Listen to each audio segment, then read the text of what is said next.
ready?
this. It is your round 7 Sunday of the OPL. My name is Michael Hingersing, and I'm joined here at the desk by, on the end there, support player for the Direwolves, Mitchell Destiny Shaw, friend of the show, and also, for what I'm sure will be a stellar debut, it is Curtis Sharp-Morgan, coach of the Direwolves. How are you feeling after the absolute massive win that's put you guys top of the table again yesterday? Yeah, feeling great. It's always good to be back on the top of the table.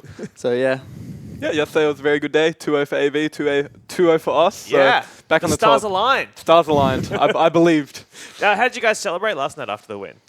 We actually went out for dinner for Richard's birthday. Oh, Fantix, sorry. Happy birthday to Fantix today. Yeah. I saw you posted a photo of him sleeping on a plane, Destiny. Yeah, Classic trolling. He's a very sleepy mid laner. He wasn't awake when I left this morning, and I couldn't even say happy birthday to him. So I felt bad. So I had to shoot out a tweet. Excellent. So, well, speaking of that win, let's take a look at the results from yesterday's games. AV beat Legacy 2-0 in quite an upset, but then Direwolves were able to take back the top of the table, beating Regicide 2-0. Today, we're going to see Abyss take on Chiefs and TM take on Sin. We dare to dream if there'll be more upsets today, Destiny.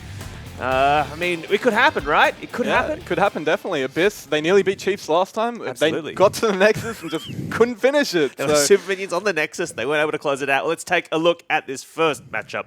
Chiefs versus Abyss. And Sharp, it's been a bit of a struggle for Abyss the last couple of weeks. They beat AV, but then they've had some rough matches since then. So what do you think are the strengths of Abyss's roster right now? Yeah, well, I would actually go to the extent to say that Abyss have some quite strong individual players on their team. They've got Luch, who's renowned to be a great solo queue player. They've got Pabu, young mechanics right there.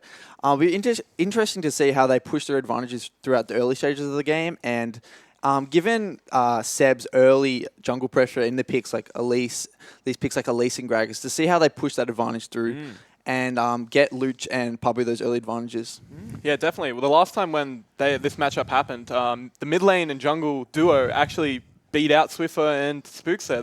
They pretty much ran circles around them, and they got a really good lead in the early game. So I think this game very much relies on draft, getting them the right matchups, getting them the Syndra, getting them the Elise, and hopefully looking up to get an early lead, because their late game lane assignments and shot calling wasn't on par to the Chiefs last time. All right, well, let's take a look at this jungle matchup, shall we? Spooks versus Seb. And what's interesting about this is that Seb's got a higher kill participation. So, Curtis, what does this tell us about his jungle styling compared with Spooks? Yeah, like right there off the numbers, you can kind of tell that, as well as the recent picks. You've got the 2 Elise games there and the Gragas game. You can tell, obviously, he's been going for early ganks, getting those early kills for his laners. And like across the table, we can see Spooks. He's been playing more of the supporty utility style champions with the Cho'Gath and the Maokai. That kind of explains the lower kill participation. But it really will come down to how Seb can get those early kills on his laners and make sure Luch doesn't lose too hard in the 2v2 mid, and see if they can snowball that into the late game. Yeah, touching on what Sharp said, the CS per minute definitely highlights how the difference between the two players. Seb is going for the early game, trying to get his solo laners ahead and hopefully snowball the map, while Spooks is more of playing for his team comp, playing the Zac, trying to play for the team composition that Jish is setting up his team for, and it's really up to the mid lane and jungle duo to pay it off here today. Yeah, well, do you think that is Seb playing to that style, Destiny, because that's what he wants to play, or do you think he just has to do that in order to kind of stop his team from bleeding early in the game? I think it's a bit of both. Like Seb's, when he first came into the OPL, he was an aggressive jungler. He always wanted to invade and take fights, but I feel like he's had a bit of a rough split, this split, and for them to make the gauntlet, they need this win today, and he really needs to step up as both a player and a shot caller. Yeah, I'd actually go to the extent to say Seb has come a long way. Like he's had a bit of a rough start, but I feel like Abyss, they're a team that are really coming into fruition at the moment. A lot of the players are getting more confidence. Like Pabu being a rookie, he's getting his confidence as well, and really interested to see how they've actually managed to come off the back of a few losses and see what they can take from these games. Well, we already mentioned Luch, their mid laner. Let's see how he stacks up against Swiffer, who is kind of historically one of the best mid laners in OS. When you look at this, I mean, Luch's kill participation is way out above Swiffer's right now. Yeah, this is actually very surprising, because Swiffer is probably one of the key figures in Chiefs, and they actually rely heavily on him doing well in a lot of their games. So this is actually quite a good matchup to see, because Luch is quite the solo queue talent as well, and it would be really interesting to see how they stack up in the 1v1. I would actually go to the extent to say that Luch can hold his own against Swiffer. Yeah, I agree. I think Luch can definitely hold against Swiffer, and just by looking at the stats, he's got a higher kill participation, and he has a higher CS per minute, so he's willing to influence the map with his leads, but he's also willing to play safe if he needs to. If Seb wants to play to top side, he can't. So giving this option, Luch allows his team to play wherever, pretty much. We also saw in those stats just then that Luch is doing over 30% of his team's average damage to champions, which means when they are taking games, I mean, he is a big reason of why they can do that, Destin. Yeah, definitely. His Cassiopeia last game was pretty, it was okay. Like, the early game wasn't too good, but in the late game, he definitely popped up. They didn't have a good draft against last week, so hopefully they fix it up and give him a good matchup. So what do you think are going to be the contested picks in this matchup then, Sharp? What do you reckon is going to be? Is Maokai going to get through today? Nah, I hope not, because Maokai at the moment is pretty ridiculous. Like, as a flex, like both in jungle and top. I would actually go, I would say that the mid picks, like aggressive mid picks, will actually be quite contested. You know, picks like Cassiopeia and Syndra will be quite contested, because both of these picks will really allow the 2v2 to be strong in mid, and both these teams, like, they will rely on having the stronger 2v2 mid. Yeah. Well, this is Abyss getting ready right now in the OPL studios. Let's take a look at their lineup. Pabu is their top laner. You know, he told me this week that his favorite movie of all time, Spy Kids. Spy Kids. Yeah, he said it was nostalgia. That's a banger of a movie. Seb is their jungler. Their mid laner is Luch, who we already spoke about today. Their AD carry is Raid, who's shown some recent form. And Rosie is their support player. And when you look at these guys, I mean, I think 3 of them have been able to play Galio this split, which means that could be a contested pick for Abyss. They're playing it in the top, in mid, and also in support. Yeah, that's actually quite interesting, because there has been a few players internationally as well been picking up this Galio top. Chiefs are also play a bit of Galio top, so this actually might be a contested pick. So you might look to see in the drafts maybe an early flex pick Galio and Abyss possibly putting into support. Yeah, I definitely know that Rosie is a big fan of the Galio support. I think it matches and pairs well with Jhin, because you can Q and then hit the Deadly Flourish, get the root chain, and it's a good matchup, but Jin's not that good in the meta right now. Well, speaking of Chiefs, this is these guys getting ready right now in the OPL studios, and their lineup. Swiper, the Armored Titan, is their top laner. The jungler is Spooks. Swiffer, who we touched on earlier, is their mid laner. Their AD carry is Swiffer, and Ejim is their support player.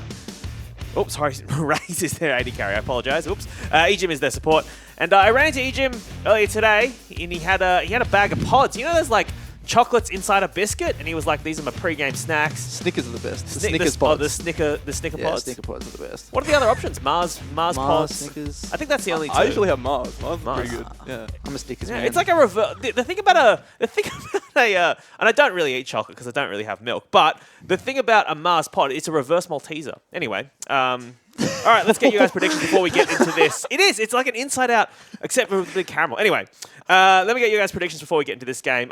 Sharp, who's going to win this one? Is this going to be a 2-0 for the Chiefs? Yeah, I think Chiefs will take this out too. I don't think the early aggression from Abyss will be able to snowball enough of a lead to get them through the game. I will say Chiefs 2-0, but Abyss, there's always potential for them to win. Last time they were very close at doing it. Pabu might pull out the Pantheon. Luch might get really fed. Like, anything can happen in these games, and yeah, it's just really reliant on the early game. So it's a 2-0, but not a hard 2-0 from you. Let's take a look at your tips at home, opltips.com.au.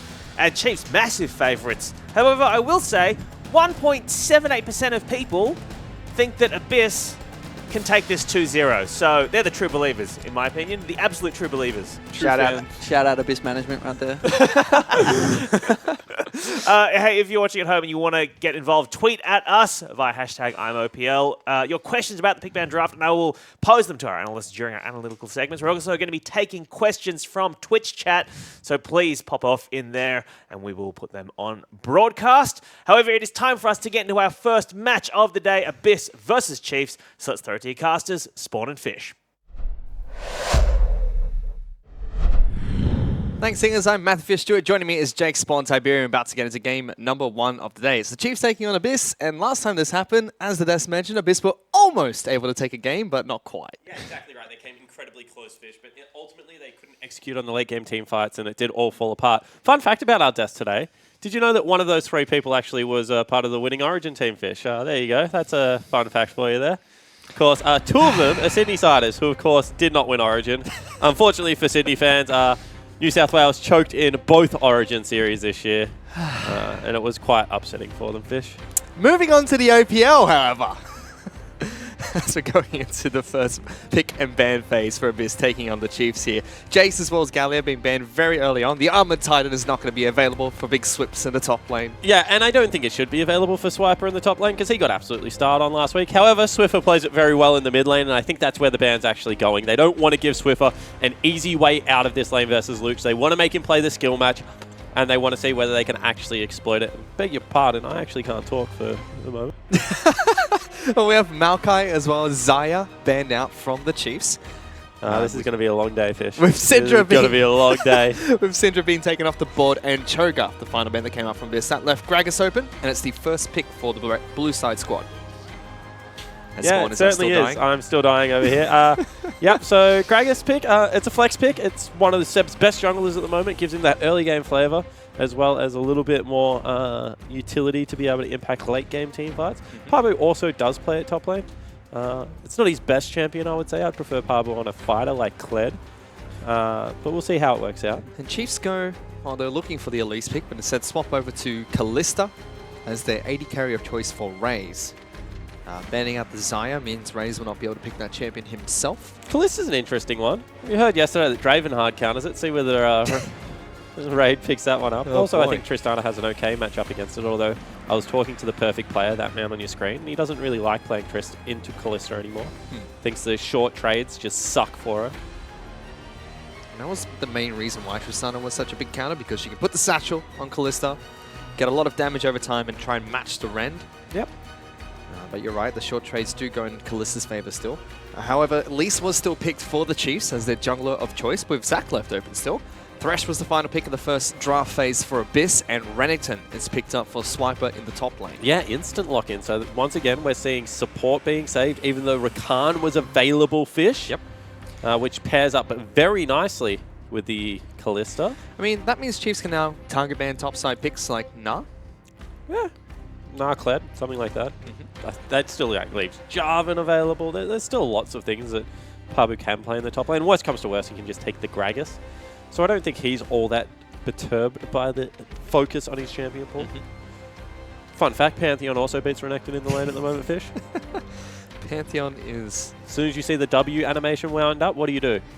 Just press W? Yep, and then it blocks it. Block is absolutely OP. Good to see that you know your Pantheon matchups. I know you're a big connoisseur of the Pantheon running around. Yep, big connoisseur of both Pantheon and Renekton.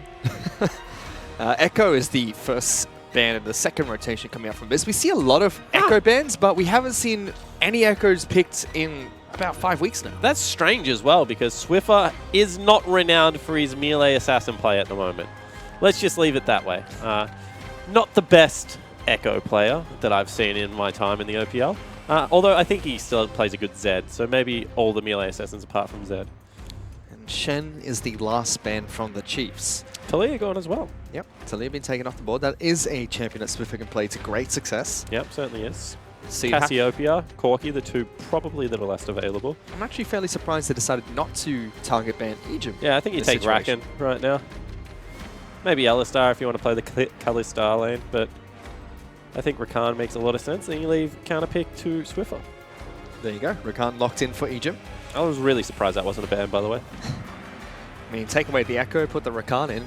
Makes sense from Abyss. If you get rid of the Echo and put Rakan there, I think that is nearly the best bans you can throw at the Chiefs at the moment. It almost feels like they want to put Luch on Syndra to prevent many hard counters, but there still are quite a few in the lane. Syndra's banned, mate. Oh, she is too. So, not going to think that they were doing that. Unless they didn't check the bans, and then they wanted to put him on something that was already banned, so like they just me. banned two champions.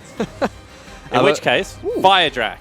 But we have Victor locked in for Luch, and Poppy is going to make a return to the OPL, most likely in the top lane for Pabu. I'm going to guarantee it's in the top lane, Fish. Where else would it be? In the jungle, you never know. Jungle Poppy. You heard it here first. We've seen Poppy jungle and support historically. When have we ever seen Poppy jungle since the rework? Not since we were. Go find me a competitive game with Poppy jungle. Not since the rework. Okay, cool. Just checking. But Orianna is the final pick for the Chiefs. This is something that they tried to draft early in their recent loss against Legacy. Did not work out for them. Let's see if Swiffer has a better game on the control mage this time round in a control mage matchup in the mid lane. Yeah, you would have to think that it's slightly Orianna favoured at the moment, although Victor has the advantage of being able to go to a side lane fish.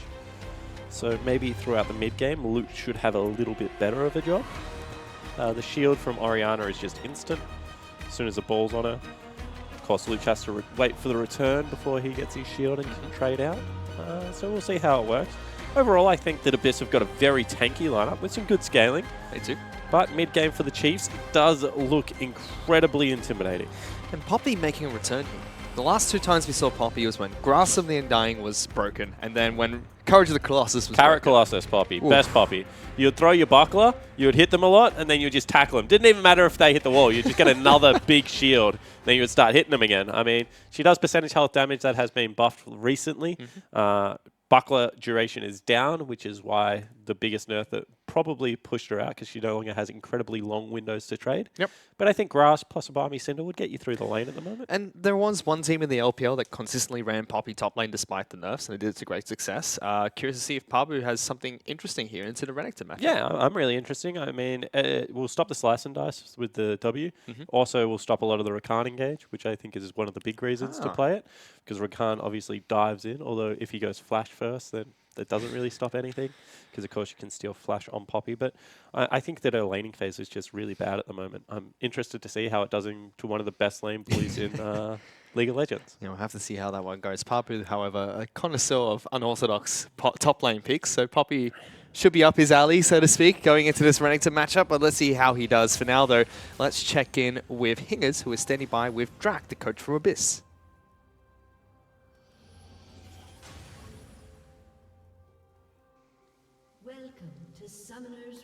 Hello.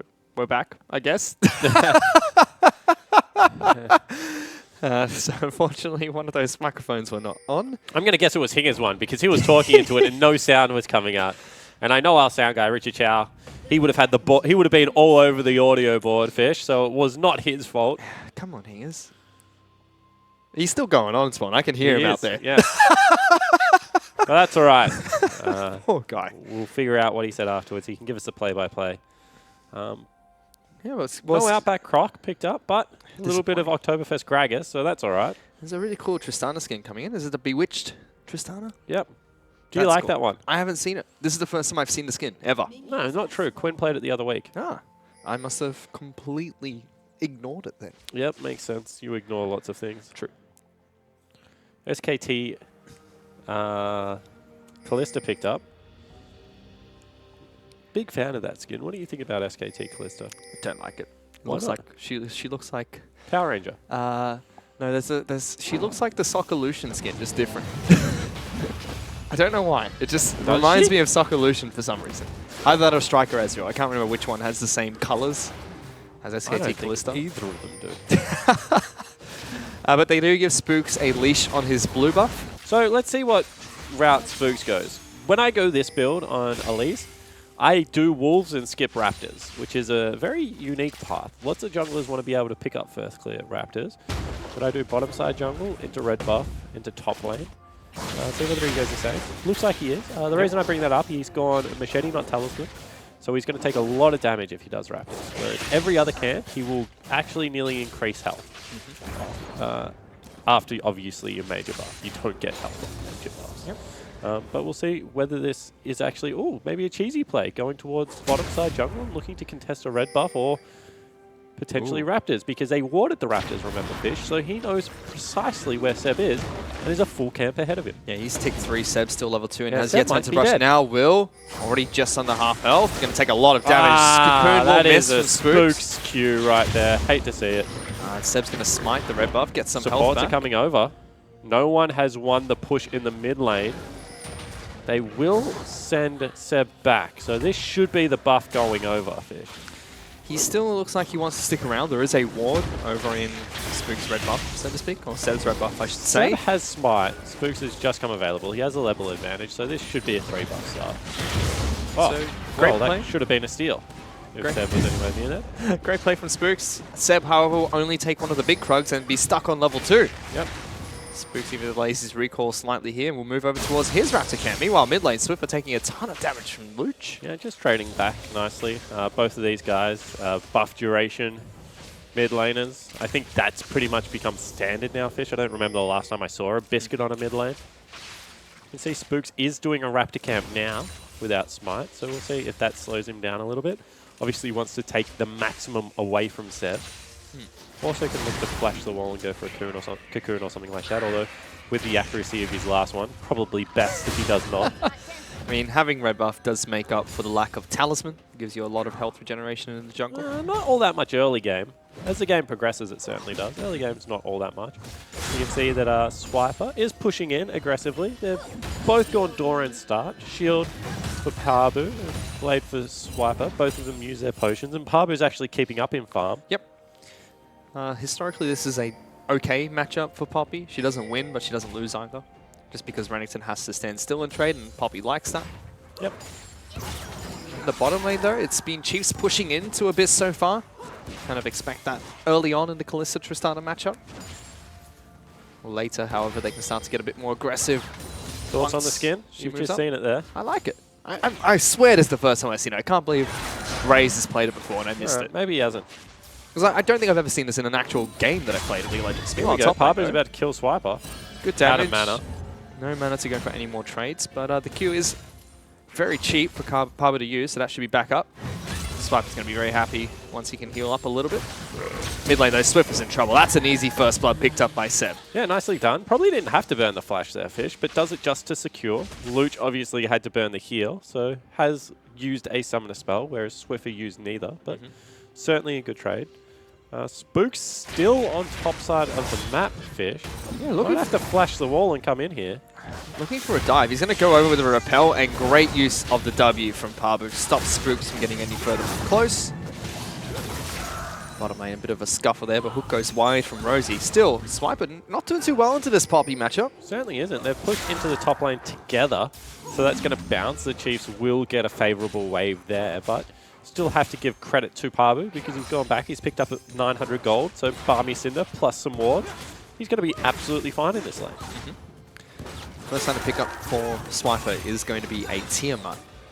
Oh, not going Cleaver Rush. Generally against tanks, we see Cleaver Rush, Fish. What are your thoughts?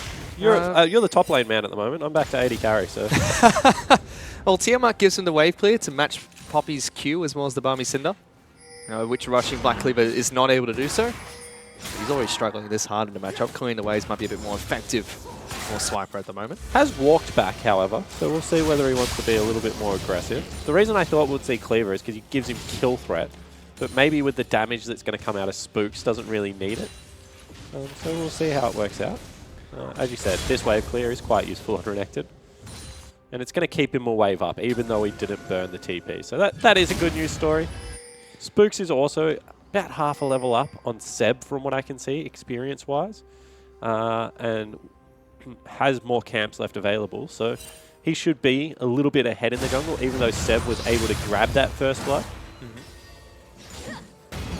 Pabu's trading absolutely fine against Swiper at the moment. Doing well now into the Renekton matchup, although he's behind slightly in CS. Something we didn't really touch on, although you mentioned how the W interacts with Rakan engage and Swiper dashing as well. Works well against Kalista as well. She can't auto around him. Yep. Which could be a good use of the Poppy pick as well. Yeah, certainly agree with that. Great shockwave. Egypt doesn't get the knock-up, but forces a flash out of Luch. Yeah, I mean, that's all you're looking for there, right? They burnt nothing apart from shockwave. It's going to be back up and available quite soon. Luch will have to play pretty scared against an Elise Rakan Orianna now. I feel like we haven't seen any massive Orianna Rakan combos. I feel like, you know, they've been on the same team, but we haven't seen Rakan head in with the ball yet. Nope. It always seems like he just starts up fights and Orianna will continue later on. Yep. I mean, a lot of teams have moved away from that wombo combo-esque fight. Instead, scatter out their abilities to reset fights at times. Yeah, just because you don't. Generally, your engage goes onto tanks, then your 80 carries start putting some damage into them. But, you know, you're leaving the ball in between to try and split the front line and the back line up a little bit. And you only really have threat as Orianna until incredibly late, whilst you have that shockwave available. So it makes sense. But let's see if Egypt was able to get a good flank into the back lines. It could be useful to send the ball on towards the support. Interesting that Swiper didn't pop Dominus there and try and fight Pabu, because Pabu is very low on mana, Fish, so he's going to start losing out on this lane. Spooks has been spotted out on his invade, but Seb is back in base, so I don't think there's anything they can really do about this one. And good map position coming out from Raze and Ejim, covering them in case. Might be dead. He gets caught out and hooked. We'll have to flash away. Rocket jump over the wall from Ray, gets Raze really low. Will pull back his support, but now Seb's there as well. Ejim has to flash over this one to get away. Ultimate from Seb will knock them back, however. And they do lose their 80 carry mid lane. Luch also pushing Swiffer out. Yeah, it certainly is. So all over the map right now, Chiefs are losing. Bottom lane, they'll up in CS, but now a kill over onto Raid. Top lane, 20 CS, so the last bastion of hope really is going to be Swiper. Mid lane, very easy. Rain overplayed at Poppy Jungle post-rework, week 3 of Season 6 NALCS. They won in 29 minutes. Since then, Rainover has been playing on Team Liquid, has been benched. And I would like to blame the Poppy for it, personally. Poppy before and after rework's just been one of those many champions that can play multiple roles. And this is something that's unique. This is twice that Spooks has come in top to help Swiper push the turret. And the Chiefs are kind of playing topside League of Legends. Not an exclusive camp on the top side. They do get a gank onto Luch, but Luch turns around a 2-on-1. He's probably going to live here as well. He used heal. He is definitely alive. Another kill on the Swiffer mid lane. Yep. So, and now this might be a kill as well. That's a lot of damage. Raid's going to rocket jump over as well. Swiper forced to splash away as well as Dice, but can't get the second proc. Good Cocoon. We'll be able to keep him safe, but Spook's now in trouble. Hooked back by Rosie. Seb's up here as well. No repel available, and Rosie gets that kill. Raid got the reset. He's still chasing him down. One more auto attack's going to be enough. Is he quick enough? Quicker. Oh, he turned around. No! I think he could have got that. Swiper had to pass through the turret. That was a free kill for Raid. Certainly was, but he turned around. He also has boots 2 versus no boots fish, so he is 100% quicker. However, this is amazing League of Legends so far out of the Abyss lineup. 4 kills for absolutely nothing. And they're dominating the Chiefs around Summoner's Rift right now. Chiefs should be a little bit worried. They are about 1,500 gold up once waves start to push in and some CS is collected. But so far, this team composition is working very well. The only flaw is that Pabu's down in CS, but he's doing absolutely fine at the moment. And that's what you expect when you pick a pure change like that. Seb's being caught out here, see whether they continue the fight. 1 Q from Dragus almost equalizes the health advantage that Spooks is able to create from his full combo. Yep. Not sure about putting Swiffer on a control mage versus Luch, however. You can see that Luch is very comfortable in this matchup. He's aggressively posturing forward, looks very good in control. This is definitely Luch's wheelhouse, was known for his Azir and his Victor and even back further. So we'll see what actually happens here as it progresses. Swiffer plays his best League of Legends when he's on something that has side lane pressure. Swiper now caught out here, Fish. Yeah, Seb's coming in for a gank. He's trying to rotate around, but he's running towards the wrong side of the map. Pabu will be able to tackle him back. Cancels the slice as well. No dice coming up from Swiper yet. We'll use it late to try and avoid the W field. Seb knocks him back into the team. No flash for the Renekton. No ultimate either. No Dominus either. And they're going to slowly whittle down this Crocodile, and Abyss should be able to pick up another kill for themselves. They're now 5-0. Yeah, exactly right. And this is just an absolute crushing performance so far in the early game.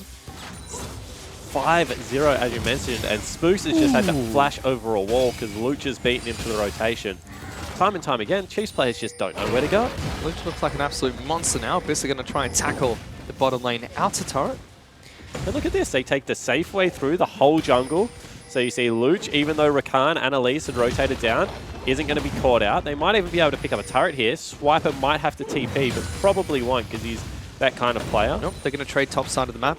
Tristana has to be a bit careful. Oh. Good use of Dungeon Passage from Rosie, gets Tristana back to safety. So first turret falls for Abyss. Chiefs do respond with a top lane outer for themselves. However, 2,000 gold behind Abyss now. And Protracted, right? That is a turret for a turret, but there was also a kill and a flash thrown in there for the Abyss Gaming lineup. So they've come out very far ahead in that. See whether the Chiefs can actually do this Rift Herald in time, Fish. Because if so, that would be a good news story. Luch, incredibly low, doesn't have a lot of trouble, and Swiffer's able to pick up a solo kill in the mid lane. I take it back. I'm sorry, Swiffer. Control versus control is absolutely fine, apparently, for the mid laner of the Chiefs. But Luch did go for an interesting item build. Didn't upgrade his perfect hex score straight away. Went for Ironing Boost and Lucidity as quick as possible, and now a blasting one coming through as well. It is. Normally, we just see all the money get pumped into the hex core first, Fish. You're exactly right. I don't mind the Ionian Boots of Lucidity because, you know, not a Morellonomicon builder generally. So it does need to pick up some CDR from somewhere. Generally, it is going to be the boot as well as maybe something like a Lich Bane for the trades. And we saw the Rift Herald get taken down by the Chiefs again. Once again, goes over to Ejim. I like to think it's because Spooks can't use the Rift Herald, but I know there's a lot more behind that. No, this game it might actually just be that. Because Spooks isn't level 9, so there's no ward trinket excuse for him. No. Oh, goodness. See whether Swiper actually wants to try and defend this turret. You can see he's back right away. Rosie's got Ignite up. Very difficult for Swiper to try and defend this. And that's going to be a free turret for Abyss. No pressure anywhere else in the map at the moment for the Chiefs. I mean, they're trying to get some in bottom lane, but their rotation was a little bit slower because of the Rift Herald fish. That's what happens when you go for the extra advantage. You do get punished tempo-wise. However, they can pop it now and potentially look for a quick turret here against Pabu. Not yet, though. Maybe want to use it to break the mid lane turret. And if they can hold on to it, it'll be a big advantage for them. Raze is doing You quite can a see bit of damage. rotation's already come into the mid lane. So Swift is going to have to burn at least a shockwave here to defend the turret, if not maybe his life. Good thing for Swiffer is that there's no Rift Herald for him to try and take down, which is one of Oriana's weaknesses. Instead, they're looking for a coming fight. in. Both teleports are coming in. A very deep flank from Pabu. Both get cancelled. Yeah, I think that's better for the Chiefs. I mean, I would rather have Pabu's teleport on cooldown with Renekton's and the other way around. Means that he's not going to be able to go for any really deep flanks and get access to Raze at the start of team fights. He's instead just going to have to charge straight through. Easy pickup for Raze there. Big item spikes coming out for the Chiefs as well. Blade of the Rowan King complete. Morellonomicon gone. That is what we were talking about. Can't dash in. Can't dash in? Rakan can't dash in. Okay. Interesting. Rakan can't dash in? Yeah, I was like... boy. Please don't bring them onto this broadcast. Hey, I'm a big Kardashian fan. Oh no, we can't be friends anymore. Who said I was your friend in the first place, mate? I know, you've told me this before. Meanwhile, Chiefs still trying to find their way back to this game. They do take a dragon for themselves. So slowly they're stopping the bleeding. But Abyss do have priority in this match so far. Yeah, they certainly do, but at a certain point that it's going to start becoming a little bit scarier, I feel, for Abyss, because as we said, their comp is a little bit later spiking. That's what happens when you run 2 full tanks. Swiffer in trouble though, Fish. Flashing away. Yep, there's 4 members here in the mid lane. So once again, another quick collapse. And that's going to actually get him the turret this time. Yeah, the Chiefs look like they want to try and collapse to defend this, but they're too spread out. Instead, they happy feet down to the mid lane and walk straight back to their respective lanes. Abyss now 3 turrets to 1. 27,600 gold to 25,300. And I like how they're using Raid, because Ejim right now is kind of staying near Raze because he wants to look for that 2v2. Blade of the Rowan King, such a crucial power spike. They're now using Rift Herald top lane. Hello. I think that might have been an expiry Herald Fish. So no matter what the Chiefs player, still not great Rift Herald use. We'll get a charge here, so it's not going to be all bad. Still a lot better than the Spooks Heralds. Well, he used it. So yes, you're correct. He also didn't try to ward with it. But they did get a good charge, get some chip damage top lane inner, set that up to knock it down later on in the match. Now looking to siege mid lane as well. Swiper is still split It's going to pushing. be a hard siege into Lush, so I don't think they've got much hope on this one. They have built some big CS advantages though. 40 CS on Swiper. You know, you got that 30 CS on Raze. You're going to be able to knock down bottom lane turret as well. Swiper's going to get solo gold for it. And you'd have to think that's what's keeping the Chiefs in this game, the fact that their CS scores are much higher than Abyss. Yeah, but I think that that's also why Abyss has got turrets, right? They've been more willing to group up and shove into the Oriana lane, look to force through using the ultimate on Luke. So I think that they're both winning the game because of their willingness to group up, but also kind of keeping the Chiefs a little bit more in it. Cheeky from Raze, steals the big croak under Seb's nose. It's all the mini ones as well. And he's having a good game again. Raze hasn't been involved in anything. He's actually died once, but he's farming up a storm. Yep, ahead of the clock by a lot. 18 minutes in, he's got 200 CS. That's exactly where you want to be. In Luch territory, you'd almost say. But yeah, he's doing a really good job of farming up. He's going to be very relevant on 2 items. I mean, at 3 items, he will start to be outscaled by Raid. But we've also seen some cool builds. I liked Blinky's build yesterday, where he went Lord Dominic second. Obviously not the same HP stacking coming out of Gragas as there would be something like a Cho'Gath or a Maokai or a Sejuani, but I still think that build could work here too. Let's see if he goes for it. The Chiefs are setting up a Death Brush here with Spooks and Swiper waiting in the wings. Raid is going to walk past. So How is much of a death is it really, though?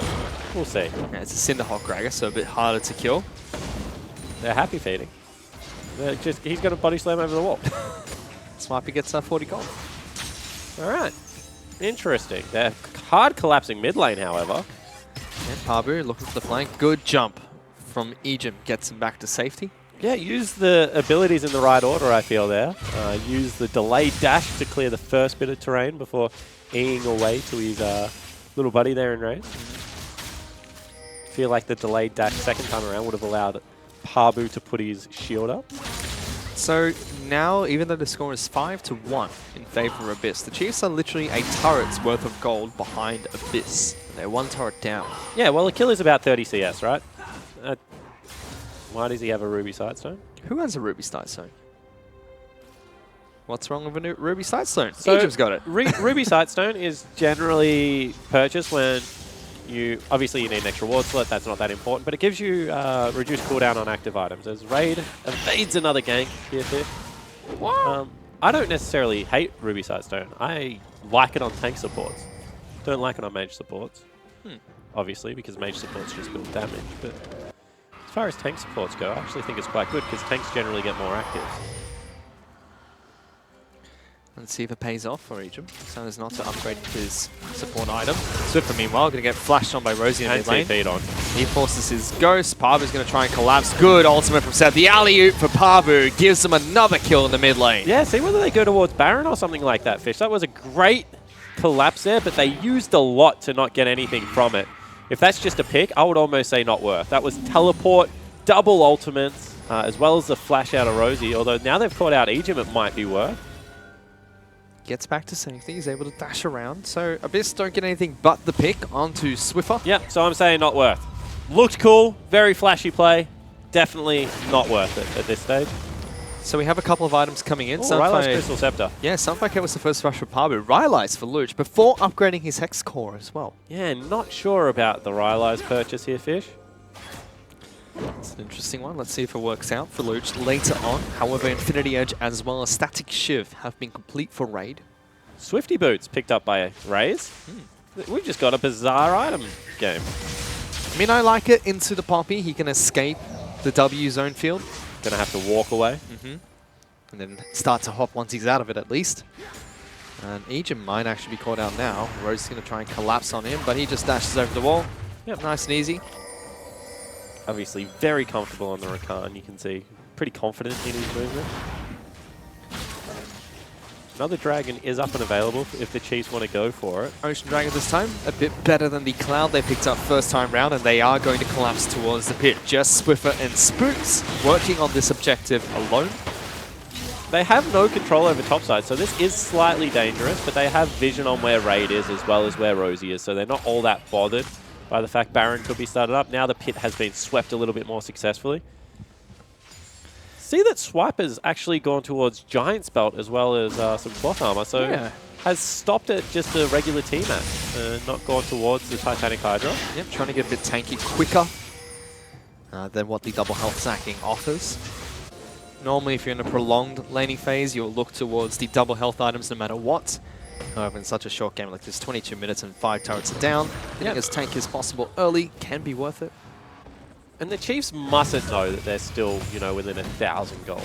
Because whilst their CS advantages are pretty big, being down in turrets, being down in kills a whole game, as they've caught out Raze as well now. Great flash! And good knockout comes out from Egypt. That will disengage for the Chiefs.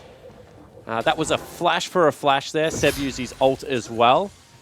Got over the important part of the wall, Fish. If he had a face planted that one, certainly would have been dead and probably would have been Baron, to be honest. Which means initiation threat from Abyss is a little bit lower now.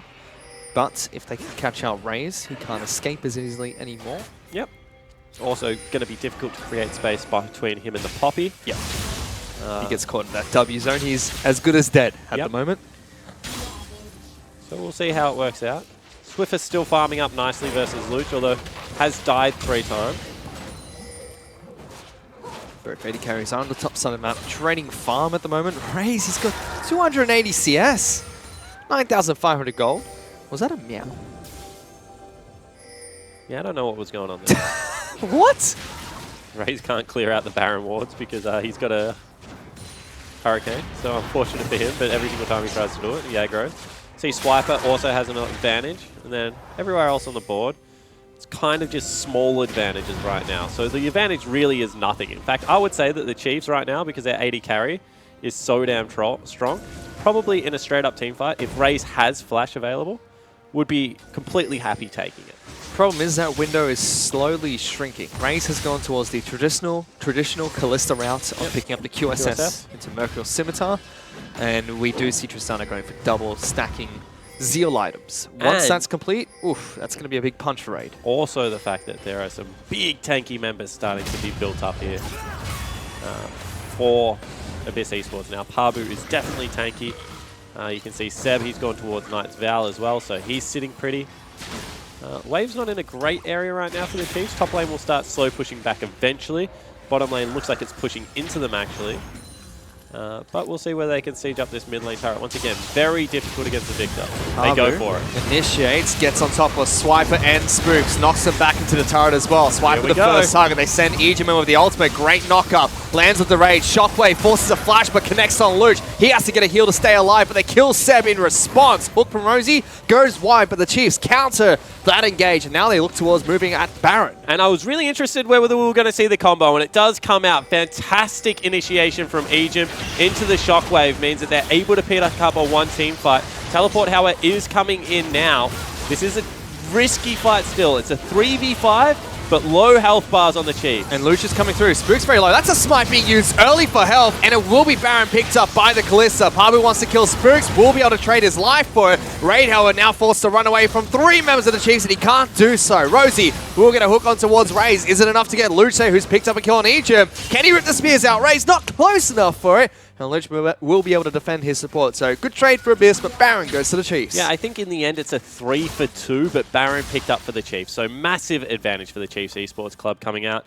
You can see bottom wave has now stacked up to the point that they need to send someone towards it. Raze off the back end of that team fight, goes back, just builds a Merc Scimitar outright.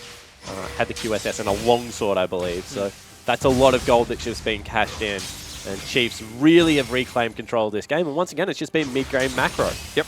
Abyss had a fantastic early game lead, but then Chiefs somehow just stalled it out, dragged them around the map, continued to farm up at a much more rapid pace, Fish. And everywhere, they're ahead. And it was a very disappointing engage from Abyss in that last fight, using the tackle from Pabu to close distance and only getting on top of Spooks and Swiper. Yeah, you want to be hitting backline. If you're running a pure tank like Poppy, you should be able to ignore Spooks and Swiper. You need to be able to get back onto Raze and really tie him up, because even if that keg went through perfectly and Swiper ends up under the turret, he's still around Juan's Omen Renekton at this stage of the game.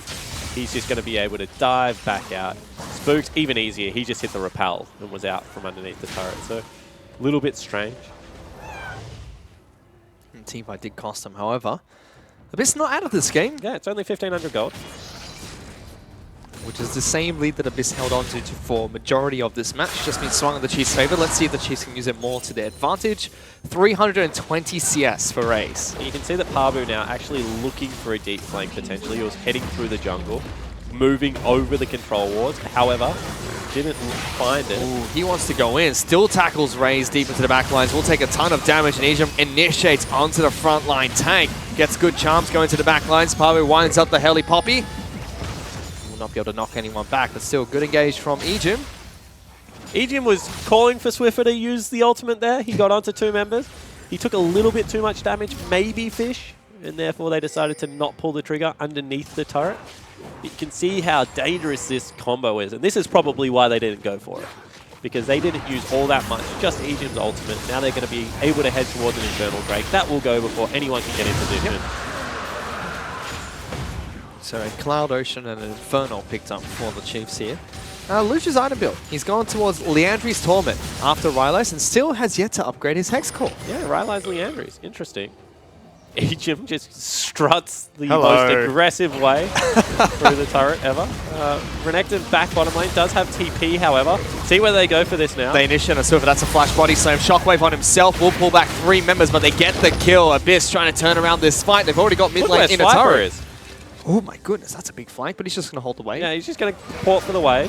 See whether they can keep that one creep alive. They can't. Oh, they can't, but they still get the turret anyway. Yeah, it still looks like they're going to get the inhibitor fish. They're going to try and tackle Raze. Ejim wants to dash in, gets knocked back by the Poppy zone. So now do they fight? Bates Call comes in, knocks in Ejim, but he gets stunned up by Gravity Field. He will fall. Ray jumps into the fight. Good tackle. This could be game. He's going to get taken down. Abyss will kill the AD carry. Swiper dashes in, takes so much damage. Hook back. Ray gets a reset. Another kill for Abyss. This could nearly be game. 4 members of the Chiefs just threw themselves at the Abyss Esports lineup, and all of them die. Spooks does the right thing. He goes and grabs the wave fish, but that is a huge mistake coming out of the Chiefs. Certainly going a little bit too aggressive there, and will be made pay as this game now back firmly in Abyss's hands. Yeah, against the flow as well. Baron buff was picked up by the Chiefs. They just won a massive team fight, and Abyss turn around with decisive engages. Yeah, exactly right. I mean, they go aggressive onto Swiffer. He didn't have his flash available. They knew that. They also had Swiper bottom lane. And let's have a look at this, because they could have just ended it here. Abyss would have been content with just taking the inhibitor, saying we're back in the game. Instead, Raze throws in Ejim, gets Gravity fielded up. I mean, the Renekton isn't here yet. Pabu grabs Raze. Really nicely played out of raid. And this was just really weird League of Legends coming out of the Chiefs, to be honest. Certainly was. And great uses of their abilities coming out from the Abyss lineup, locking down Ejim as soon as he came in from both Thresh as well as the Victor. Now Tristana, definitely a threat. Last Whisper has been picked up as well as a Vamp Scepter, so she's pseudo 6 items here. Yep. Is everything you want in an AD carry. Certainly does. Ejim, Spooks now is being caught out. He's probably going to die. Rushing towards him with Righteous Glory. We'll blast Kona's way over the wall, Still but not out cutting yet. him off. Yeah, still not out yet. And that's no repel now. Power will take a lot of damage from Raze as well as Spooks. He's going to flash away. Dark Passage gets him back to safety, but Abyss might try to back away from this fight. Hook lands onto Raze, and a knockout from Poppy doesn't knock them back. Yeah, it looked like Spooks flashed it, is what I'm going to go with there. Didn't see it really well, but heard the noise come out of both of them about the same time.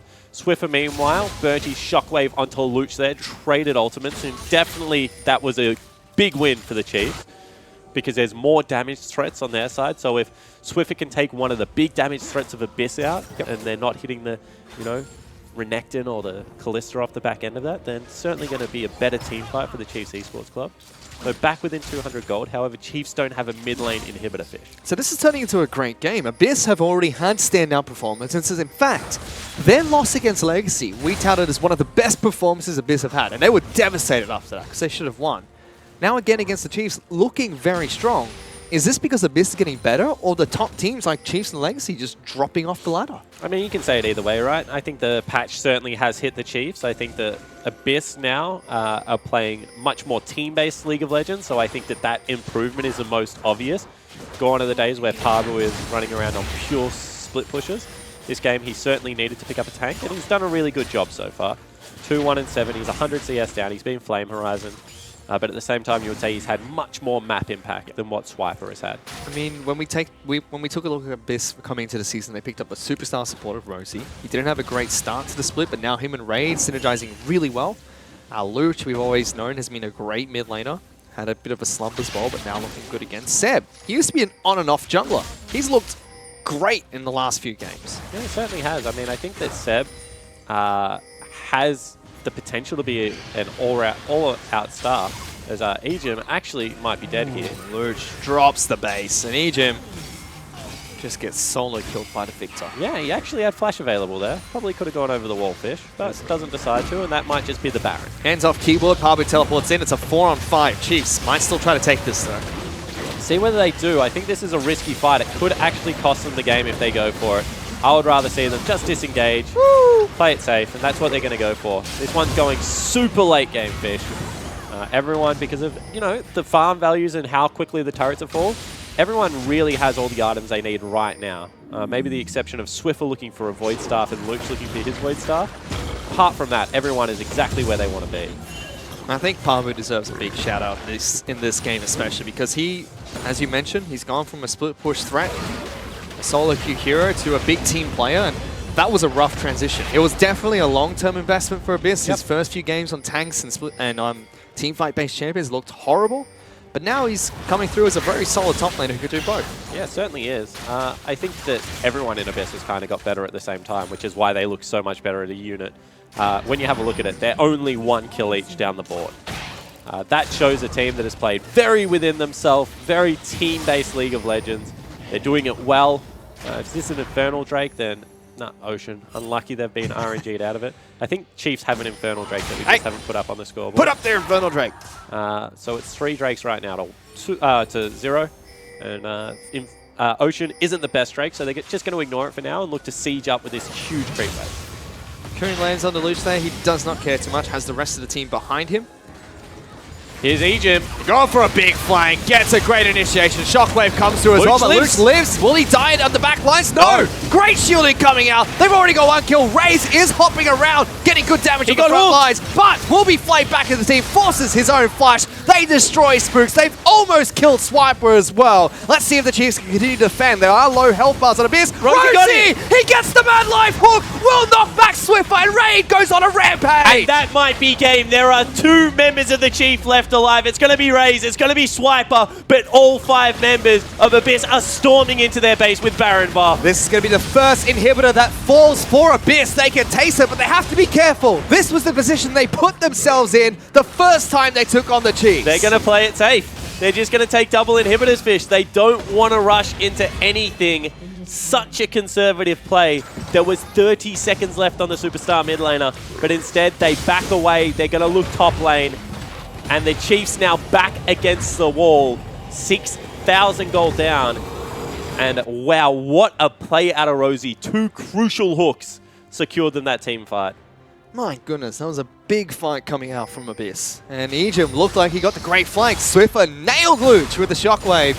But all the heals, all the shields were enough to keep him alive. And you can see what the gold now is doing. Just the little break item points. We've got the Void Staff completed for Luch. It isn't completed right now for Swiffer. They're going to have to give him some gold off this mid lane. As we take a look at it, Luch looked like the dissonance didn't hit him maybe, and was able to survive. Turns around, gets big damage out onto Swiper, and you can see that's the first hook. Nails Raze. He has to flash away. Then all of a sudden, Swiffer steps up, looking aggressive. Rosie's going to hook him as well in a second after that goes down. There we go. Flash. Mad Lice him, as you said. Here we go. Last team fight of the game. Let's see if Chiefs put up a last stand here. Baron Buff still working very well for Abyss. They get good chunk damage on top lane inhibitor. It's hard to put up a last stand here, Fish, because you have no flashes available. Only Spooks' flashes up. So everyone else has to start the fight on the back foot. You have to remember Abyss have double locket as well. That's what kept Luch alive. Although they don't stack very effectively, just like the heal summoner spell doesn't stack very well, it still gives you another shield to add on to the first one. Let's see if Abyss can keep either Raid or Luch alive again. Turret's very low. Ejim. That's who we need to watch right now. Didn't go on that wave, which means that the Chiefs now have to go clear out double super creeps. They can just step up and tank this if they want. Let's see if they do, because this turret's low. No Baron buff left for Abyss, so they can't run Baron buff minions in to the inhibitor here. They're going to go. Oh, Raze has been brought down to the bottom lane. So this is another turret falling. 3rd inhibitor should fall for Abyss here. Chiefs, they need to pick a fight somewhere. It's now or never. They've got the ball on Ejim again. Instead, here he goes. Jumps in. Only gets an initiation to the front line. Shockwave big will come out big. Again. And Luch gets shut down. So the team fight starts well for the Chiefs. Ejim will fall, but it's a support for a mid laner. And if you're the Chiefs, you should be happy with that. You certainly should be, but there are still super creeps wailing away on their base turret. So unless Swiffer has a miracle play available here, this last inhibitor will fall down. Let's see what he can do. Shockwave is still down for Swiffer.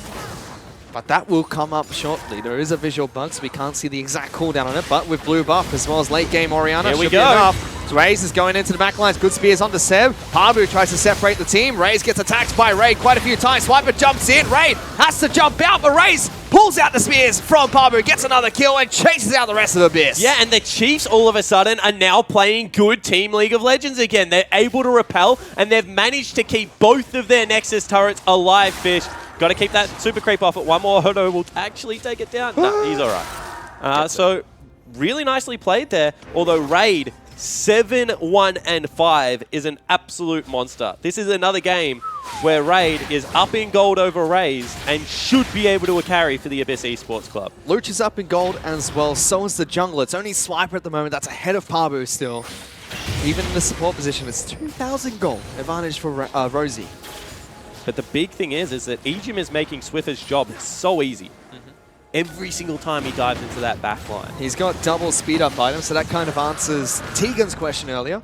There you go, that's why he has a Sightstone, because the active cooldown is going to be reduced. I think it's 10%.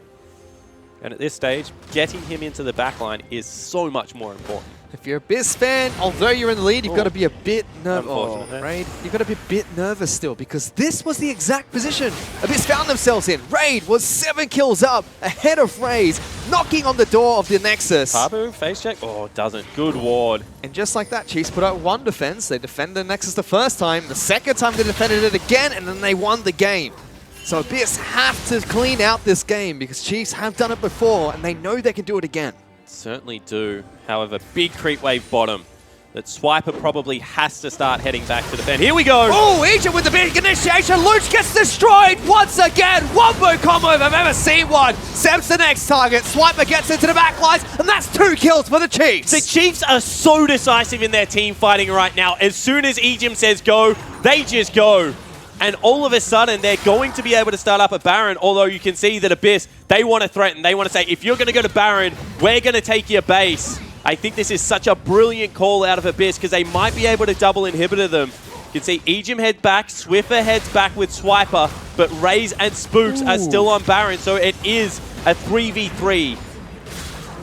So Abyss will trade 2 kills, an inhibitor for Baron, but Chiefs, top lane inhibitor respawns, mid lane has respawned, and Baron buff will allow Swiper to split push against these super minions. Yeah, I mean, that's actually a fantastic trade for the Chiefs. They come out and win that one. They've equaled the gold again. Might have caught Pabu here. Has to cancel his recall. Instead, will just run away. He's a very, very tanky man. But Raid, again, wasn't in a position to deal any damage that fight. If you saw what happened, big 3-man shockwave onto the front line as well as Luch. He's playing too far forward at the moment. Ejim's catching him out. And that meant that, you know, Raid was sitting at the back. He didn't know who to hit. Swiper dives in, and everyone just scatters to the wind. I think the call to get an inhibitor at the least was a fantastic call. Brilliant little piece of shot calling, probably out of Rosie. But they need to be worried as this game progresses that Orianna, once she gets death cap, will blow up either Raid or Luch every single time they hit him. And Ejim is so far behind them. And Luch needs to play back. That's 2 fights in a row. He's been on Here the we front go. lines. He's going to go for it. He's He getting got the it. back lines. Will be able to lock down Raid. He great uses the QSS to get out, but Pabu, so many spears stuck into it. 7 initiates. Good knockup coming up from the Poppy, but Raze is going further forward. First kill picked up onto Pabu. Hook back Spooks. That'll be a trade. Abyss still want to re-engage here. Yeah, see whether they can. They have to remember that Swiffer still has Shockwave, so you can't chase over the ball willy-nilly. You can see that they're very aware of that fact, are backing away, so it's going to be a 1-for-1 trade. Top laner for jungle. Let's see what they do. Raze is playing on the side here, farming up some of the Raptors. QSS down for both 80 carries, used at about the same time. Heal available for Raid, not available for Raze. However, double lifesteal item does make his job a little bit easier. Does. Swipe is a big tank now. He's completed the major items for Renekton. Biz still trying to march towards the Chiefs' base despite the fact they're against Baron buff. Ejim has his Righteous Glory, no ultimate, however. So I think that they're just going to delay here, Fish. I think that we're going to get a little bit of a reset. The Chiefs certainly wanted more than just the 1 kill onto the tankiest member. This game's on a knife edge. The gold is even, but it's 18 kills to 10 and 9 turrets to 3.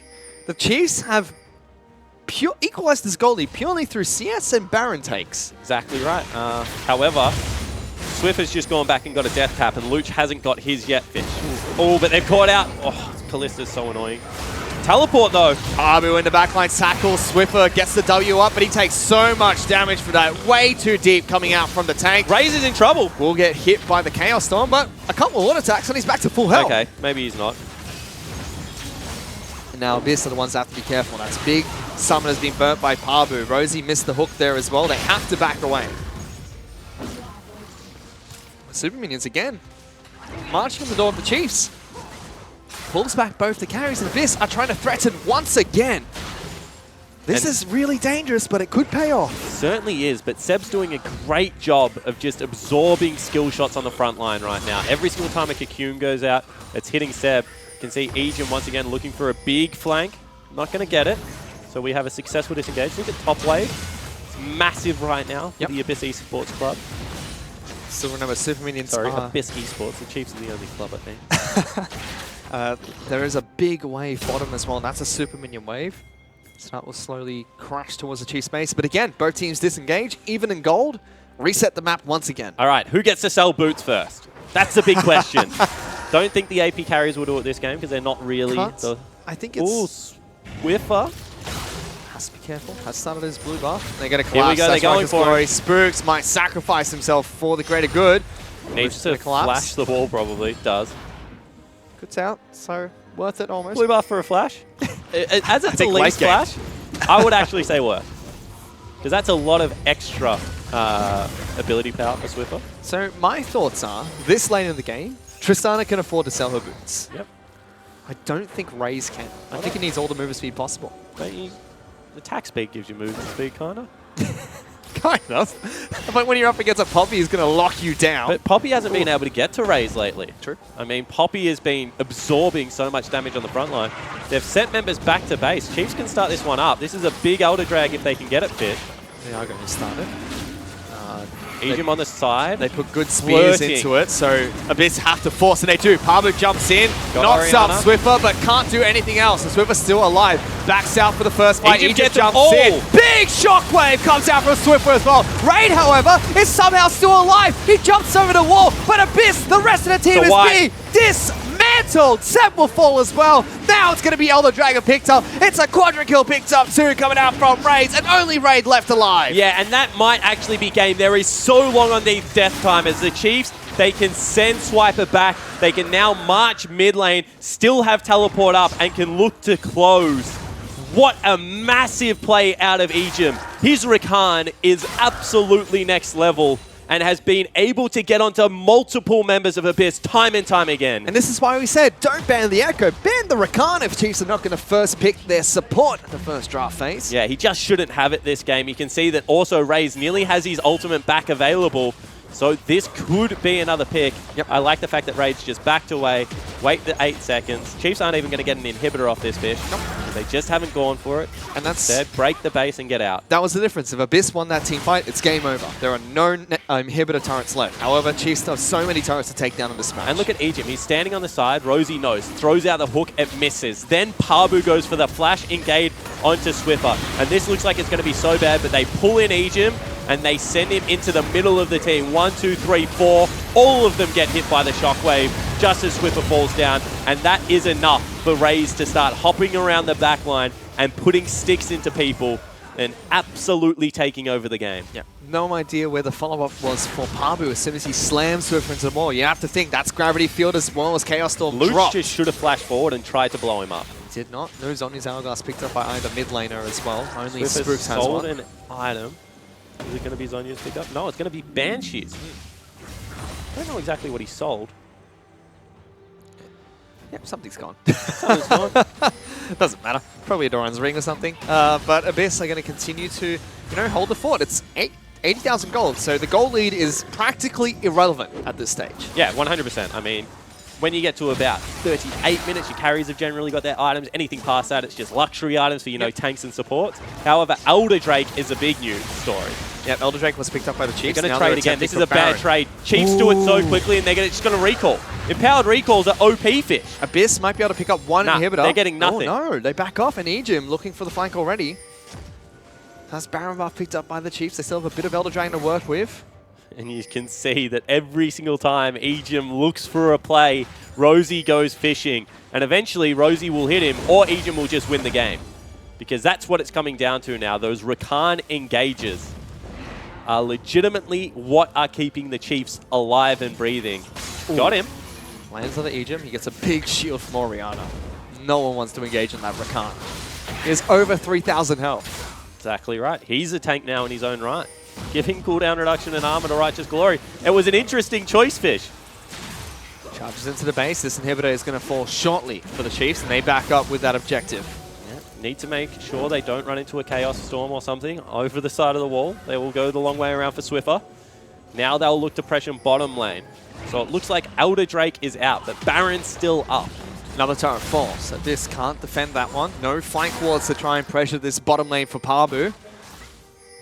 Let's see if Abyss do go for a fight. Ejim waiting on the side. He wants to go. Flashes the wall. Luch flash straight away. Drops that gravity field in the middle of nowhere. Scared for that Rakan. And he jumps back in. And he gets Pabu on the front lines of that. He wants to engage, but can't find the opportunity to go in. Inhibitor turret has fallen, but Inhibitor is still very healthy for Abyss. Yeah, I think they have to play this one carefully, Fish, because one...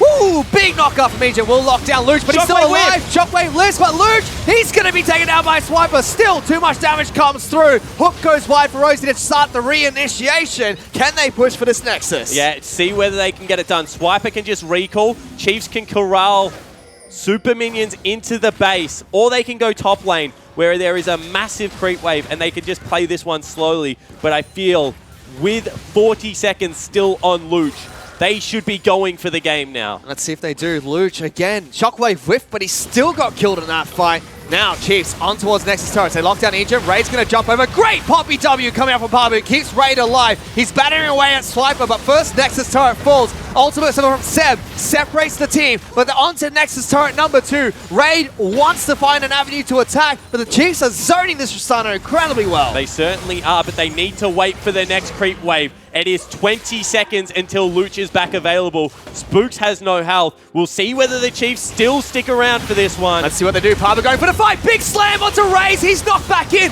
Raid is left untouched, but now it's going to be collapsed upon. Hook lands on the Spooks. He's going in. Kill picked up by Raid. Raid looking for it. Flashes the shockwave, but Raid is still so healthy. Shutdown comes out from Swiffer. Luch wants to try his best, but he's going to get destroyed and sent back into respawn. The Chiefs have turned around this game. It was a long, hard-fought battle, but they pick up game 1 against Abyss.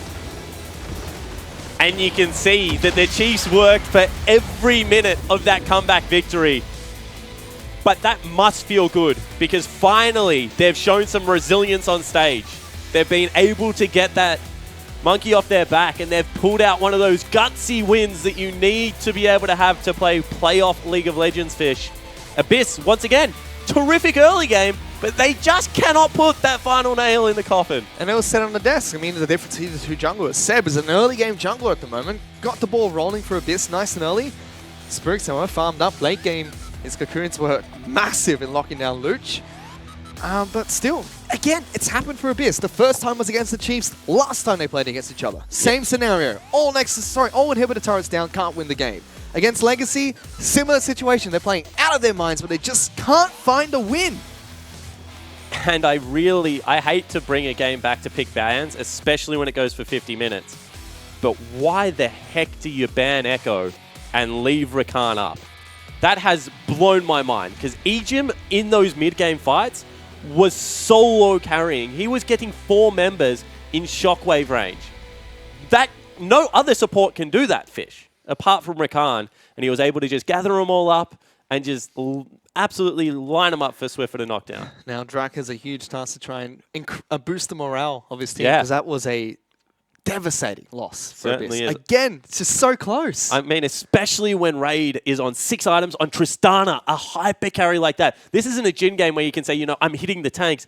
He was set up for success and unfortunately just couldn't get it done. Well, that was an amazing game 1. It's only the first game of today. To break it down a little bit further, though, let's send it back to Hingers and the rest of the analysts at the analyst desk. Thank you very much, guys. We are stuck in Groundhog Day here because that, as the casters said, that is exactly the same game as the first time Chiefs and Abyss met earlier this split. And my goodness, just can't close out a game. Sharp. Can't close out a game. Yeah, that was a bit of... I think I had a heart attack during that game. I actually cannot believe that was way too close for comfort for both teams. Yeah. That was a crazy game. Well, if you're... I mean, look, let's just talk broadly, right? If you're a team... I mean, look, coaches aren't there in the room with them when they're playing, but if your team is knocking on their Nexus, they've literally taken down all the inhibitors, they're like what is going through that team's mind that they aren't able to like close out the game then? Are they just like scared, they want to play safe? What's going on there? Well, for Abyss, like you could kind of say that they're a newish team. Their roster's newish, and you're going up against a team like Chiefs, who are they're just a veteran lineup, and they know exactly what to do in these stressful situations. Like as long as the game goes plus 35 minutes, you can really bet on Chiefs that they're going to make the correct macro game decisions, whereas Abyss are just going to falter and stumble around, which is exactly what we saw. Yeah, I think it was very similar to the first game of Abyss vs Chiefs. Like poor lane assignments, poor decision making from Abyss. Yeah, the game, they could have ended the game at one point, but they decided to take the safe route to double in him. But they played way too safe and let them have some breathing room. Chiefs got it back on their feet. They used the Rakan ultimate into the Orianna shockwave, and boom goes Luch. He just disappears. So a couple of things I want to talk about here. I know Tigum brought it up in the... I know you guys want to talk about this as well, Destiny. The Ruby Sightstone on Rakan. I mean, I think during the game, we were talking about it. We're not sure about this. Towards the end, it seemed to work because he had so many active items. But what were your thoughts? I actually prefer the Eye of Oasis build just because you get a lot, it's less gold efficient, but it's more slot efficient because then you can get more items and actives in the late game instead of just having an 800 Ruby Sightstone. So, yeah, and for the composition, I feel you do go... I prefer Locket into Righteous Glory as a Rakan because if they don't die, if they don't get 100-0 by the Victor and Tristana, they win the fight. Right. And their goal is to 100-0, so I felt like running at them is better than running back, So Always engage. yeah, I preferred the Eye of Oasis build. Meanwhile, Sharp, I know you had a lot of thoughts on the Oh, okay. Well, I've just been told we've got replays ready to go. So Sharp, I want you to talk about how this game turned around for Chiefs because they were behind, and then there was one specific moment I know you want to talk about. The fight leading up to the Baron. Here is brought up right here is what I don't understand is that Abyss were willing to take this fight even though Luch was out of mana, and as you can see, Abyss actually engaged this fight with Pabu, going in with the ultimate, and here. You can see, look at Luch, he's got no mana, his ultimate doesn't have much damage. At this point, he was actually sitting on around 2,500 gold. So it actually really confused me as to why Abyss took this fight. And Chiefs just playing to their power spikes, on Renekton and Orianna, and then just managed to play as their composition was. And yeah, it allowed them to get a free Baron. They've got Kalista, they've got Elise. They're two of the fastest champions at doing Baron, and it pretty much... That was their recovery condition. Abyss were in the driver's seat up until that point, and that flipped the game. So yeah, Luch has over 2,500 gold, almost 3,000 gold on his Victor. Then doesn't base, doesn't buy, and then takes a team fight where even though Abyss are ahead in gold, they're not ahead in items because they've just got a bunch of dead gold on their carries. Yeah, and one thing also is that Abyss shouldn't feel forced to take this fight. They have the scaling composition comp. Yeah. They had the composition that had the Poppy, that Gragas who outscales Elise, they had Tristana who also outscales Kalista. I would say that across the board, nearly all their members, maybe apart from the mid and support, actually outscale their counterparts. So it was actually really quite confusing as to why they took that fight. Thresh to me is an interesting champion because he doesn't necessarily scale because hooks can just take the hooks. Yeah. Tanks can just face tank it and they don't die. And I think it was really shown in this game that the Thresh actually popped off. Like in that bot lane fight, he hit hook after hook. They swapped target to target and they just instantly blew them up. Oh, we've got the replay here. So as you can see, Ejim gets a really good flank, but the problem here is that they actually don't 100-0 Luch. Luch is still alive, he's still doing damage, and his Chaos Storm is still wrecking the front line of Chiefs, which is Renekton. So Swiper has to back off, and now a beautiful hook from Rosie onto Raze. Raze pretty much zoned from the fight. And Abyss won this fight just because Luch did not die. He lived throughout all of that, and another flash hook from Rosie. He played really well that fight. That was very clean. I respect Thresh gameplay. That was respectable. But in terms of keeping Luch alive, then I think Fisher Spawn was saying, look, it's because they have two lockets there. Abyss have double lockets, so they just have a bit more heal, and they can keep Luch alive. Yeah. Yeah, definitely agree. I think the lockets saved that. That's true support. That's a true support duo.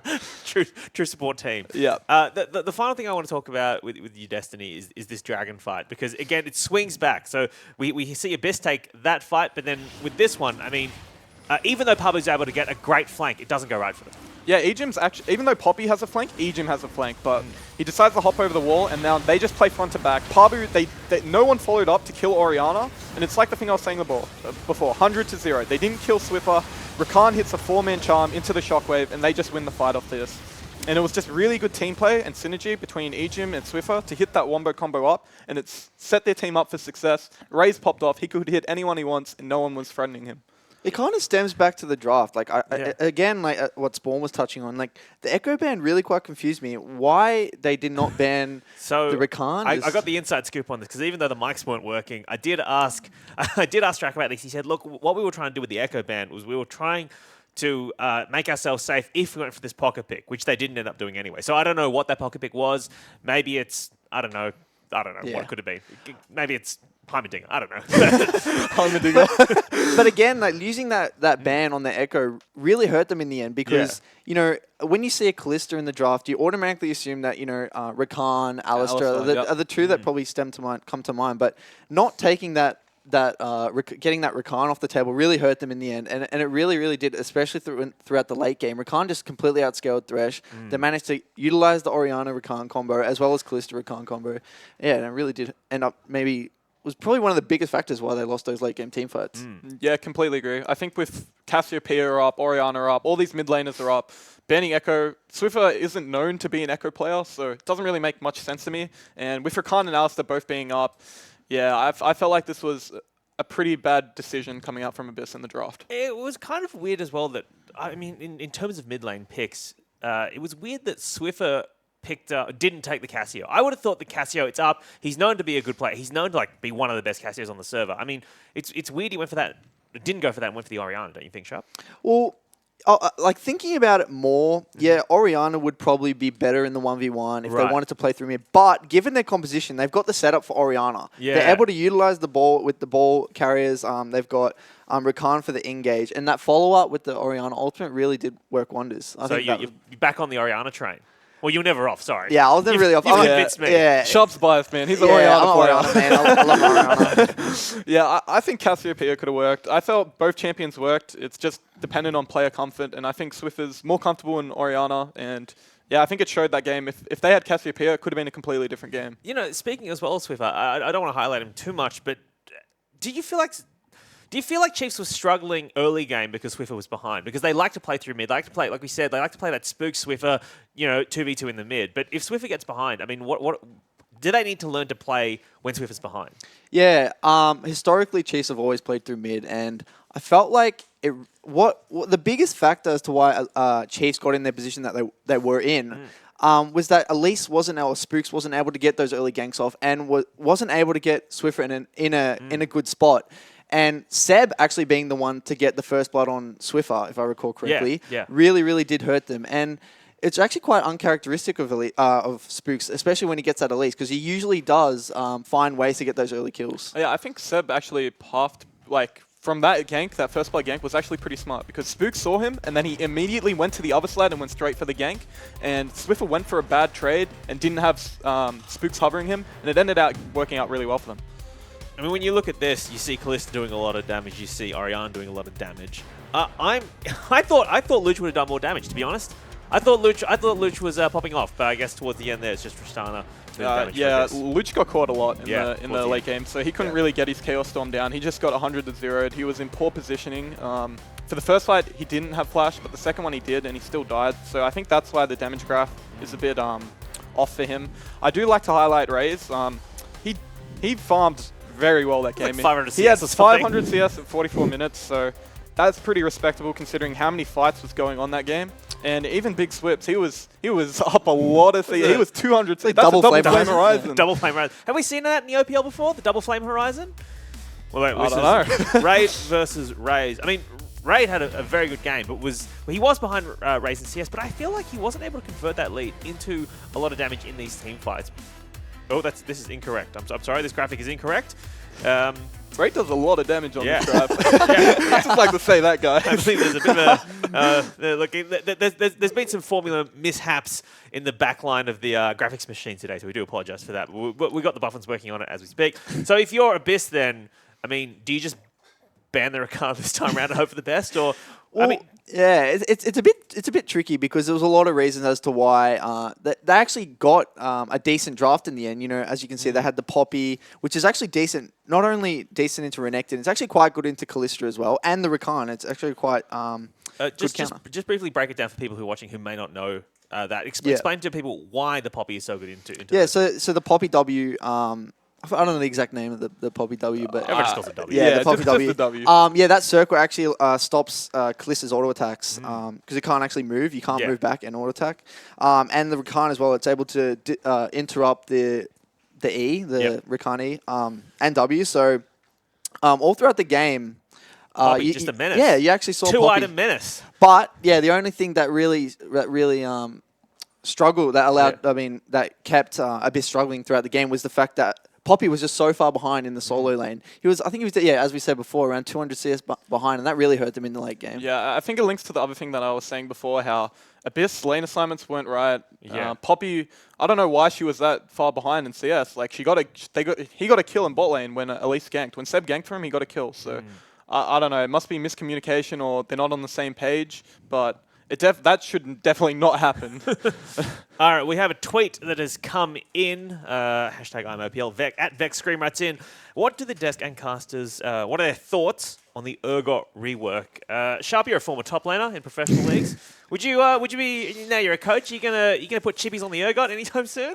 From what I've seen of it, I don't think it's too hot of a champion at the moment. Its kit doesn't seem too viable in competitive play, but Destiny, what are your thoughts on this? I honestly prefer the old Urgot. I support King, and he played Urgot at League of Origins, so he's the 0% play rate Urgot. Yeah, I am a fan of 100% Crab God, win though. rate. I am a fan of Crab God, one of my favorite skins. Really? That's your... yeah. One of.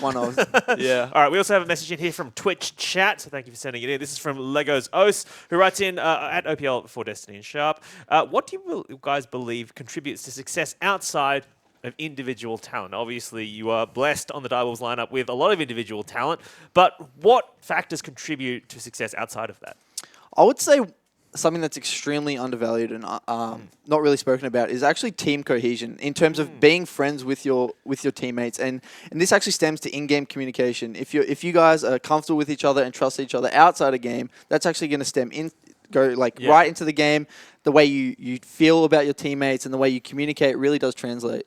Yeah, as well as being friends, I think communication is important. That links to being friends with people. Like, you have to be able to accept criticism, give criticism, and work as a team. And that links to your mindset as well, because if you don't have a growth mindset, if you're not willing to take it on board, then nothing's going to change. So you really need to play as a team and work as a team. So I think these factors lead to a successful player. And for instance, Dardoch, he's in NA, he's been having constant roster swaps and mainly for his attitude, but there's a lot of factors outside the game that's not really shown. So are Direwolves doing a lot of trust exercises back at the Direwolves house, back at the compound? A lot of falling into each other's arms? Well, we're actually really lucky that everyone actually gets along really well. Like, a lot of our players have been long-term friends and have known each other for a long time. Like, I think even myself and Fantix and King all played together for a long time. And it actually has really helped the team gel together. And the communication in-game is actually improved. I would say improves at a faster rate than if you weren't friends. Yeah. Yep, definitely agree. I was coaching them last split, 2016. So I got to know them as a coach, and now playing with them, it's a lot easier to talk to them, and it works out really well. All right, well, if you have any questions for our analysts, hashtag IMOPL, about the pick ban draft, you can also submit your questions via Twitch chat. It is time for us to get into our second game of this match. Before we do that, let's check out some highlights from game number 1. Ball comes in, knocks in Egypt, but he gets stunned up by Gravity Field. He will fall. Raid jumps into the fight. Good tackle. This could be game. He's going to get taken down. Abyss will kill the AD carry. Swiper dashes in, takes so much damage. Hook back. Raid gets a reset. Another kill for Abyss. Going for a big flank. Gets a great initiation. Shockwave comes through as well, but Luch lives. Will he die at the back lines? No. Great shielding coming out. They've already got one kill. Raze is hopping around, getting good damage on the front lines, but will be flayed back in the team. Forces his own flash. They destroy Spooks. They've almost killed Swiper as well. Let's see if the Chiefs can continue to defend. There are low health bars on Abyss. Rosie! He gets the man life hook. Will knock back Swiffer, and Raid goes on a rampage. Oh, Egypt with the big initiation. Luch gets destroyed once again. Wombo combo if I've ever seen one. Seb's the next target. Swiper gets into the back lines, and that's 2 kills for the Chiefs. Big shockwave comes out from Swiffer as well. Raid, however, is somehow still alive. He jumps over the wall, but Abyss, the rest of the team is being dismantled. settled. Seb will fall as well. Now it's going to be Elder Dragon picked up. It's a quadra kill picked up too, coming out from Raid, and only Raid left alive. Big slam onto Raid. He's knocked back in. Raid is left untouched, but now it's going to be collapsed upon. Hook lands on his Spooks. Double kill picked up by Raid. Raid looking for it. Flashes the shockwave, but Raid is still so healthy. Shutdown comes out from Swiffer. Luch wants to try his best, but he's going to get destroyed and sent back into respawn. The Chiefs have turned around this game. It was a long, hard-fought battle, but they pick up game 1 against Abyss. Welcome back, ladies and gentlemen. We just witnessed the Chiefs turn around a game against Abyss. It was a 50-minute slugfest, and Abyss, again, can't close out a game. Yeah, and what a battle of supports that game turned into. I mean, initially, Rosie landing those 2 clutch hooks, one onto Raze, one onto Swiffer, both very aptly named as death sentences before Ejim was able to take over the latter stage of that game, getting multiple 4-man charms in there. So I think that going into this game, there should be a lot more priority put onto that support champion pool. I don't expect Thresh to be seen. I don't think that Rakan should be left available, Fish. I've already said my part on that champion, especially if they prioritize Kalista. First ban from Abyss is Rakan. They know exactly what costed them those late-game team fights that went so well for the Chiefs, despite being behind in turrets, behind in kills, behind in gold, Baron's down. But Ejim was able to find the perfect flanks and initiations. Let's see what else changes during this draft phase. They take off Elise, so they don't want Abyss to get the second rotation pick of that jungler. Maokai will be banned out by Abyss as well. Yeah, and I think that this means that they'll probably go for a priority on Kalista again. I think that it worked out really well for them. It set Raze up for some great success. Kalista is also the best support in the game, in my opinion. You can pull someone out and throw them back in. I mean, I don't understand why we gave that much utility to an AD carry, but we did. So every time that she's back in meta, she unlocks a very unique playstyle, Fish. Yep, and Kalista is left up again. Jace was the final ban that came out from Abyss. Zaya was the final ban from the Chiefs. And Kalista's locked in for Raze once again. LWX was right, Fish. A little-known AD carry running around China about 2 months ago was first picking Kalista every game. And he was winning lots of them. Turns out he was correct. Well, let's see what Ejim decides to play as the support of choice. Alistar still left up and available. Yep. Thresh is still up as well. Our first pick from Abyss is going to be the Gragas. Could expect Thresh to go here as well. Yeah, I expect Thresh to be locked in here. Gets rid of the Kalista Thresh lane, which is pretty deadly, as well as puts Rosie on one of his best champions. Ooh, Tristana being picked up, that's a little bit unique. Strange, because AD carry was already shown from the Chiefs, so this could have locked in something for themselves here, but hiding their picks again. Braum is left up as well. Chiefs could take the Kalista Braum lane. Yeah, it would be a good lane, especially if they go Sejuani Braum. That gives them a lot of lockdown, some big tanky bodies in there, as well as, you know, the double frozen passives coming out. Thresh. That's also an okay lane. Yeah. Thresh gets locked in instead. So Braum is left up if Abyss decide to take it. But still, nothing much has changed except for the Elise pick for the Chiefs so far. Still a very aggressive support, aggressive AD carry of Kalista. Yeah, exactly right. And we'll see whether they're able to bully out lanes with it. Bard being locked in. I feel like this is comfort as opposed to for lane. See whether it helps out in the team fights at all, because we know that's what Legacy like to pick it for. Yep. Rosie's well known for his Bard. As you mentioned, a very comfortable champion. He's the rapid fire cannon Bard connoisseur, which Draka said he's allowed to build. Yep, he certainly is. Why? I have no idea, Fish. Apparently he was saying upstairs that he's allowed to build rapid fire cannon, but if he does, he can't build static shiv afterwards. Which makes a lot of sense. Because double Energizer is good on a lot of 80 carries, and Bard isn't an 80 carry. So there we go. I figured it out for you. You can believe. If you believe you're an 80 carry, you can be an 80 carry. Swan is refusing to speak. So I'll take you guys through the bans instead. Nah, taken away by Abyss. Camille is the first ban from the Chiefs. What do you mean by 80 carry? I'm trying to figure out the premise for your statement. Attack, damage, carry. So long range, melee? Nah, it's fine. You know, short range 80 carries work. Urgot was the shortest range 80 carry. Well, I'm talking like Camille, right? Because no matter how much Camille wants to be an 80 carry, she can't be an 80 carry. Can be. Just build a lot of AD and you're an 80 carry. All right. Short range. Get a rapid fire cannon, increase your range slightly. This is why you never argue with an idiot, ladies and gentlemen. because they bring you down to their level and beat you with experience. Yes. You were correct. Anyone can build attack damage items and technically carry a game, Fish. How I have not thought about this in the past, I do not know. Yes, please stop bringing me down to your level. Meanwhile, Victor's been banned out by the Chiefs, so taking away Luch's champion from the last game. Jax is the final ban from Abyss. Yeah, that's interesting, getting rid of the Victor. Maybe they think it's a comfortable blind pick and want to make them show the flex now, Fish. I mean, it did. And they do. It did do well against Swiffer last game very early on. However, the pick that comes out first for Abyss is the Shen, something that was banned by the Chiefs last match. Yeah, and I'm wondering, like, is it such a bad meta that you can no longer play like Rumble or something that really punishes Shen in the top lane? See him hovering Kled right now. Scales up nicely against Shen. Still not the best pick, however. Let's see if Swipe is able to use that champion to success. He's been bullied on it quite a few times, and he's also been a bully on the champion too. Final pick for the Chiefs will be the mid laner for Swiffer. Which, of course, will be Wukong. Please stop. No, that meme will never die.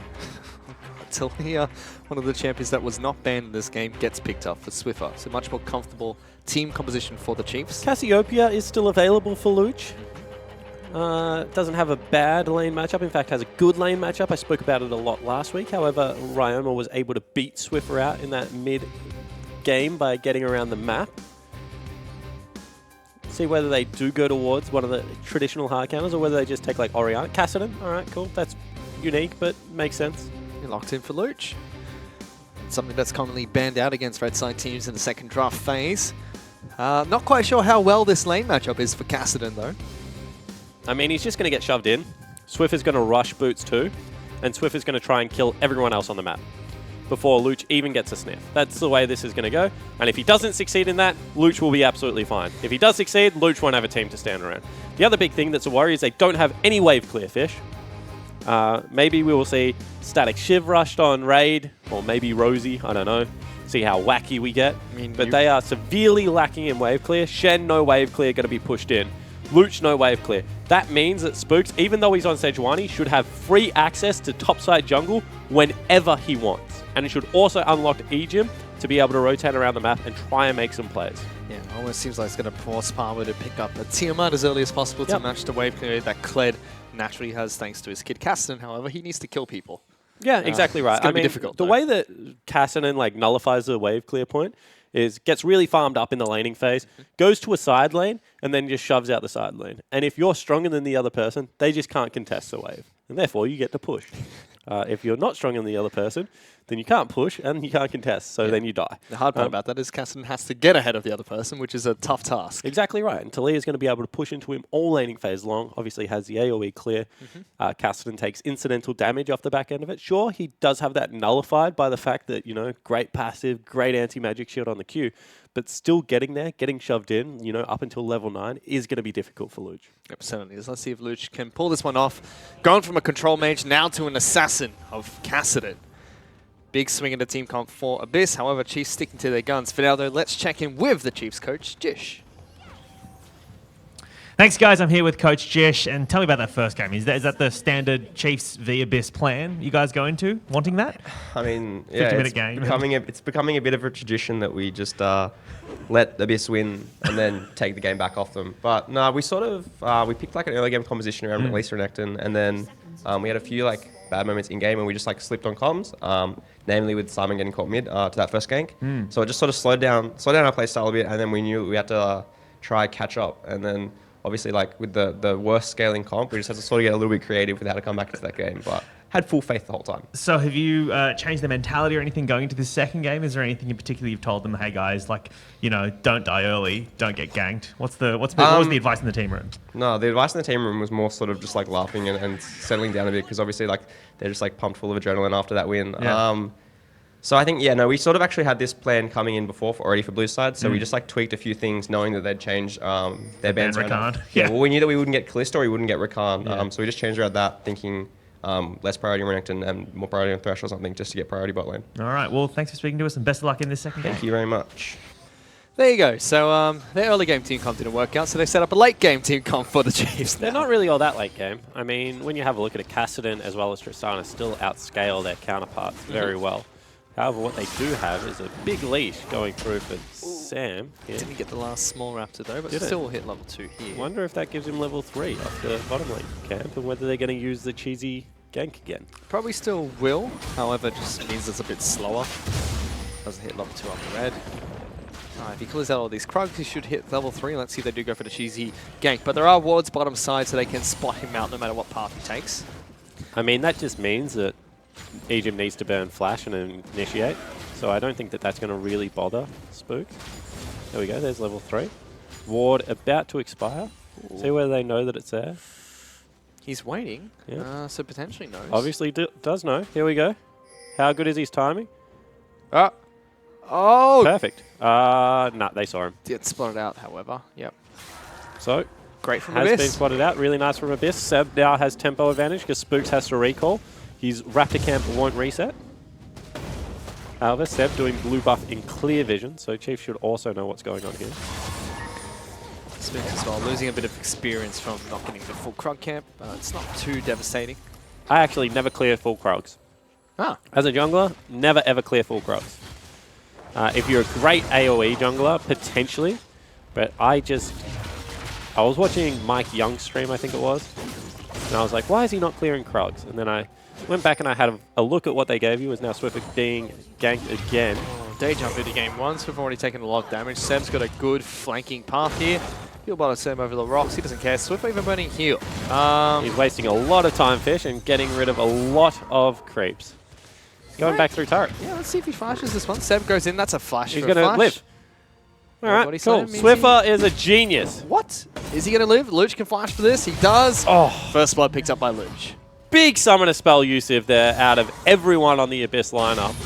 But, I mean, Swiffer, once again, overextending, gets caught out and will fall down.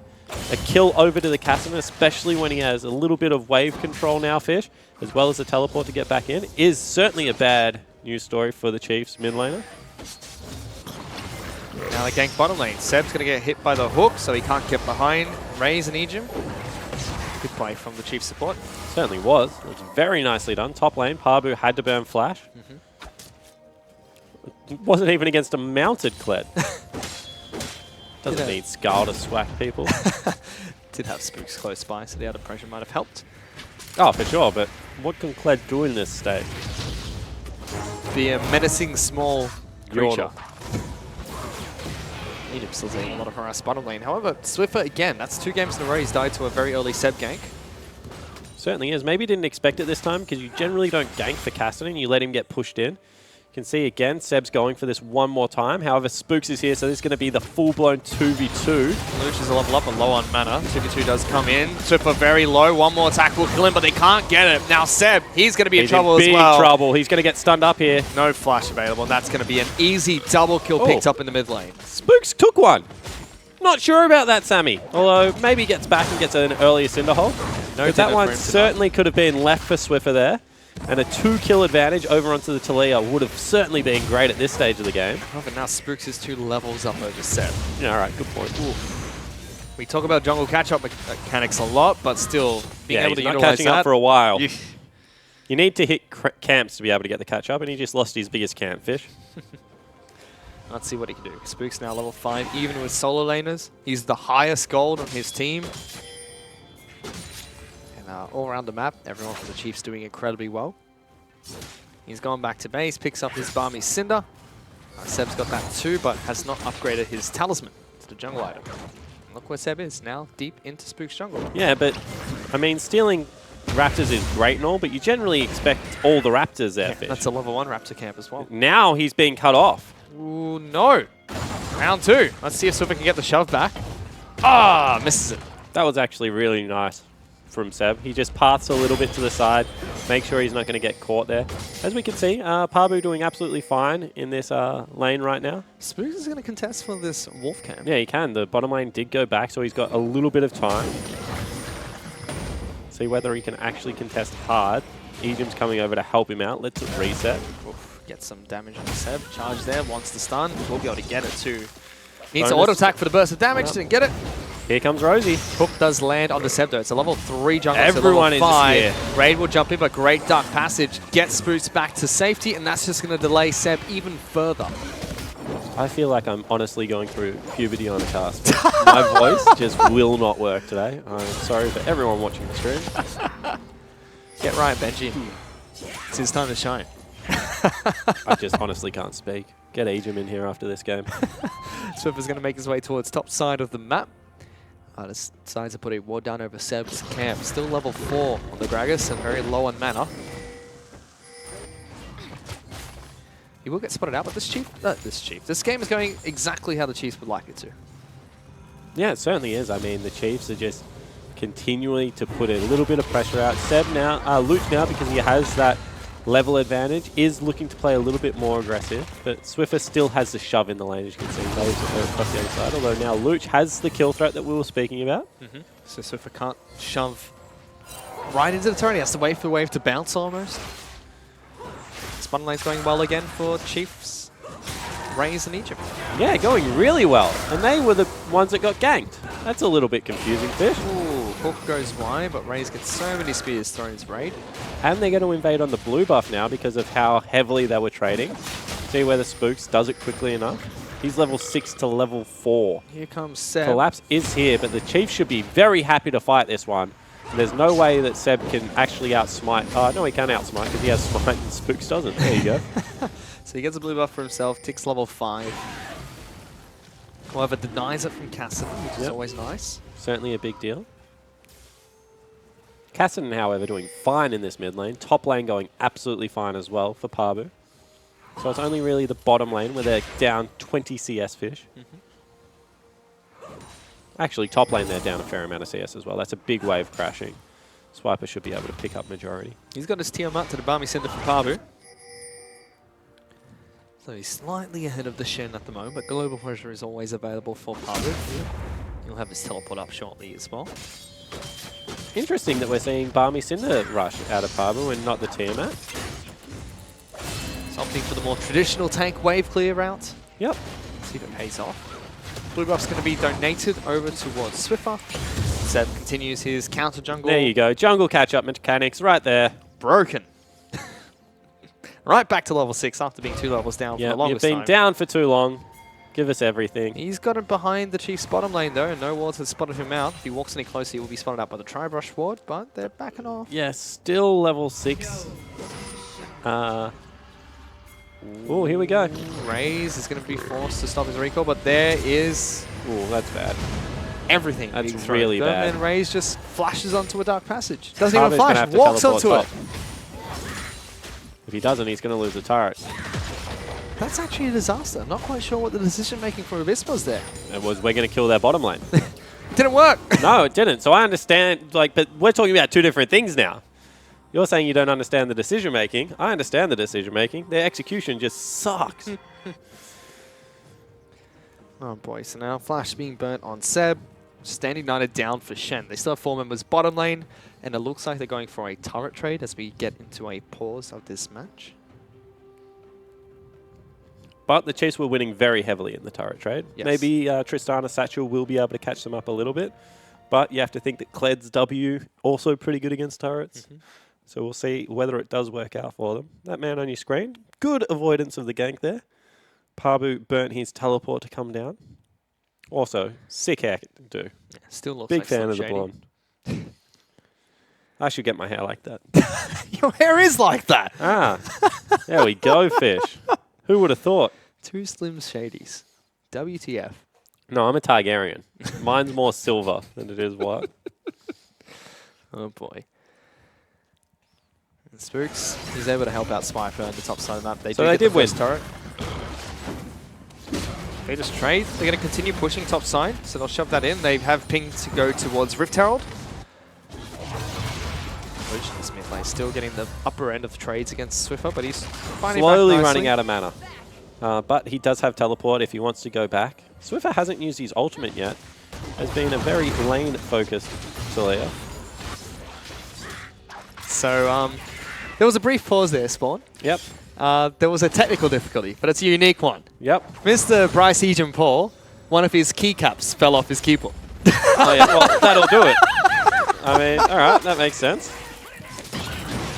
They keep their keyboards here, so it's not like it was a traveling issue or something like that. Meanwhile, in the mid lane, Swiffer's actually dead. Yeah. Luch just riff walks on his face. I mean, 4 members there.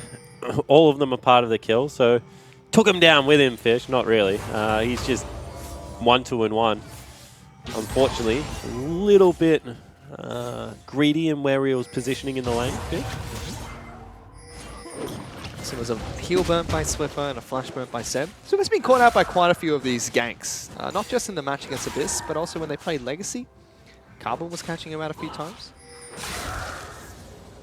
Been a little bit overzealous almost in the current meta. Yeah, it certainly is. He's playing very far up, and you understand why. This is how you have to punish a Kassadin. However, what it's allowed is 2 ganks to come through, and he's not being punished at all. Now, Swiper maybe getting dove here. He fancies his chances, apparently. He certainly does. We'll see whether he can actually go toe-to-toe with him. Ooh, dodges out. There we go. So he does clear out a couple of minions, but with the next Got wave... experience for a lot of them, Fish. Yeah, with the next wave coming up, though, Abyss will be able to knock down this top lane out to turret. There's no rush, there's no race anymore. First turret's already fallen. I feel like that's Big Swip sending a little bit of a message. He was like, you know, I can stay here, I can get some experience if I want. Swiffer's like, I can take all your spells to the face and get hurt really bad. Takes Swiffer 2 spell rotations to deal the damage that Luch was able to do in 1. Still going, though. Chucking rocks everywhere. I feel like that is Talia's kit, though. And also, if anyone has ever played a game with Talia, all of her quotes are often as repetitive and as Throw annoying. another rock! Yeah. Know the loam, be the stone. Talia is another one of those champions that I have refused to play in League of Legends. Really? Yep. Why? I don't know. I think she's good. My team used to always make fun of me, especially when Fiora Oh, first there we came go. That's why Ejim has the Herald. The fancy over-the-wall pop. That's going to charge straight away. That's a unique interaction. Stops the go. charge. See whether they can keep going for it, though. Does he get another? No, he just whacks away the turret. That's really cool from Rosie. And now Abyss are looking for a fight. Great Steno's team coming fight. Here we through, go. Locks down Raze. That's the first kill for Abyss. They will shove them back and disengage. But they've saved this turret. That was beautiful. Certainly was. I mean, Rift Herald looked like it was going to be great usage there. Ejim set it up really well. Unfortunately, the Bard ultimate just negates any aggression and picks up another kill. That wasn't a replay. That was live. And yeah, now Abyss Esports looking good in this game. And that was a Darius portrait over a tweet as well. Graphics machine, calm down. It's not having the best week, the old graphic machine.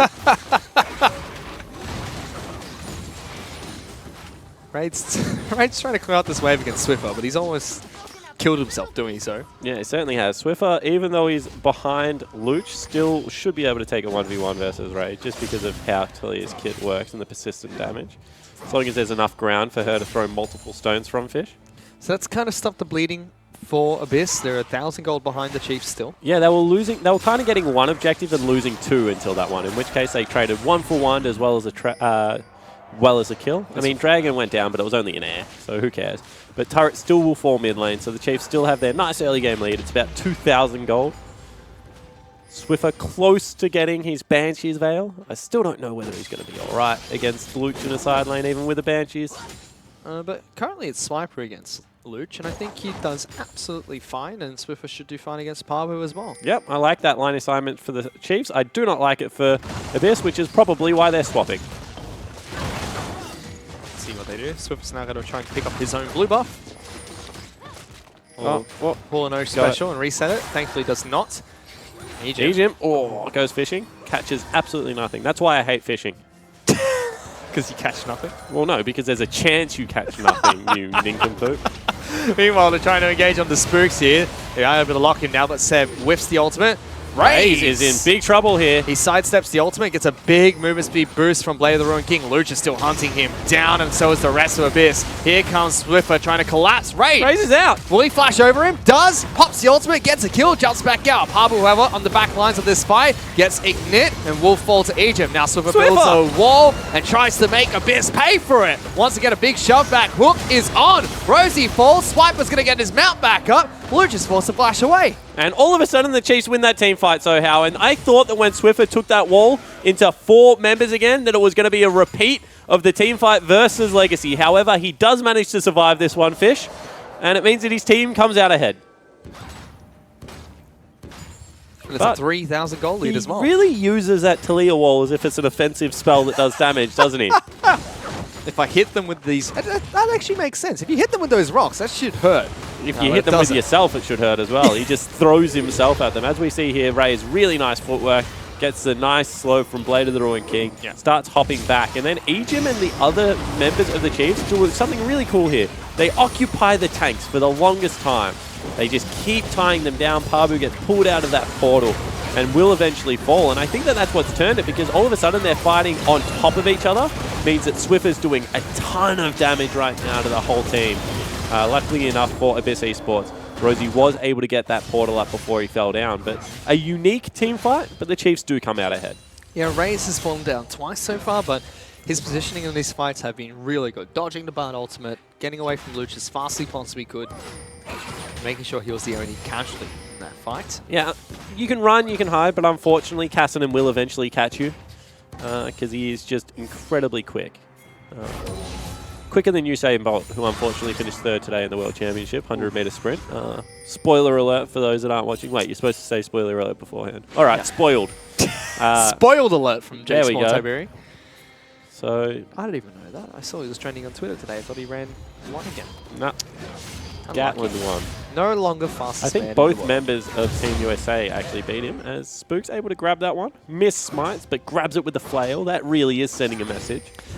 Thankfully for Usain Bolt, his favorite distance to run is 200, not 100. Yeah, he says that, but he was really good at 100. He was. So I can understand what he means when he says that, Fish. But I also love playing Jungle Kane. What's your win rate on that champion? I think it's getting lower. If anything, we're going backwards. Spooks has caught out multiple members of the Abyss Esports. It's this massive proc by Rosie. Here we go. Tanky. Well, fun champion, Bard. But you can see, once again, Swiper's just got this huge gold and CS lead over Pabu. 2 levels as well. And has complete priority over the lane. Unless he gets taunted into a turret and sits there for a while, nothing really going to happen. So the Chiefs winning out in this 1-3-1, even though Cassinan probably stronger than Talia right now. Oh, missed. Thrown forces a jump out of Ray, but that's worth. Hook goes and lands on the Seb, who tries to knock Rays back into the team. Does so successfully. He's now against a wall, forced to flash out. Pabu flashes but misses. Luch wants to continue his collapse. A lockdown by Spooks. Get in. Doesn't look like it, but he's got good damage on Seb. Gets the first kill of the fight. Double stun coming out from Rosie, but Luch gets collapsed on. Big Temper Fate will lock down Rays, but Ejim gets chucked out and tries to lock down the rest of the team. Ray's still alive, jumped up by Raid. He's going to die. Big team fight for the Chiefs already, and Pabu's the final casualty to fall. Yeah, unfortunately, that's a disaster for Abyss. Look at how low the members of the Chiefs Esports Club are. 3 members, sub 100 health, but it does not matter. Will still mean that they push in for this turret. Swiper, you're tanking it for some reason, my friend. Oh, there you go. It resets. Did not know that. Dismounted. Goes invulnerable. That's really... I hate that champion. Rosie's looking for a sneaky kill onto Ejim here. That turret will fall thanks to the tanking coming out from Swiper. Yep, so really nicely played from Swiper there. 1-0-5, having a great game on the Cled. He's turning into the Chiefs' legitimate win condition right now. Let's have a look at that. Raze once again gets caught out, but this time able to flash the wall. And this was really cute from Raze. Let's watch the Tempered Fate come out. I mean, Seb gets picked up here, but Tempered Fate comes out right now, I think. And he pulls Ejim in just before he goes golden, which means Ejim can knock up the members that want to kill Raze as he flies out. Will just live. Quick fingers there. And it means that the Chiefs clean up the team fight. Swiffer's positioning was also stellar in that fight. We'll now have 2 items, so a big spike for the Talia. Big flash from Raze as well. Got him over the wall, but also dodged Pabu's flash taunt, which is one of the few combos that is difficult to get away from. Yeah. Flash taunt, flash body slam, both in this game. Both are pretty much guaranteed to hit. There's another little fight here. Seb has to smart away the blue from Luch, so Luch I don't think has had a blue this game. Not great for the Cassinan. He's still working towards his Lichbane as a Mountain Dragon will be picked up by the Chiefs here. Eventually. But they have a 6,000 gold lead, so this is looking like a much better game for the Chiefs. Yeah, it certainly is. Looking much more like a Chiefs game. Sure, their laning phase was still a little bit sloppy fish, and they wouldn't be happy about that. But as soon as the mid game cracks open, they rotate. They're first to the turrets. They're first to being able to pick up all the macro objectives, and that's how the Chiefs like to win League of Legends maps. They don't like it to be brawl heavy, although this one's had a couple of team fights. They do much prefer, you know, picking up those gold leads off better CS numbers, off better farm around the map. See where the Swift is caught out here? Good raid. So Seb has to pop this. Luch is coming through. Shove back does knock Seb back, and now Swiffer goes on the offensive. Good damage from the rocks, but he's running out of mana. Still going to tag him a couple of times. The rest of the Chiefs do start to collapse.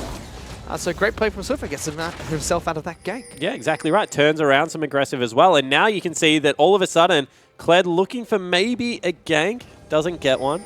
Thought he was going to collapse onto Raid in the mid lane. Instead, just backs away. Chiefs clear up vision around the Baron pit. Oh, can he get it? Yes. Calls on Ejim. Good team player. And Raid's going to continue hopping around, farming up, looking for his Hurricane as the second item. Raid still sitting on the components for his Static Shiv or Rapid Fire Cannon. And they're collapsing again, this time on top lane. Luch is very quick. And they've caught Seb though, I think. Have they? No. Still going for Luch. Go for Luch. Hook. Ooh. Went for the Mad Life. Predicted it, but just out of range. And just going to continue to pressure Abyss here. It doesn't look like there's much Abyss can do except for force a fight and hope that they can outfight the Chiefs, which so far has proven like they can't. I mean, they can also look to scale up. Shen eventually becomes unkillable in the side lane. It's going to be completely fine. I mean, when you have a look over onto, you know, Tristana, Kassadin, they're both very good late game champions. I think that they do have a legitimate win condition if this goes to, you know, 40 minutes. However, right now, Chiefs, with that Earth Dragon, with the 6,000 gold lead, they're just going to look to pressure Baron. They're going to look to continually push out lanes, make them come through Fog of War, and see whether Raze, Ejim, Swiffer can generate the pick that they've been looking for. Still waiting to see what the next move is. A 7,000 gold lead has been acquired by the Chiefs. A lot of that is on Swiffer in the mid lane. A bit on Spooks as the top lane. Swiper is absolutely dominating. Yeah, top lane's been a wash today a little bit. Game 1, you can definitely give over to the lane matchup. I don't think Shen has a horrible lane versus Kled.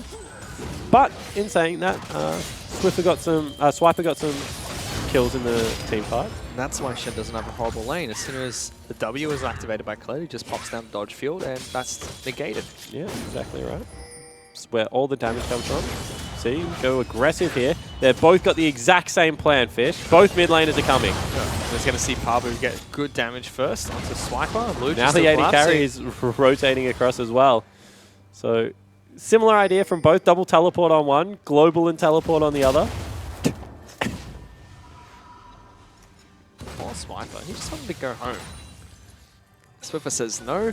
But Abyss are rotating towards top side of the map, where Kalista has just pushed in a top lane wave that will crash onto top lane inner. Luch and Rosie look to clear out wards that have been placed down by Ejim, and Chiefs have started a Baron. Yeah, this is a great call out of the Chiefs. They know because they've been playing the other side of the map for the last couple of minutes that there's nothing here. Good use of the Tempered Fate, however. See whether the Chiefs keep going for it. Yeah, that was blind coming out from Rosie. It gives them some time. Luch is going to rip walk in, but Baron's already been taken down, and Swiper starts to fight. He'll be knocked off his mount to kick things off, but Pabu is falling down lower and lower. Spears ripped out, and Ejim gets thrown in. Oh, that's a great hook from Ejim. Jukes to the right and throws it to the left. Double kill picked up by Raze, but they're not done yet. Swiffer has just jumped on top of Raid's head, looking for a shove back. Pops his heel for some movement speed. Will he get it? Nope, can't do it. Yeah, exactly right, but just heals to try and catch up to him. All of a sudden, they've killed 2 members. They've taken Baron off the map, and they're going to be able to push in and break the base. You can see Swiffer also a little bit greedy. He's going to go for the next turret and prep that wave, Fish. So the Chiefs looking to take maximum off Summoner's Rift. They're 10,000 gold up in 25 minutes. And unfortunately for Abyss, game 1, they really took it to the Chiefs, but this game has definitely not been in their favor. And now Rosie's been caught out. Great collapse. Seb is going to fall too. Hook is on. Raid watches helplessly as Pabu flashes and misses his taunt. This might just be game for Chiefs after that blunder. Triple kill picked up by Raid. Yeah, it certainly could be. You can see Raid's very hungry to end this one. They advance on the base turrets again. Unfortunately, creeps aren't there just yet. But they go grab him with the Baron buff. They're speeding it up, and there is still 20-second death timers. They're very, very long. 25 on Pabu, 15 on Seb. Rosie will come up at the next turret. Ejim gets a hook mid-air. Good night, Raid. He goes into the fountain with that death sentence. It definitely is one here. Luch wants to defend this I think Nexus. they have to bail. I think that they've done enough here. Ejim probably shouldn't have followed that hook, and that drop means the cameras. that, Drop the cameras. They Swiffer. go for a fight. Banshee's Veil stops the Tempered Fate. The rest of the Chiefs will dodge out of that one. They're still collapsing, but they're losing inhibitor turrets for this. Yeah, but they need to get something, Fish, because unfortunately... Charge comes in for Swipe, but he hits a wall. Not quite sure what he was doing there, but Seb now looking for the fight. Raze will juke away from the ultimate. Swiper's still in the front lines, but Gragas falls first. Look at Pabu. He's in no man's land. Get back to your hospital, Shen. You've got to conduct some surgeries. He certainly does. I mean, right now, the whole of the lineup is just bleeding out. They'll go towards top lane, look to pick up the second inhibitor. I think that right now the Chiefs could have just looked to end it with no Seb available. He's still... What is Pabu doing? He's walking a long way around. His support's already dead. Raze QSS is out of his taunt. Now Pabu's going to get locked down. Raze does not care. He wants Luge. Can't rip the spears out, and Ray goes strong. Shutdown picked up by Tristana, but Swiffer gets a return kill. Swiper is very low, but will get remounted now. Pabu falls. Triple kill picked up by Swiffer. Luge will come out and try and stop this one, but that should be game. Let's just see if Swiffer and Swiper can work together to take down this Nexus. It's low. Swiper's dead. Go, Here comes Ejim. Ejim. Do it, Bryce. You can smack that Nexus, whip it down, and that should be game picked up by the Chiefs.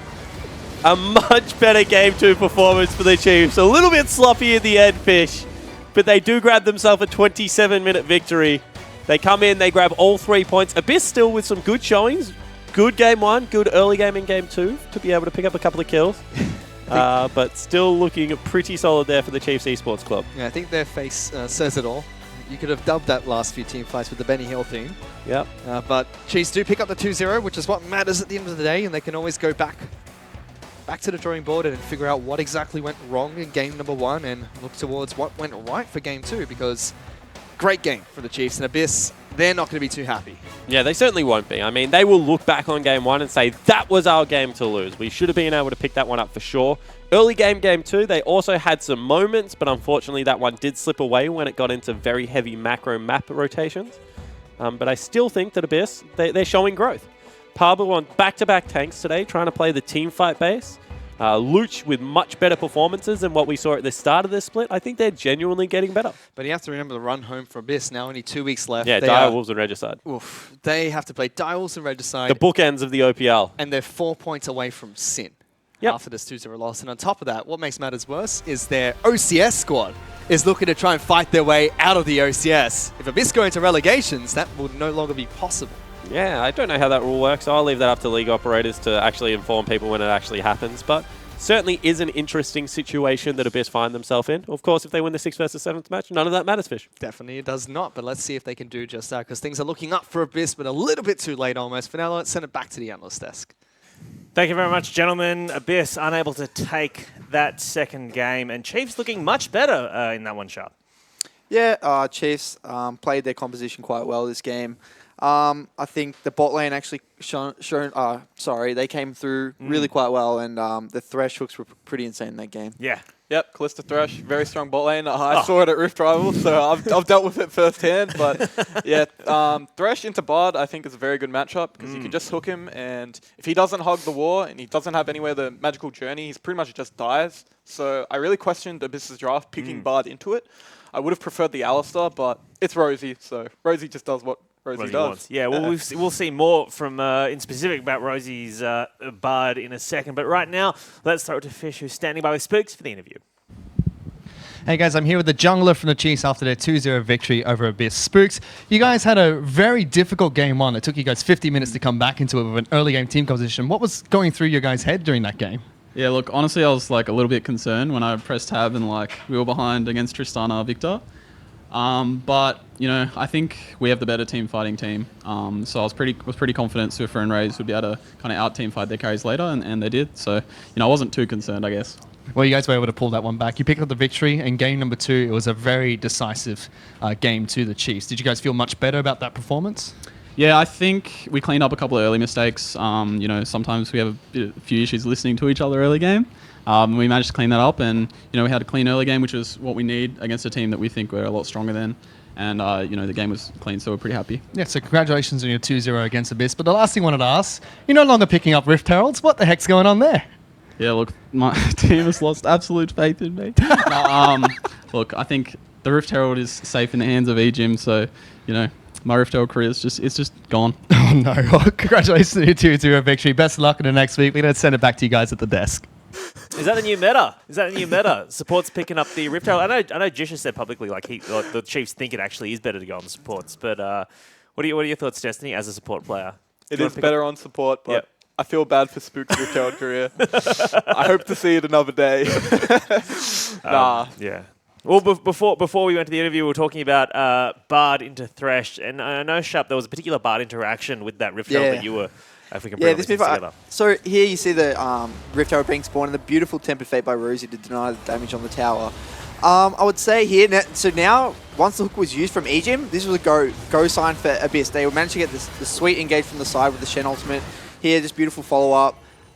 Didn't really get too much from it, but what it did deny was them getting that, allowing them to save that mid tower, which mid tower has been known to be like the most important tower in the game. Once that mid tower is broken, team compositions are allowed to push their advantage further into the enemy jungle to make picks, and by saving that tower, actually really allowed them to actually come into the game further and let that game be in their hands. Yeah, you look at these two team compositions. On the side of Chiefs, they have very strong team fight. They've got the Kled engage. They've got the Sejuani ult. They can do front to back very easily, and they can still use the Thresh hook to pick. So they can play pretty much anywhere around the map. But when you look at the Abyss lineup, they've got Shen, Cassidy. They're playing a 1-3-1 comp. They need that mid tower so that they can play to the side lanes. And that was a good showing of their comp, how they want to flank with the Shen and the Cassidy and just blow up someone. Like, as well, like touching on that, like you said, the 1-3-1, the Cassidy with the Shen, like keeping that mid tower up is actually crucial, because once that mid tower breaks, the Chiefs can actually push their vision deeper into the jungle, and what that does is allows them to get a larger control on the map, deny vision, and actually bait 5v5 team fights. But keeping that tower up in the mid lane allows Cassidy and Shen to feel safer in the side lane, knowing that they have more vision in the mid lane. Yeah, I mean, they did save that mid tower, but it took a lot of damage from just the autos from the Rift Herald just sitting there chunking away while they're chasing people down in mid. Destiny, I know as well, speaking of that mid lane and team fights around that, Chiefs comp was highlighted in a particular team fight as well. Yeah, definitely. When they went for the second turret mid, this is when they highlight their team comp. They actually have Swiffer flanking with Talia here, and look at Raze. Raze just flashed Shen and Cassidy. They just missed all their engage. Abyss can't take this fight. Seb gets caught out in the backline, and it just doesn't matter. It's a 5v4. They've just burnt their flash on the Shen, and Cassidy doesn't have flash either, so they can't blow up Raze. And this is just a Raze show, to be honest. He just lives. Just kites out. He just has the boys having his back. The Armored Titan peeling for him. So they played that fight really well, and they punished on Abyss's mistake. You actually have to question whether or not Abyss had to commit fully to that fight. You know, like obviously looking at the composition, they don't have a 5v5 team fight. So following that, it's actually quite it's weird. Yeah, a little bit weird for them to continue on in that fight. But no surprises here. Obviously, Swiffer just popping off in that game, doing a lot of damage. But you know what? No 5v5 team fight for them. How could have Abyss better 1-3-1 after they'd lost that mid tower? Is there like after that point in the game, are they just forced to take the team fights? I think that Abyss fell behind very early. As a 1-3-1 comp, you need to get ahead early because you've got strong solo laners that you want to build around. They're your threat. They want to go for the solo kills. They want to pressure the flanks. But once Shen uses his Stand United bot and they lost top tower and got nothing in return, and when it was a good play, it was fine, but they mechanically misplayed it, like Spawn said on the cast, and it really put their team comp behind, and you can't, like, once you fall behind, it's very hard to come back. Yeah.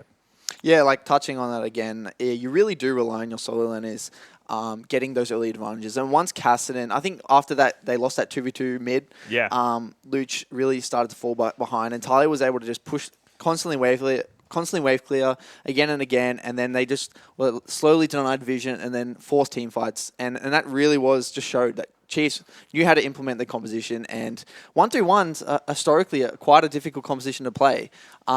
For a team like Abyss, I would actually prefer for them to stick to the 5v5 orientated team fight. So bit of a risky draft, but... Well, speaking of... I want to bring up some stats from Swift, and I want you to talk about how the Talia into Cassidy matchup should go. Yeah, so Rich has been quite vocal, Fantix, sorry, for all the viewers, who's the mid laner for Darwis, has been quite vocal in this matchup. In the early stages of the game, Talia can actually shove in Cassidy quite well, but it gets up, once Cassidy gets like one item, or even like a few components of the Rod of Ages, Cassidy can start winning trades pretty hard. So if the jungler plays around the Talia, gives Talia that backup, Talia can actually roam throughout the map and roam heavier than, and spikes earlier than Cassidy. But Cassidy obviously scales quite hard.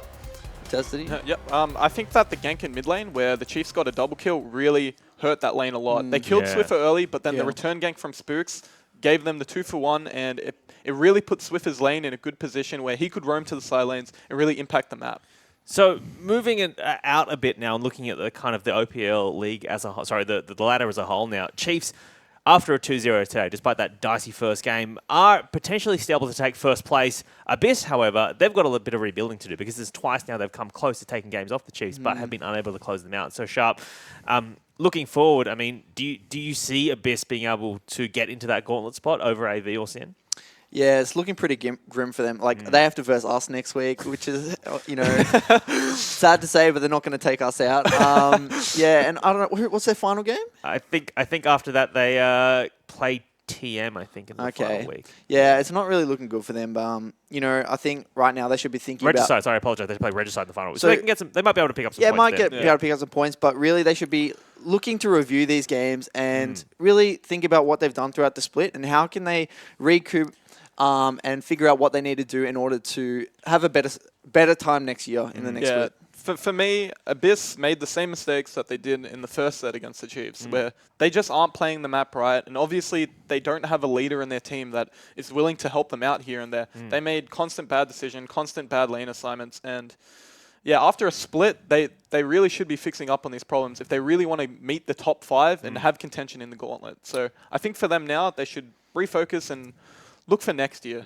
All right, well, Chiefs too strong for Abyss in that first match, but do not go anywhere because after these hearts we'll be back with our second game as Sin take on oh goodness, I forgot TM. My goodness, I'm so sorry. I've just had a brain. Anyway, Sin are going to take TM. Flash over him, does, pops the ultimate, gets a kill, jumps back out. Harbour, however, on the back lines of this fight, gets Ignite, and will fall to Egypt. Now Swiffer builds a wall and tries to make Abyss pay for it. And he's got good damage on Seb, gets the first kill of the fight. Double stun coming out from Roosevelt. Luch gets collapsed on. Big Temper Fate will lock down Raze, but Egypt gets chucked out and tries to lock down the rest of the team. Raze still alive, jumped up by Raid, he's gonna die! Big team fight for the Chiefs already, and Pabu's the final casualty to fall. Oh, that's a great hook from Egypt. Jukes to the right and throws it to the left. Double kill picked up by Raze, but they're not done yet. Swiffer has just jumped on top of Raid's head as Pabu flashes and misses his taunt. This might just be game for Chiefs after that blunder. Triple kill picked up by Raid. What is Pabu doing? He's walking a long way around. His support's already dead. Raid's QSS is out of his taunt. Now Pabu's going to get locked down. Raze does not care. He wants Luch. Can't rip the spears out, and Raid goes strong. Shutdown picked up by Tristana, but Swiffer gets a return kill. Swiper is very low, but will get remounted now. Pabu falls. Triple kill picked up by Swiffer. Luch will come out and try and stop this one, but that should be game.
Welcome back to your OPL Sunday. If you're just joining us, Chiefs were too strong for Abyss. My name is Higgins. I'm joined here by Sharp and also Destiny as we get into our second match of the day. TM taking on Sin. A lot happening here at the OPL studios. I mean, Sin, obviously an emotional gaming house team. They're feeling pretty good after beating Chiefs last week. TM, however, when you look at these guys, Sharp, do you see a carry threat on their team? And if so, who is it? Yeah, well, I would say Only probably is their biggest carry threat. You know, obviously his last few games have been playing the Kane, playing more of a carry style oriented jungle, compared to Juves has been historically being on more of those utility oriented junglers. Yeah, definitely. I think Only is 100% the star player of the TM roster. If he gets ahead, he does his best to try carry the team. If he can get on the likes of Rexfly, Kha'Zix, and Kane, he can really influence the map. And I think if TM drafts smartly and get Juves on another carry jungler, this can really blow up the game. So I think banning out Maokai, Gragas, and Sejuani is TM's plan of action. And yeah, I think that is the best way for them to win. I mean, Juice has been very vocal that he's the best Kane OS. I mean, Only is the only person to play Kane in the OPL. I mean, do you have an opinion on who's the best Kane in OS? Well, he actually pulled out Kane against us. Yeah. And actually did quite well. Yeah. I was very surprised. So I would actually have to say, sorry, Jews. I actually think Only probably is the best Kane in OS right now. Trick question. Jake Spawn Tiberi. Yeah. Mid-Kane. Jake Spawn Tiberi. Best Trick Kane OS. Do you think Kane's viable right now? Well, like, it's a bit controversial, really, because I think that Kane doesn't offer that much to a team composition. Right. Like, although his early ganks are quite strong, compression of the map early, it doesn't offer much CC, it doesn't offer much engage.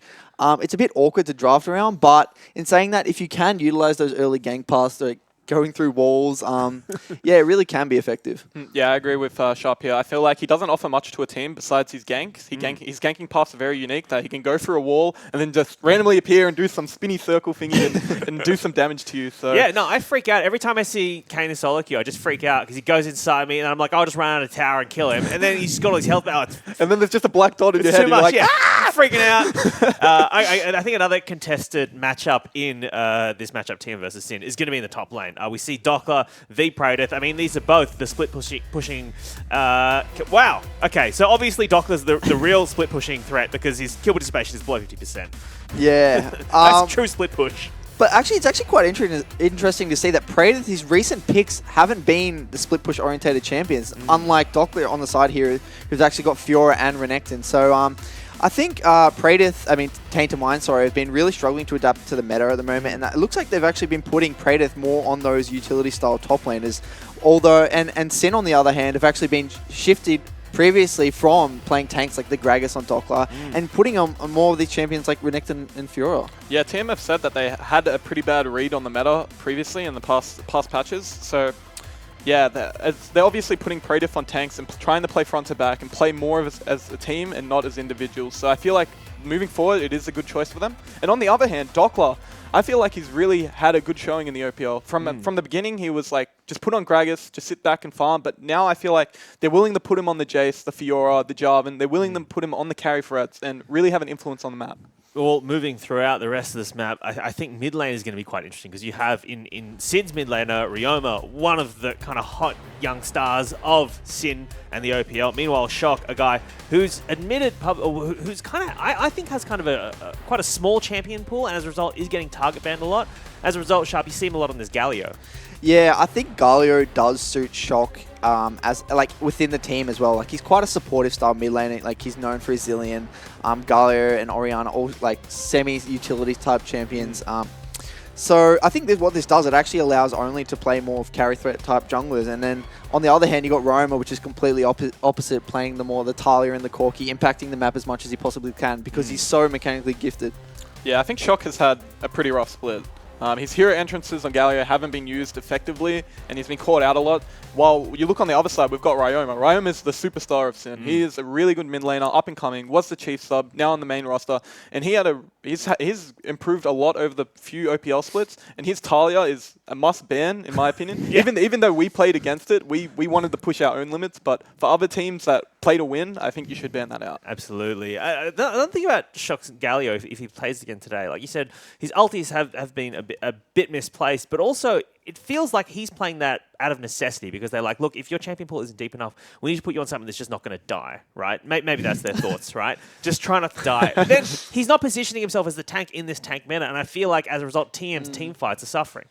Yeah, it's a bit rough, really, especially if you're not used to playing the Galio and a team playing around Galio. Galio is one of those champions that requires a team to actually know how to utilize the ultimate properly. You know, the best way to play Galio is to have the aggressive jungler invading into jungle, backing you up with the Galio ult. And I don't feel like they've been utilizing that enough because Shock is just getting bullied around so much. Yeah, I think playing Galio defensively is not how you play Galio. You want to play Galio to make plays, use the hero's entrance, get a big taunt off, and I do like the pick just because of the fact that they can put only on Kayn. All right, well, speaking of only and Kayn, let's take a look at his team, shall we? Their top laner on TM is Praedyth.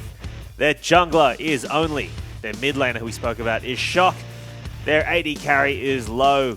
And there he is, the Goon. The Goon. It is their support player, Blitzcrank main. Let's see if he pops it out today.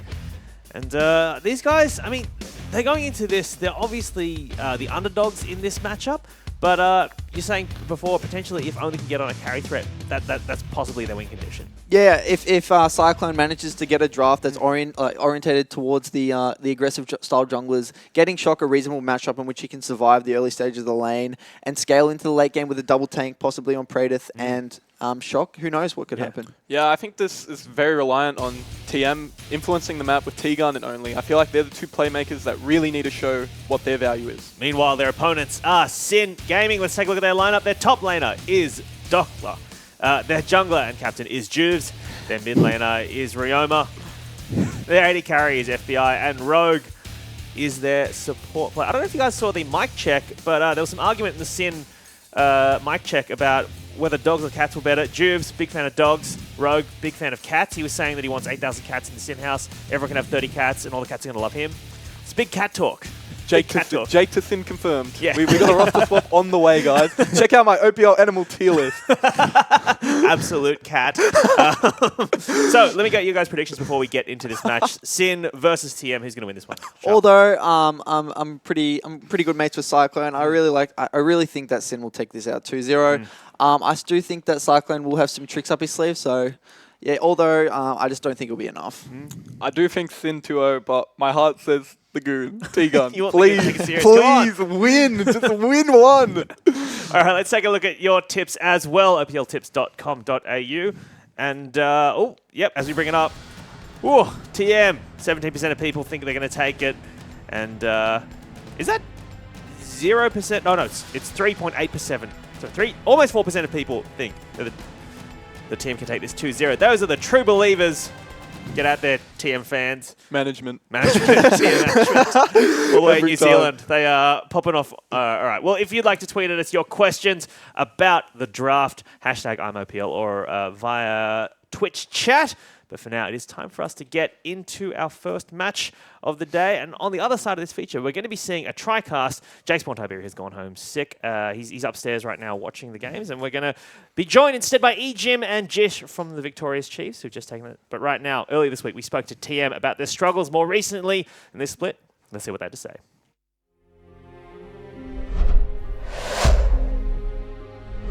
The last few weeks have been pretty rough, to be honest. I think we had a pretty good start to the season, but we've really slowed down, lost our pace, haven't been able to adapt as quickly as we could. But that is a perfect game out of TM. Yep. They executed on all their win conditions. They had tempo at every stage. We practice a lot, like every week, and it's obviously not showing on stage. Like losing both series in Super Week doesn't feel too great. So there's just always the Sunday night quiet Uber home. It's getting pretty disappointing every week, losing. We didn't have great practice during the Rift Rivals break because T-Gun got sick and was having issues with his shoulder, so we had to play with a substitute for a lot of our practice during that time. And then the patch changes came and they hit us really hard. It exposed a lot of weaknesses in our champ pools and our playstyles, which sucks. It took us a while to adapt. The Chiefs series was a pretty good indicator that we weren't there. So because our team, the most experienced players have been, the primary carries of our team have been on the top side of the map, it's kind of like de-emphasized their ability to have an impact in the game, and it's emphasized our less experienced bot in mid lane. I personally am not a big fan of tank junglers. It's not my traditional style, but we've still adjusted in games. You see me on the Gragas, the Maokai. I picked up the Kayn this week actually, which is more in my comfort zone. But yeah, very slow adaptation to the meta. As far as goals go, optimistically you want to say, let's beat everyone and make playoffs. A realistic goal is we'd really like to avoid relegation. I had played in the relegations last split, and it was not a pleasant experience. We did obviously, succeed and keep the team alive, but it's extremely stressful, yeah. There's no other way to put it. We have tough games coming up, but they're definitely games we can take games off them, if not matches. We showed that against Sin earlier in the split, even though they are on the rise right now. They still have very exploitable weaknesses, just like we do. We just need to stay one game ahead of Regicide, not even one match, just one game. And I think it's certainly possible we can take another game off Sin. Even if we couldn't pick up a series win, which I think we might be able to, we can at least take a game here and there.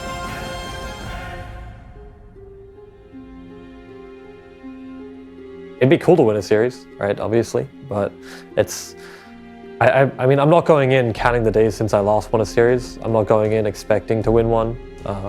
I go in just trying to do the best for the team and trying to help them improve. I mean, personally, I just want to win a series for Brad, because it's likely to be his last split, so yeah, I just really want to win a series for him.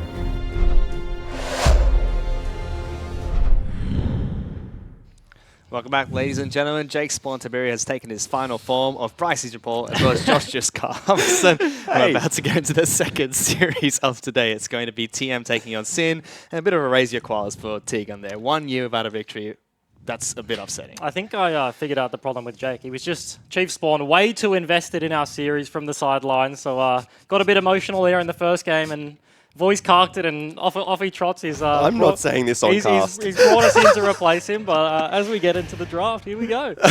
Good night, Jake Spontaberry. Have a good rest. Hope he gets well soon, but you're right, we are into Champions League for game number 1 between TM as well as Sin Gaming.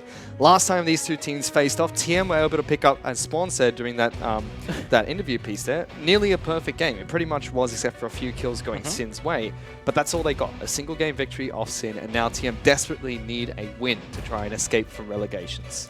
And I feel like Sin have been on the up and up since then, though. Especially against us. They completely roasted us last week. We won the first game, and Choo Choo's called us a bunch of cheeses with a very standard comp, I will add, and then picked up the next two in very convincing fashion. So they're coming into this week very strong. Yep, and as Destiny mentioned, we're already seeing those mid lane bans, sort of the Talia especially. Perma-ban Talia. Yeah, definitely not getting his hands on that one. Yeah, Rhyme have been very well known for his Talia pick, but that's going to be banned out away from him by TM, with Jason Renekton short to follow after Maokai, Karma, and Galio, the 3 bans from Sin. Their favourite first pick is going to be Gragas, but TM take that away nice and early. And Sin do ban the Galio. The desk was talking about Shock and his small champion pool problems, as Omar's giving us a bit of a wave there, and the classic OPL Wukong hover is coming out from Sin there, but yeah, they were saying he has a lot of champion pool issues, and they do ban away the Galio, the fairly safe mid laner there. So also the Karma ban towards Tegan is one of the few OPL players that is still actually playing Karma in this meta, and they do flex it towards the mid lane. And Shock has had quite a few comfortable performances on the Karma, seems like one of his more comfort champions. But Kalista as well as Sejuani locked in very early here for Sin. Both teams avoiding the Zac pick for now.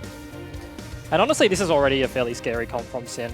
In a situation like TM, I think who are on the back foot coming into this game, I think a lot of people would, as the tips suggested, think they are the weaker team. Oh, Thresh. I'm not a fan of Thresh into the Kalista pick here, especially with the Sejuani. As I was saying, right, his composition is going to do one thing, and they're just going to steamroll you. Sejuani's going to go in, Kalista's going to throw a tank support, maybe the Alistar, maybe something like the Rakan. Rogue has had a good Rakan performance in the past.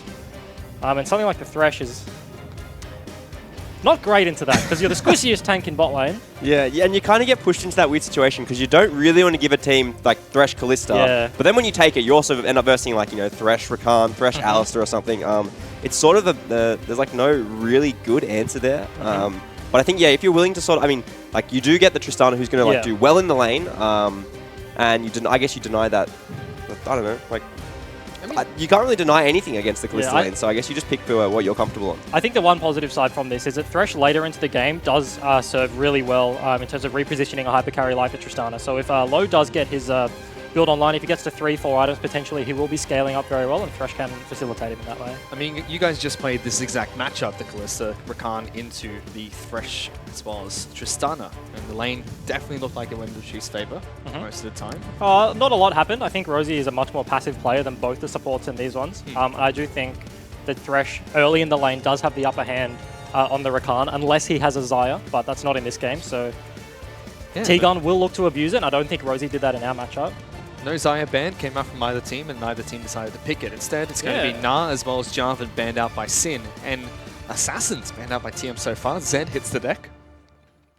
Interesting. Assassins aren't seeing too much play in the current meta. A lot of tanks running around, a lot of armor, a lot of Knight's Vows. As another one hits the bench with the LeBlanc. Very scared of Ryoma. 3 bans to Ryoma. Ryoma's onto it. He's doing that's the me pose. That's the Ejin pose? That's the tap your finger on the head. Do you agree with the Ejin pose, Jish? You know? I don't agree with any pose in those photos. I cringe at all of them.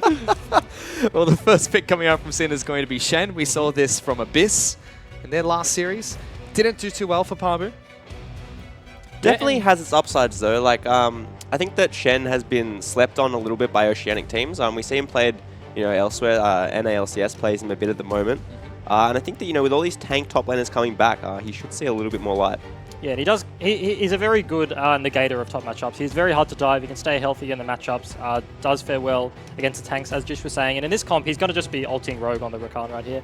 He has so much facilitation behind him. He has the Callista ulti, he has the Shen ulti to round up the lineup on TM. Potentially round up the Tristana and the Orianna that they picked. Get onto the carries. Come in with a Shen ulti. The taunt over the top of that as they are hovering the Rakan. Do they lock it in? They do. The Rakan. They already locked Sorry, that's a Kane, yeah. That is Kane. Kane does get locked in for only, again, the only player to play it so far, with TikTok Shock getting his comfort champion of Orianna. Pick Azir, do it. He is not going to pick Azir. I mean, pick Rakan, do it. That's already picked. You can only pick Rakan once, Round 2, round 3. This is not blind pick, but let's see what Ryan decides to pick up here Syndra. into mid lane. Syndra gets locked in. This is a champion that was permanently banned last series.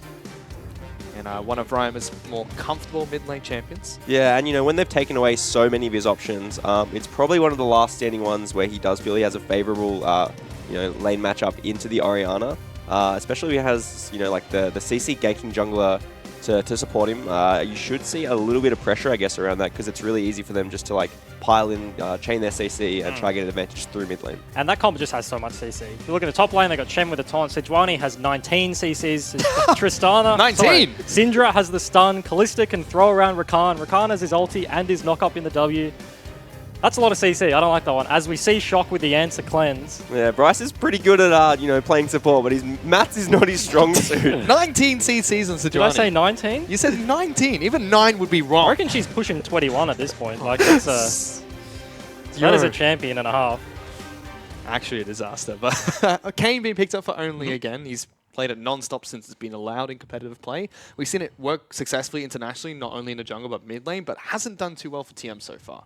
Yeah, I mean, he played it, and I want to say he went 5-1 or something in a game where the rest of his team was 0-5. So like not to say that his team is deadweight or anything, but you probably wouldn't assume that that was the one specific issue with the game. He's shown a lot of mastery on that champion, and I think it was against Direwolves too. So obviously no easy opponent. I'm kind of interested to see how he does against maybe one of the junglers who aren't as strong as Juves. Juves, who's not as strong as Schönfire. Maybe there's some muscle room for only to work his magic. Yeah, maybe he can pick up that win for Brad. Because it's a champion. This is a champion that we haven't seen played by anyone else so far. Only TM have picked it up. But for now, let's actually check in with Hingers, who's talking with the TM's coach, Cyclone. Thanks, guys. I'm here now with Cyclone, and I want to ask about these difficulties you guys talked about in terms of adjusting to this meta. Have you guys kind of stopped the bleeding on that, or do you feel like you're playing better with this tank meta now? Yeah, we think we've started to get a handle on it the last couple of weeks. It was just a bit rough earlier when things were changing really fast, and it was a big playstyle shift, but now we've kind of managed to get a grip. All right, then. Well, in this specific draft, then, I want to ask about the Thresh pick, because you picked it up. Is that to take it away from them having a Callista Thresh bot lane, or is it particularly just something you want to play into Callista? Yeah, it's a combination of, it's a good takeaway from the Thresh Callista, Rogue likes to play it, and it's also a good matchup into Rakan, which we expected. Yeah, all right. Well, thank you for speaking to us, and best of luck in the match. Thank you. So Cyclone there, taking it away from Callista, as well as a good matchup into Rakan. Thoughts? That's what I was saying That's in the exactly pregame. That's what I was Egypt saying in the said. draft phase. Very good early into the Rakan, but I think the matchup does swing once Callista hits level 6 because Thresh kind of a pseudo tank. He does build tanky, he does get the relic shield, but he is like a ranged champion. And he does get killed very easily in the bot lane. He can lantern the Tristana out of ganks, but he himself can't get lanterned out. So he's a bit of a good target there as they are starting on the Raptors. Yeah, only we get a leash coming out from Shock. Started with the shield there, so not as much damage, but does protect only quite a bit, and you'll clear out that Raptor nice and easy. Hits level 2. Meanwhile, Ju starting on red buff as well, gets a leash from Dokla. And as we were looking at the interview there, as Only is spotted on the ward on his red buff right now, I was going to say the blue side, as there's a just a scuffle, but little they'll trade scuffle. off. Thresh does take the worst end of that, but the lineup of Sin, they walked in and they got the ward on the red buff early, meaning that TM couldn't get the super leash on the blue side, which is very, very good in the current meta. A lot of teams are picking that one up, so neither bot lanes do actually leash for their junglers, so they don't opt in for an early gank because Only is pathing towards the top side. Yep, looking to farm as much as possible. Juice moves towards his Wolf Camp. We check with top side Matt Dokla on this Shen against Praetor on Gragas. He has been trying to adapt to the meta and play more team fight based champions top side of the map, and has been doing all right so far. I don't like it, in all honesty. I think as a team in the situation they are with TM, they are facing relegations. I think they should be sticking to their guns. The later half of the season isn't where you should be experimenting unless they think potentially in their minds that they are much stronger than Regicide and they're not actually phased by them sort of thing. I think you should be securing your place in the OPL here and not looking towards improving. And they've got a long way to go. It also kind of, depends on how they think about the OCS teams too. So if they're scouting a lot of the OCS teams, maybe they think that they are, like strong enough, and this is more a move that they're building, for 2018, rather than trying to just like cling into the 7th spot in the OPL and avoid like the automatic relegation, like feed in, rather like not auto relegated, but yeah, instead play for 6th versus 7th. Only, interestingly, he's gone straight top. He knows that Juice went bot side based off the ward that Praetor got for him, so he does actually start to counter jungle him, and he should actually get a decent lead from this, I think. He jungles a bit faster than Juice right now. So he's going to be able to go up and CS. Actually tries to path top lane to help out Praetor, but it's not going to be able to connect with his W there on Kayn. Looked like a bit of miscommunication there, honestly, from TM. Praetor burned his body slam really early when Only didn't actually look like he was going in right there. They could have held that on for a little bit longer, potentially waited for the auto attack shield to go down from the Shen. There's a good lantern there. They dodged the combo. It's very nice from Low and Tiga. But FBI and Rogue still pushing in this lane quite heavily. This is kind of what we expect very early from these two. The lane is fairly even. Potentially, though, I do feel like, as Cyclone mentioned in his interview, that Thresh should be able to bully around this matchup early. So they haven't got the good trains that they needed. They're already on the back foot, and as I was saying, this matchup does swing heavily in the favor of Sin's side at level 6, so they're already not in good stead. T-Gun does have 2 pots still available, so he's not too far behind, but Juves is looking down towards this bottom lane. Doesn't hit the Scry's Bloom because he doesn't want to give TM the... because that will show in one of the lanes, and then TM will be able to predict his positioning, so wisely just counter jungling the Krugs instead of hitting that one. Only will be able to take his own Raptor camp, so both junglers chaining their Krugs here. And Only does tick 5 quickly. Still no ganks coming out from Kayn, so hasn't been able to stack up his passive to transform. Yeah, pretty sure Juves knew that Only would be coming out and going to his Raptors there, so he elects to take the I guess, like the weaker camp. Still level 2, bit of a fight bot lane. 3v3 fight here. Only will get there first, but great knock up from Rogue. Tiga now the first one to be in trouble, and will be taking down the first blood. Big pick by FBI, and great counter gank from Sin. Yeah, just a really good read from Juves. Like, as I said, he expects Only to be on bot side to do Raptors, and he just sneaks down, jumps over the wall to do Krugs. As you mentioned, doesn't hit the Scry's Bloom because he doesn't want to give away his position, and he just turns around a really nice gank. Yeah, and TM just had absolutely no idea he was there. They were down in HP from the early trades in that matchup, so if they knew it was the 3v3, they wouldn't have opted in for it, but T-Gun does flash forwards, looks for the flay into hook combo. Rogue gets a nice knock up to negate the damage there, and as soon as Juve shows up, they just pick on T-Gun, the guy without the flash, and then he dies and they pick up first blood there. And Juves hadn't even based. Like, Juves is sitting on no items and only, has his items. So that could have gone, potentially a lot worse for Sin, should they have recognized that Juves had been bot side. As you mentioned, though, they weren't able to get too much out of it thanks to the early trades that went in Sin's favor. Oh, can you see the indicator as they're looking on mid? Oh, doesn't land. Good flash from Ryan, but Tiga might be in trouble here. Does get a good shield from Courage of Colossus, and only is there to keep him safe. Rogue is an ambitious player. He flashed forward. Tommy had no stun there to follow it up, so couldn't actually get the kill. But I have a Kane question. I'm not actually sure. Does Kane, the indicator when he goes into a wall, show even in fog? Because a ping came out, I'm assuming from Ryoma, when only dashed into that bush. So they knew where he was, regardless of not actually having vision. Yeah, I'm not quite sure about that. I know when you have vision of the area he's coming out, you'll see it. Not quite sure if it works in fog of war. That'd be cool. This is really when you need Spawn back on the cast. Come on, Spawn, tell us about this Kane pick. He must be so frustrated right now. Kane gets picked as soon as he steps off the cast. His ears are burning. As is the rest of him, being in feverish and whatever. But he can still tweet it, OPL. He can still get himself on the broadcast. Come on, Spawn. Tell us the answers. But in the bottom lane just there, FBI got a good trade against Low, knocked him down to about 200 health, and Tegan missed his Dark Passage to shield him. And a small note on the bot lane matchup, because a lot of the summoners have been burnt from that early skirmish, it actually favors the Kalista Rakan lane a lot more, because, as I was saying, at level 6, they're going to look to force an all-in. Juves will probably path down there, and not having summoners, Low does have his flash, but no heal, and T-Gun has the ignite, which is kind of useless if you're in a reactive situation. That summoner discrepancy there, like even though the FBI and Rogue don't have theirs, still favors them because they want to be aggressive and they want to look for that fight. So, not in good stead is the TM's bot lane right now. And down about 6 CS as well to FBI. Not too drastic, but definitely a lead nonetheless. Hook is on, lands on the Rogue, but they only get a bit of damage onto the Rakan. Yeah, 6 CS is almost irrelevant, I think, in a matchup where you're going to outscale as Juves is found only. Oh, he gets the red. He gets the red, only does tick 6 though, and uses his ultimate onto Juves, doesn't deal that much damage. Meanwhile, FBI's been able to kill Tegan. Oh. Only flashes, but will get back into the wall, and ultimate from Juves whiffs. He played it really nicely, but he sort of forced himself, he put himself in that situation, I guess. He has no pressure from his bottom lane, no pressure from his middle lane.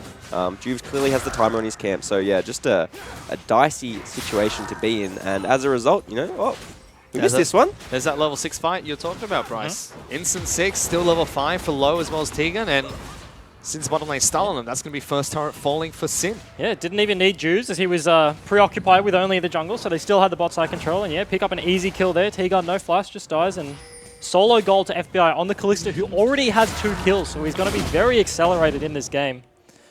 Yeah, he's got 4,200 gold, 2,300 for Low. The amount of gold that FBI has in his back pocket is the amount of gold that Low has total. That's depressing. That's sad. That is not great at the moment. Meanwhile, Dokla, he's in some trouble. 3 members of TM trying to surround him, trying to get that shield, not going to be enough. Shockwave comes through and Praetor gets the kill. Good consolation prize. You'd expect, I guess, maybe you could actually have seen TM, rotate their bottom lane towards that play, knowing they're losing their bot turret. But now at least they get pressure in the 2 lanes now, so that Sin do have to go a little bit defensive here and react to their side lanes at the moment, which is the reprieve that TM really need right now. Only problem is they don't get the turret trade, so Sin is still up 1 turret to none, and it's the first turret as well. 2,000 gold lead for them, and all of that is on FBI. You tell Juves is basing because he's got a nice big stretch in the play account. He's getting his arms up. He's leaning back in his chair, rather. He is not his chair. What? Good distinction to make. Yes, good English. It's good to know that Juves is not a chair, Bryce. Yep. Thank you. Actually, knowing Juves, he's leaning back in his chair and he's saying, hey guys, it's almost 10 minutes. I'm only on the clock for another 5, and then it's up to you to carry me. Juves is vehemently of the position. Ooh, are we going to see this all in? No, there's going to be a big flank. Rogue comes through. The cleanse is not enough, and Ryoma gets a kill onto TikTok Shock. And Shock did have the flash there. As soon as Rogue shows on his screen, he should know what's coming. He knows that he's going to look for the ulti, the knock-up. Doesn't respect it, tries to cleanse and potentially get a bit of an outplay. Didn't even have the ulti to turn it, so I think a bit of a misplay from him there. Didn't blow the summoner early, gets punished, and now they're looking around the mid turret as just trying to pick up the wave that was left behind. But that's increased the goal lead, 2,600 in Sin's favor. And TM don't really have a dominating side of the map. Yes, only slightly ahead in CS, and Praetor has a kill. But that's tank on tank top mode. And as the desk was saying, this Kane pick already, I feel like has not done enough for Only and for TM. been matched around the map by Juves a few times now. Hasn't picked up any kills for himself, does has 1 assist, but will just get outscaled by the CC and the front line of Sejuani. And as this game goes on, I don't see this Kayn doing enough in the later stage of the game to warrant actually picking it. It was kind of the criticisms that Sharp had on the desk because they're looking for another dive. Trying to lock down Dokla. He's going to be able to get a taunt onto Only. Slow comes through from the W. Praetor. Body slam flash. Knocks Dokla into a wall, however, and he's going to be able to escape that. Miniature flash from Dokla does get him to safety, and they lose their way for the top turret too. Another one's piling in, but we see an engaged mid lane from Juves. Ultimate doesn't connect from Juves, it slows him down, forces a flash out of Orianna. That was his master plan. He held it for that moment. He knew Juves was going to return gank him, and then he had the flash to get away there. Holds his inner turret, his outer turret rather. His mid turret vitally important for a control mage such as the Orianna. So TM, however, do eventually get the turret trade, so they equalize some of the gold, but still behind about 1,500. Again, most of that gold is still sitting in FBI's back pocket. Blade of the Ruin King already complete for the Callista. 3,500 for low, 5,300 for FBI. You see T-Gun coming topside for this Rift Herald, but there's already been a couple pings from Sin on it, so I think that they are aware. It just depends whether they're fast enough to contest this one. Rogue was running through the bot side jungle and placed a bunch of wards, so he's not going to have any available for him to check this. Looking at his sights on the scoreboard, doesn't have any, but he is face checking with Juves here. Puts one down, slots out Tegan. Here comes Dokla trying to collapse. Only is still in this pit. Will jump over the side. Will Rift Herald be taken away? It is. Juve smites that one out. It's picked up by Dokla as well. Now trying to chase down Praetor, taking so much damage from Roma. He has his ultimate available. Will throw it out. Too much power from the Syndra. And Juve flashes forward to pick up that kill. Meanwhile, they collapse on the TikTok shock. He's going to fall. No way out for the Orianna. And Sin snowball onto the Rift. And although, like, TM are trying to cling on to this game, right? They're looking for a greedy Rift Herald, and that is honestly the worst situation, where you get it so low, but you can't actually complete it. So Sin gets to pick up virtually a free Rift Herald. TM did all the work for them. And then they lose 2 lives on top of that, and their mid turret is going to fall here as well. As well as dropping, the flash on T-Gun too. Yeah. Definitely sucks to super leash the Rift Herald through the opposing team, but yeah, as mentioned, Sin sort of were aware of it. There was a couple pings early, and they had the Rakan in Rogue, float up topside after he dropped his wards. You just can't get by them at the moment. They do seem really switched on. They're going to rotate top side of the map, pick up top lane outer as well, increasing their lead. They're currently 4,000 gold up. This will make it close to 5,000 gold for Sin. Just 13 minutes, 30 seconds into this game. They've even got the single elemental dragon that's been picked up so far. An ocean dragon in their back pockets. And the win condition at the moment, before for TM, was the fact that Praetor was about 1,000 gold up and only was ahead of Juves by quite a large margin. It was really the bottom lane and mid lane that was going in Sin's favor heavily, but now I think that's even gone. Yeah, for the lineup of TM right now, they have Gragas, who has as a frontliner, has a lot of disengage, and I feel like the Orianna-Tristana combo will scale well into the late game if they can get there, so they're just going to be looking to slow the game down right now. T-Gun with the Lantern will be able to keep low alive from the potential threats like the Shen taunt, like the Sedge ulti, like the Rakan engage from Sin, so I honestly think that's their game plan right now. Yeah, with the Baron, over 5 minutes away, Dragon down 2, and all the outers gone, this is the sort of time where, TM really need to slow down and work out how they need to place the defensive vision sort of thing to slow the game down, because it's not impossible to go back from here. But should one slip up come through and they just lose that bot lane inner or something, the game becomes dramatically harder for them. Seen teams come back from 4,000 or 5,000 gold deficits, but once that crosses the 5,000 gold lead, gets a little bit harder. 4.9k is all right, but 5k is not? Nope. Not on that 100 is the straw that breaks the camel's back. 3/4 of a rejuve bead gets you over the line. Just that little bit of regeneration. I've mathed again, guys. That's definitely not. It was funny. It was funny regardless. That's 150 gold price. 2/3. We'll give you points for it. Yeah. Unlucky, guys.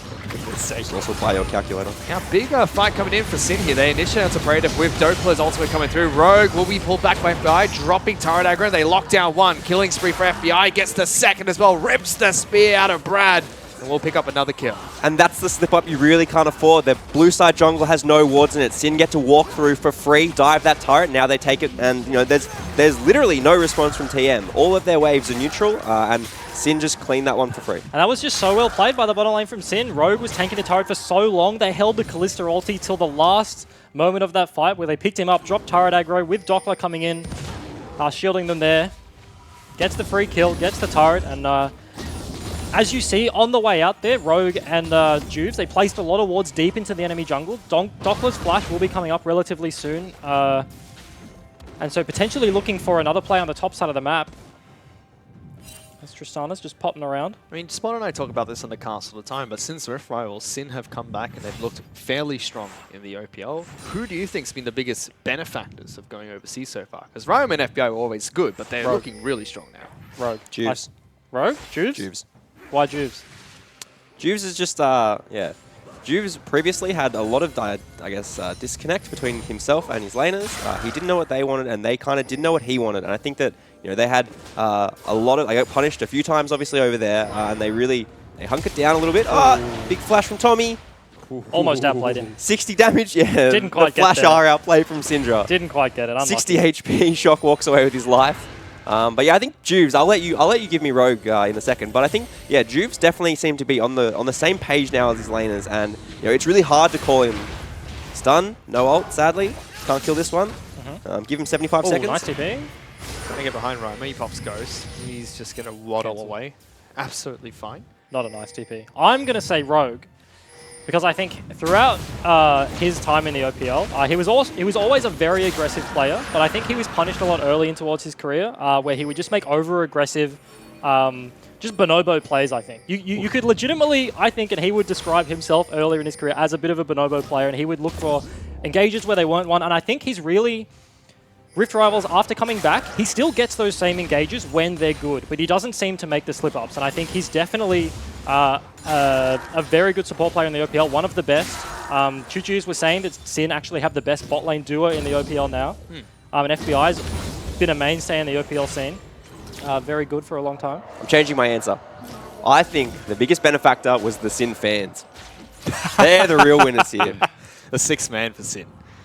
But we've seen improvements from everyone. I just liked your answer too. Okay. Not just the superstars of Roma and FBI who've already looked good going into Rift Rivals. They looked much better coming back out. But Juves has looked better. Rogue, as you mentioned, looked better. Even Doklin's been performing a lot better since coming back. Whereas TM, they've kind of had the opposite story so far. Start of the split, they were taking games off teams, including Sin, and they were looking like they're going to be a team that could potentially improve. But meanwhile, there's an engagement through, so we'll touch that later. Big flank coming out of Rogue. He gets pulled out. Only is the first casualty in the fight, and they make swift work of Gragas as well. And they already have the mid wave shoved in there. Roma was pushing it in, wasn't actually at the fight, and they pick up 2 kills, and this looks like a free mid inhibitor for the Sin lineup. Tegan has to be careful, but that's a flash taunt coming out from Dokla. Tick-tock, Shock, good night. Your clock's not working anymore. And Tegan is a separate casualty to that as well. Now Lowe's trying to do his best to fight the back line, but he just can't, has to jump out. So close to the full house. Grab the first 2 kills initially on the engaged bot lane, you know, rotate mid, almost clean up with their triple there at the end, but Lowe sneaks away just, but they will claim the inhibitor. And I do want to highlight how immediate that play was from Sin. He had the flash on out of Doppler that was immediately cleansed by Shock, but then followed up immediately, I just said immediately, 17 times. There's your 17 number again. With the Kalista flash, with the Sejuani flash to layer the CC over that again. Very nice play, and they net themselves 2 inhibitors instead of the 1. And immediately Sin go top lane. Now TM are looking to try and fight back. Did they get it? No. Not going to get it. That's a flash play from Tegan. Knocks back 3 members, but doesn't get too much from it. Knocking back Juice and Dokla. Big shutdown for Praetor. FBI, however, will be able to get a kill onto Only. And he is massive, 5-0-3. Just overstaying their welcome slightly there. A huge flash play from T-Gun. They're still going. They know he's there. They're trying to lock down Praetor. Gets the stun. Rogue gets the knock up. Flashes away. And gets to the Dark Passage back to safety. As I was saying, yeah, really, you know, a really crucial engage there from T-Gun to deny the double inhib take. They also get the 2-man shockwave to follow up off that, so not a bad fight out of TM, showing signs of life. But at this point, you know, a 10,000 gold deficit at 20 minutes. It's looking pretty grim. So there we go. Look at that. 20 minutes is the evolve coming out from Only. I'm not an expert on Kane. In fact, I've said on broadcast many times, I hate the champion. I have no idea what he does. But I know that 20 minutes is way too late for an evolve. Yeah, the technical term for this one is called a disaster. This is the disaster evolve. You really don't want 20 minutes. There you go. You've heard this from Jish. You've got 3 different evolves on Kane. Red, blue, and a disaster. Not going well for Only so far. It does go towards Red Kane again, so no Shadow Assassin yet. Also catching up to CS to his top laner too, which is not a good sign. But Sin, he might be dead here, right? I was looking for the kill. Instead, only going to try and go over the wall, but he Outplayed. just destroys low. Good night, and he's going to die as well for that one. Dokla comes down. What the heck? I was going to say, Sin are setting up on the bot side of the map so that they can get vision for Dokla to safely split push, and then they're going to look towards the Baron, but Ryoma hits his outplay button onto low, and he gets absolutely one shot with the Shen ulti there to keep him alive from only, and they get 2 kills. Are looking for this, not the inhib, looking for the kill there. They throw out Rogue, heals the backdoor Rakan right there. Got a couple of auto attacks on the Nexus, sorry, inhibitor. This is greedy. There we go, and engage does come out from Rogue, and that's a dead Orianna. FBI is now behind the Nexus, zoning Tegan away from the safety of his fountain, and Sin are looking to try and close out this game, 22 minutes in. If the technical term for a 20-minute Kayn evolve is a disaster, as they get... Low's dead. FBI goes godlike. That was a disaster to evolve, and if Spawn was here, he'd say this game was an absolute shellacking. As both Nexus turrets are going to fall. Sin have already got 2 picks on both carries of TM. They have to put up some form of a last stand, but it looks nigh impossible against the Sin lineup. Rogue is going out of his mind. He's shouting into the camera. FBI gets another kill. Only will come back out of FBI. Knocks him up, taunts him up. Shutdown comes out for Praetor, but it's way too late. Sin take game 1 over TM. Juves is not happy with his AD carry there. Ruins his KDA. Dies at the last second. Could have had one more auto onto the Nexus, but I was asking you, Juice, if the technical term for a 20-minute Kayn evolve is a disaster, what is it called when you get zoned off your fountain? I'll have to. No, I'm actually. I don't know. I don't know if we've got a term for that in competitive League of Legends yet. It doesn't happen too often. It's definitely a rare occurrence. It's kind of called KDA farming at that point. Yeah, it definitely is. I said it was greedy, but then they got the engage and didn't even look at the top lane inhib. They just took the fight there, and as we saw in the player cam, sometimes greed is good. Yeah, greed is good. That's a little throwback there. Was that a Age of Empires cheat code? No, that was a Warcraft 3 cheat games, code. Bryce. Oh, that was a Warcraft 3 cheat code. Greed is good. 99999. You get all the gold and wood possible. Oh, I didn't know that. I don't cheat. But that game, TM, not able to pull off what they were able to do last time they played against Sin, which is pick up a perfect game themselves. Seems like the tables have been turned. And they just didn't have an answer for the Sin's bot lane there. They had a lot of pressure, and Juice was following only around the map, didn't quite get enough done in the early game on that Kayn pick, and then the game kind of exploded, and they just couldn't recover. They didn't really have an answer for anything in that game. They had one answer, which was going top lane and diving. Was so slow and staggered that it was definitely not enough to recoup their losses from bot side and mid, and the game was definitely one-sided in Sin's favor. Yeah, it seems like TM's still struggling to adapt to the meta that has changed since patch 7.14. For now, let's send it back to the analysts to break down that game.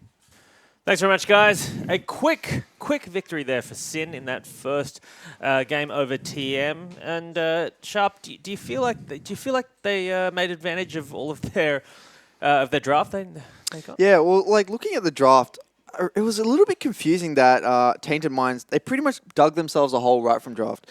They've looked like they wanted to go for a teamfight oriented composition. They've got the Gragas, the Tristana, and the Orianna. Yet they filled it up with Thresh and Kayn. And and then they've Sin on the other hand have just picked Kalista, Kalista, Sejuani, Rakan. That pretty much means that they're not going to win teamfights, and they've got the Shen and the Syndra to finish it up. But it just was really, really hard for TM to actually win any teamfights throughout the game because Sejuani is just going to completely out-teamfight Kayn. And Kayn not getting any of those early advantages that we spoke about, it just really hurt them. And it felt like whenever it came to a skirmish, Kayn wasn't there, wasn't ahead of the Sejuani, and Sejuani was just able to capitalize really hard. Yeah, TM just looked flat. Their bot lane got bullied in early. They took a bad trade. Then when they did go for the gank, Juves was there. He tracked him very well, and then just counter ganked him. And the bot lane slaughter just went boom because if you don't win that lane as Tristana, if it goes well for Kalista in the early game, it's really rough to recover. Well, I do want to talk about this Kalista you talked about there. Kalista, Rakan, Sharp, how is that interaction meant to work? How does that bot lane play? Well, Kalista Rakan is a lane that isn't it pre-6 isn't that great, but here is a perfect example of this. Purely actually exemplifies the strength of Kalista Rakan. They engage with Rakan. Here, follow up with the Shen ult that they've drafted in, and here he gets rid of the tower aggro with the Kalista ult and manages to do a clean dive from full HP onto tower. So this is right here is the strength of this bot lane. And Thresh doesn't seem like it's been an answer for this roster for this matchup bot. I think we saw Abyss do the same thing against Chiefs and it just didn't work out. It does okay in lane pre-6, but once it starts getting post-6 outside of laning phase, Rakan will just constantly out-team fight and be able to make picks, and it will be really, really difficult for Thresh to land hooks on the Rakan. Yeah, I definitely disagree with Coach Cyclone's reasonings as to why to pick the Thresh. I think if you're giving a team Kalista, then yeah, you just have to take it. Like if you're giving them Kalista, you have to accept that they're going to get Kalista Thresh. Like you've made a sacrifice in the draft, but they got nothing in return. So I feel like they messed up their draft in that sense. Because like Thresh Tristana, just like you're picking yourself into a really bad matchup. In my opinion, I don't like Thresh in the meta mainly because they just build tanks and you can't hook anyone. And when they got behind early, it was really hard for them to come back.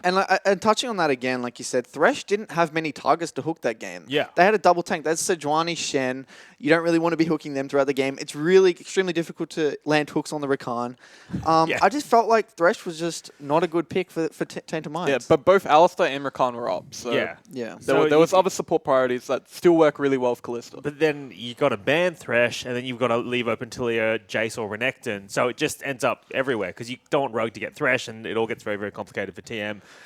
Destiny, I know that you were saying upstairs that just Sin controlled the entire game from start to finish. Sin played their team comp very well. They used the Rakan engage very well, especially around mid lane. Yeah, we've got the replay here. They just execute perfectly. They got 2 kills on Gragas and Kayn in the bottom side of the jungle. The flash taunt into the cleanse, but they just blow up Shock. They're this far ahead of the game that they just perfectly got really good target selection, and they just know their limits well. I really like the composition that Benzel gave his team. They played to their strengths of bot side, and they really used the Stand United well. And that team fight just highlights.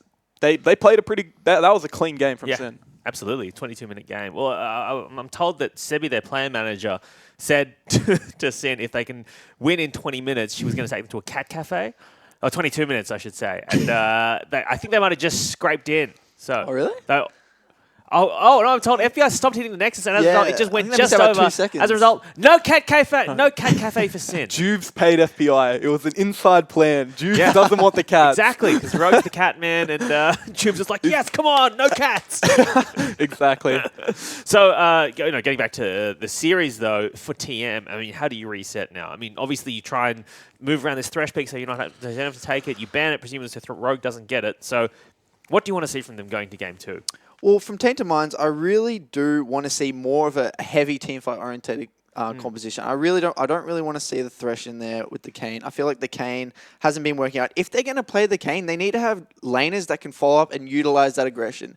I feel like Gragas and the Orianna weren't able to set up ganks for their lanes, and it just wasn't enough. I feel like if Only is going to play these aggressive junglers, they need to pick a lane that can punish that and can utilize the jungle pressure he has and the jungle presence. Yeah, I think TM should relook at their draft. I think getting Praedyth in a very heavy trading topside with like the Camille, the Fiora, this is what he's known for. And now, even though they're trying to play like these team compositions, it's not working out. So I feel like they need to go back to their strengths and then ban out Sin's strengths, which is the triple tank. I feel like it's a risk that they could do, and they just have to deal with the Talia. So I feel like that's what they could do.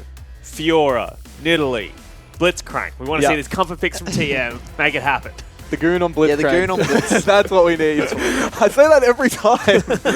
do you feel like the Gragas pick is done as a flex pick, but it's less of a threat if you know that Only wants to play carries, right? Yeah, it really doesn't. I don't think it works, the flex for Tainted Minds, because you don't really want Only on a jungler like Gragas. You want him on the aggressive style junglers. And then again, forcing it top isn't really playing to their strengths of Praedyth and their comfort being those heavy trading top laners. So yeah, into the next game, I'd like to see Praedyth on something like the Camille, like you said before, or possibly even the Jarvan, and then through that maybe snowballing top, using their jungle advantages that Only is getting over Juves, possibly push that into maybe some top dives on Doppler and see how they can push that advantage to the late game. Yeah, at this stage, if I was TM, just pick for lanes. Sin looked like they completely outclassed them across the board. Good trades bot, a near solo kill mid where Shock only lived on 20 HP. And then in the top lane, Doppler just sat there and farmed and just used his ults well. Even though they traded sides and he died, he still did his role. Do you feel like for Sin then, they just kind of like stick with what they're doing because it's working? Or is there anything you want to see them tighten up? Because I feel like when you look at it, it's a pretty good team fighting comp they've got. Yeah, their composition really plays to their strengths. They've got the dominant. They left the counter pick to Roma, which is really smart because getting that favorable matchup in mid lane, even though it's not a massively favorable matchup at the moment, Oriana can actually handle the Syndra's aggression, but setting up that CC for Roma, giving that room to pressure the map was really smart. And playing junglers like Sejuani really plays to Drew's strengths. Getting him on those utility junglers that can set up ganks for his lanes and play teamfights really well is probably the best option for Sin. Yeah, actually, I think the Syndra nerf on 7.11, where they nerfed her Force of Will, actually made the matchup a lot easier for Oriana because she can just poke and range with her Command Dissonance, and she can farm pretty well. So I wouldn't say that it was a counter pick, but it was more of a comfort pick for Ryoma because he's comfortable on the Talia, comfortable, and when that was banned out, he must have resorted back to the Syndra. Like on that matchup as well, it kind of comes down to it's actually more of a skill matchup because it really comes down to how well the Syndra can land the skill shots on the Oriana, and conversely, the Oriana landing the skill shots on the Syndra. So I think if the draft goes that way in the skill matchup, Ryoma is just going to come up ahead. He just has the superior mechanics. We have a tweet that's just come in on #ImOPL while we're waiting for the players to get ready. This comes in from Kendra KB, and it's for you, Destiny.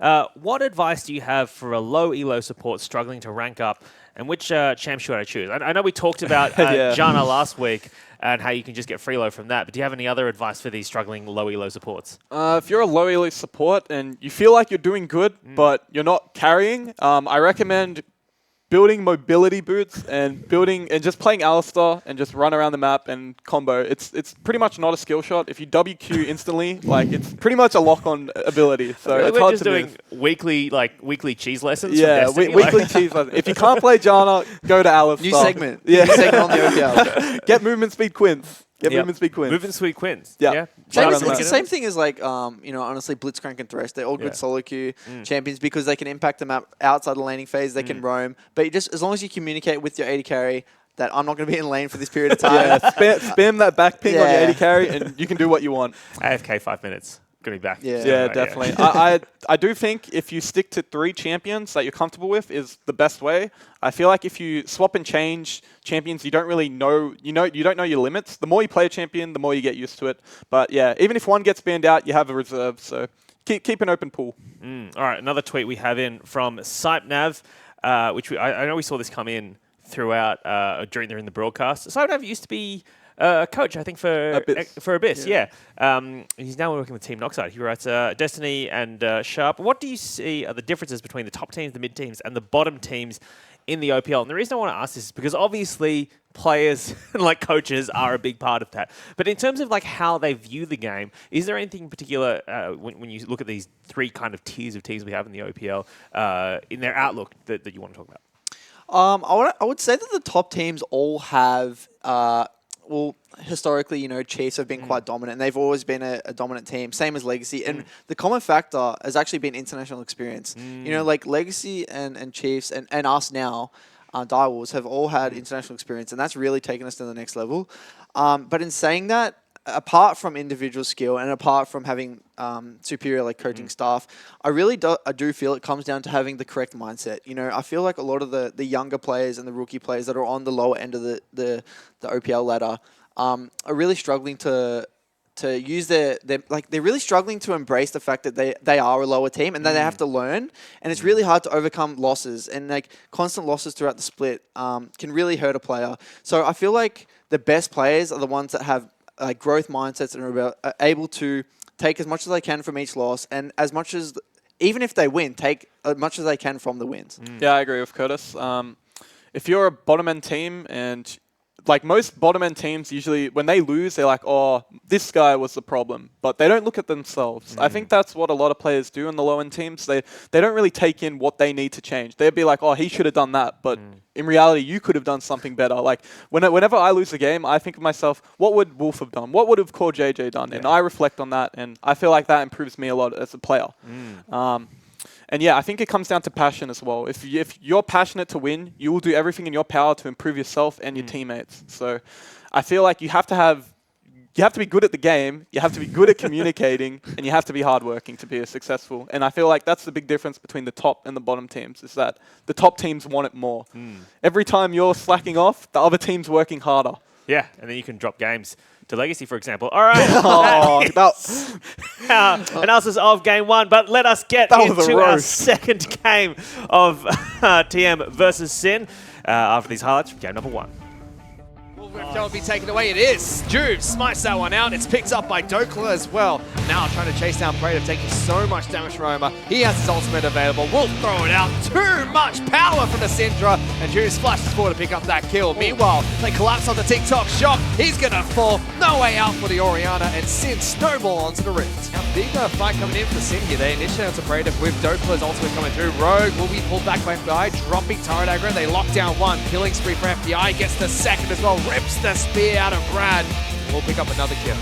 Tegan has to be careful, but that's a flash taunt coming out from Dokla. TikTok shock. Good night. Your clock's not working anymore. And Tegan is a separate casualty to that as well. Now Lowe's trying to do his best to fight the back line, but he just can't. Has to jump out. It's a flash play from Tegan. Knocks back 3 members, but doesn't get too much from it. Knocking back Juice and Dokla. Big shutdown for Praetor. Only going to try and go over the wall, but he just destroys Lowe. Good night. And he's going to die as well for that one. Dokla comes down.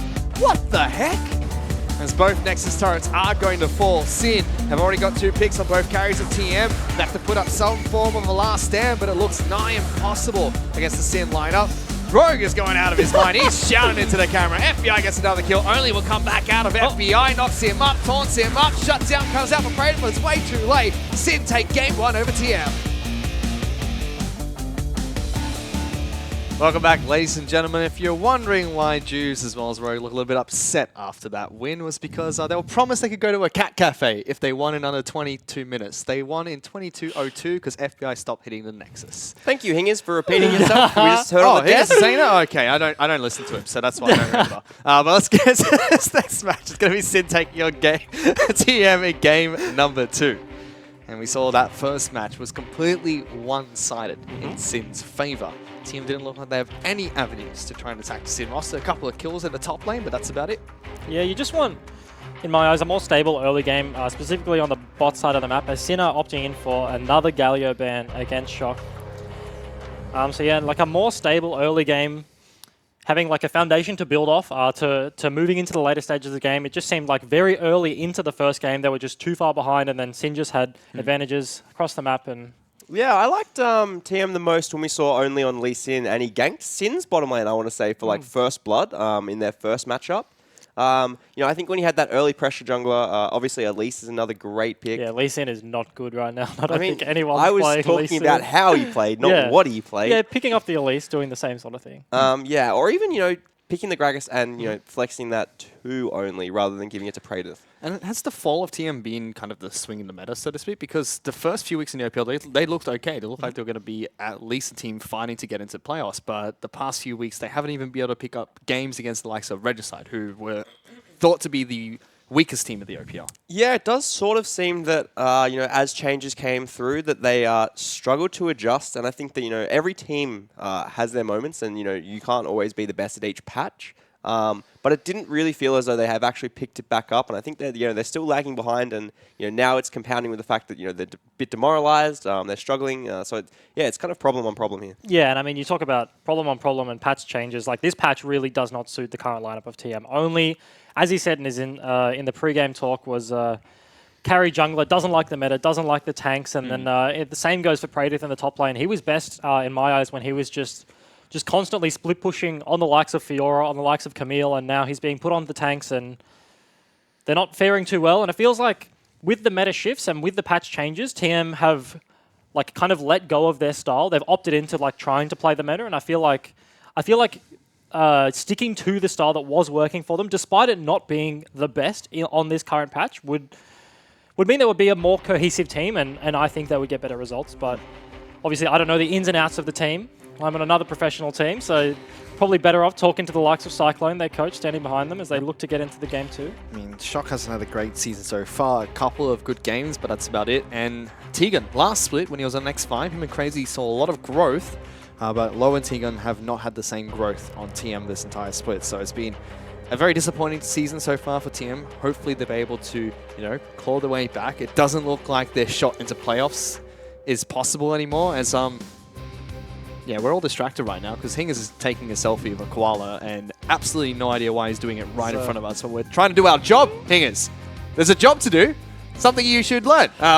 Cherry's like for game number 2 here. Galio, Karma, and Elise banned out by Sin. We have Talia as well as Jace banned out by TM. Yeah, the Elise, the last hope I had for only maybe they're just taken, off the table. Do take away the Callista. Ban out towards FBI. That painfully strong top lane / jungle champion Maokai's open. Lee's Wukong open as well. Yeah, I reckon that's the first pick Wukong coming in. Dockler seems pretty happy with that selection right there. One day someone's going to accidentally lock that. Yeah. It will be Maokai picked up for Sin. Yeah. Accidentally. Ooh, tell that to AV. They picked it. Wait, I was under the impression he did accidentally lock it in. Come on. You already completely roasted Juve's last game. And now... That's a bit Come of on, a... Jish. That's a bit of a camera. I'm interested about the Diana hover. Is this just like another Wukong because Luch played it and then... I don't think we're privy to that meme, yeah, I'm not sure. I'm not completely comprehending that one. We've only seen one Diana and it hasn't done very well, so... Who knows? Gragas is picked up by TM here. It's normally Sin's first pick, but they opt for the Maokai pick first, which is very strong. And Jish was talking about the potential Gragas flash into the jungle. Does have the early gank pressure with his flash body slam for the likes of Only, so potentially we will see that one. Probably going to be an 80 carry selection here coming out of the TM lineup, I think. Yeah, Zyra Khan open, and they take Orianna. Yeah. What is that? What is this head shuffle? This is Juve's now Rogue. That's 2 from 2. But Zyra Khan, as you mentioned, is available now on blue side, which is very rare to actually see them both go through that stage. Normally on the red side, teams will take... Normally the Zyra potentially taking the Rakan, but by itself, Rakan isn't very strong, whereas by itself, Zyra is quite strong. And they don't opt in for the duo here. They're hovering the Zillion. Not going to happen. That's Shot's champion. I do expect that we see the Rakan follow the Zyra. Yeah. Going into League of Origin, FBI wasn't a big Zyra payer, but since coming into the OPL, he's picked it up quite a bit. Going into League of Origin, FBI was reading the abilities of Zyra. Like, what does she do? And then he was like, oh, this champion actually might be pretty good. I was like, you can't play it, can you? And he's like, no. I was sad. I was trying not to roast him that hard. Well, I mean, I painted out the Wukong players, so I guess I'll give FBI a quick look in. Meanwhile, Shocked does the same thing. Back to Roma, hovers his champion of Zed, but picks up Shen. So both solo laners for TM locked in, and that's going to push Gragas into the jungle. Yeah, they kill their flex. They show both their solo laners. So I'm kind of... I'm not I guess I'm a little bit skeptical, and I'm kind of surprised because I feel like TM must have like an ace sitting somewhere in the bottom lane. Yeah, potentially. I think they're going to look for the likes of the Tristana again. As Sin are pinching the support pool right now, they do have the Zyra Rakan, banning away the Braum as it's a good negate matchup into the Zyra. But picking the Shen there without having picked your bot lane, going to do fairly well into anything that Dockler picks on the top side of the map, but into a lane such as Zyra Rakan, which can get hyper-aggressive early, potentially looking for an all-in at level 6 when they have the quickness and whatever Zyra's ultimate ability is called, as they look for those all-in. Shen ulti being able to keep the bot lane of TM safe will be very valuable there. Yep. And potentially, as they do ban away the Morgana, which is something that's very new in this patch. We saw Marta play it in LCK, in a meta where you see GP10 Janna just running around and doing absolutely nothing in lane. You can get away with the likes of Morgana, who doesn't have too strong a bot lane. As they do hover the Cogmore. Choo-choos will be screaming cheese in his grave. I mean, Coglulu is a definite possibility here. We've seen that running around the LPL quite a bit. And that's with Cogmore picking up Cleanse or Barrier, and Lulu going for the heal instead. And the Morgana ban, honestly, very smart out of Sin. Because if you look at TM's lineup right now, they have an Orianna shield, which is an actual shield, the Shen ulti, which is also an actual shield, and then you have the Morgana spell shield to negate any CC. By the way, also an actual shield. It's not it's called Black Shield, It's half a shield. It shields you from it doesn't shield you from AD damage. It shields you from magic damage and CC. But the combination of all those 3 abilities would have set Low up to basically do whatever he wants in team fights. Morgana is very good into the likes of Maokai, as they do. Opt in for the Janna. Not going for the Lulu lane. Interesting. Honestly, not a big fan of this. I think Rakan, we've seen time and time again in the OPL, the Rakan will just focus the Janna on the engage, and if Janna gets picked off, Spawn is a big proponent of, and you are too, of talking about Janna getting multiple rotations of her shields up in fights, and if she can't do that, then she isn't very useful. And obviously, if you're taunted and knocked up by the Rakan, you can't even use your ulti, the Monsoon, to disengage. So it's a big Protect the Kog'Maw team comp coming out from TM. Almost hiding that Kog'Maw pick for last here. I'm very curious to see how they're able to play this one out, because they're putting a lot of eggs in the low basket, and he hasn't been the best performing player for TM so far. I feel like this is a very hard composition to play Protector anything against. They have a lot of CC and pile on damage. The engage is super easy from Sin. Got a Syndra as well. Just to dash in on Rakan and do whatever kickflips and stuff you do around their AD carry. Kickflips. I don't know what the champion does. I literally see champions like spinning around, being like, yep, catching all of. Actually, kind of like Pokemon. He's like collecting them all. But anyway, no, he rounds them up. I hate that. I hate that. This guy's a professional coach, ladies and gentlemen. But a lot of people... In my head, I know how it works. I'm like, right, he goes in and he goes this. Gets the whole team. Speaking of the Rakan engage, a lot of people say it is undodgeable. So, as you were saying, very... Because he can just engage from like a screen away, right? So, like... It's undodgeable. If he wants to get on you and he has flash, he will get on you. So, I protect anything and protect the Kog'Maw comp into that. Follow it up with all that CC. If you dodge the first one, good luck getting out of like Syndra, Maokai, Jarvan. It's going to be very difficult, but let's see if fun. Let's see if Team can pull it off, because Kog'Maw has been rising in popularity, especially in the LPL. Even doing Rift Rivals, they picked it up against teams from the LCK to great success. So curious to see how much practice they've had on it. And they do have the cleanse Kog'Maw with the heal Janna. But for now, let's check in with Bensel, the coach for Sin. Thanks, guys. I'm here with Bensel. Congratulations on that win in Game 1. I want to ask about going up against this Kog'Maw comp. Is it something you guys have practiced a lot against or had to face with varying degrees of success? Yeah, I think coming into the tank meta, a lot of teams want to practice this Kog'Maw comp, and we've had a lot of practice against it, understandably. I think you just want to pick as much engage as possible. Which you've got, so that's nice. Yeah, exactly. We just took, and like Syndra's really good against it as well, especially if not against Braum, so... I think we have too much to deal with it. They shouldn't be able to win with it. So you're feeling pretty confident with this comp going into the game? Yeah, I mean, Kog'Maw games, they can go badly. One botched play against the Kog'Maw and games can get out of hand. So, they do have a chance to win the game, but, you feel like with the way the comps match up, we have all the tools we need. All right, well, thank you for speaking to us and best of luck in the game. Thanks. Yep, so Bensel agreeing with you guys. They've got all the tools they need to deal with the Kog'Maw. Base skin, Janna, and Kog'Maw. Are you a big fan of this, Egan? Nah, base skin's a rookie choice. As he does get knocked up, just a chunk. Oh, but that feels like Tegan is taking gold per 10. If that's how much damage you're going to do to him. He's actually too tanky. He's got health yellows. He's got GP 10 quints, but he's got health yellows. He's already popping a pot. He's only got 530 health. I think you would have somewhere around the mark of 400 and something. Unless he didn't take the mastery in the utility tree, Veteran Scars. There's potential. I'm wrong here, but I'm pretty confident, 90% confident he will have health yellows or a mixture. Yeah, but that was a chunk of damage, and you wouldn't say something, you just... Yeah, well, I was going to cut you off with the skins, but you're going to make an actual Yeah, we know point. Bryce can't do maths. Why are we judging if he knows how much health the champion has? Goodness sake. Bring Jake back. Yeah, get rid of you, because Jake can do maths. My goodness. But to kick this game off, Low and Tegan already taking quite a bit of harassment in the bottom lane. They do heal up not quite nicely.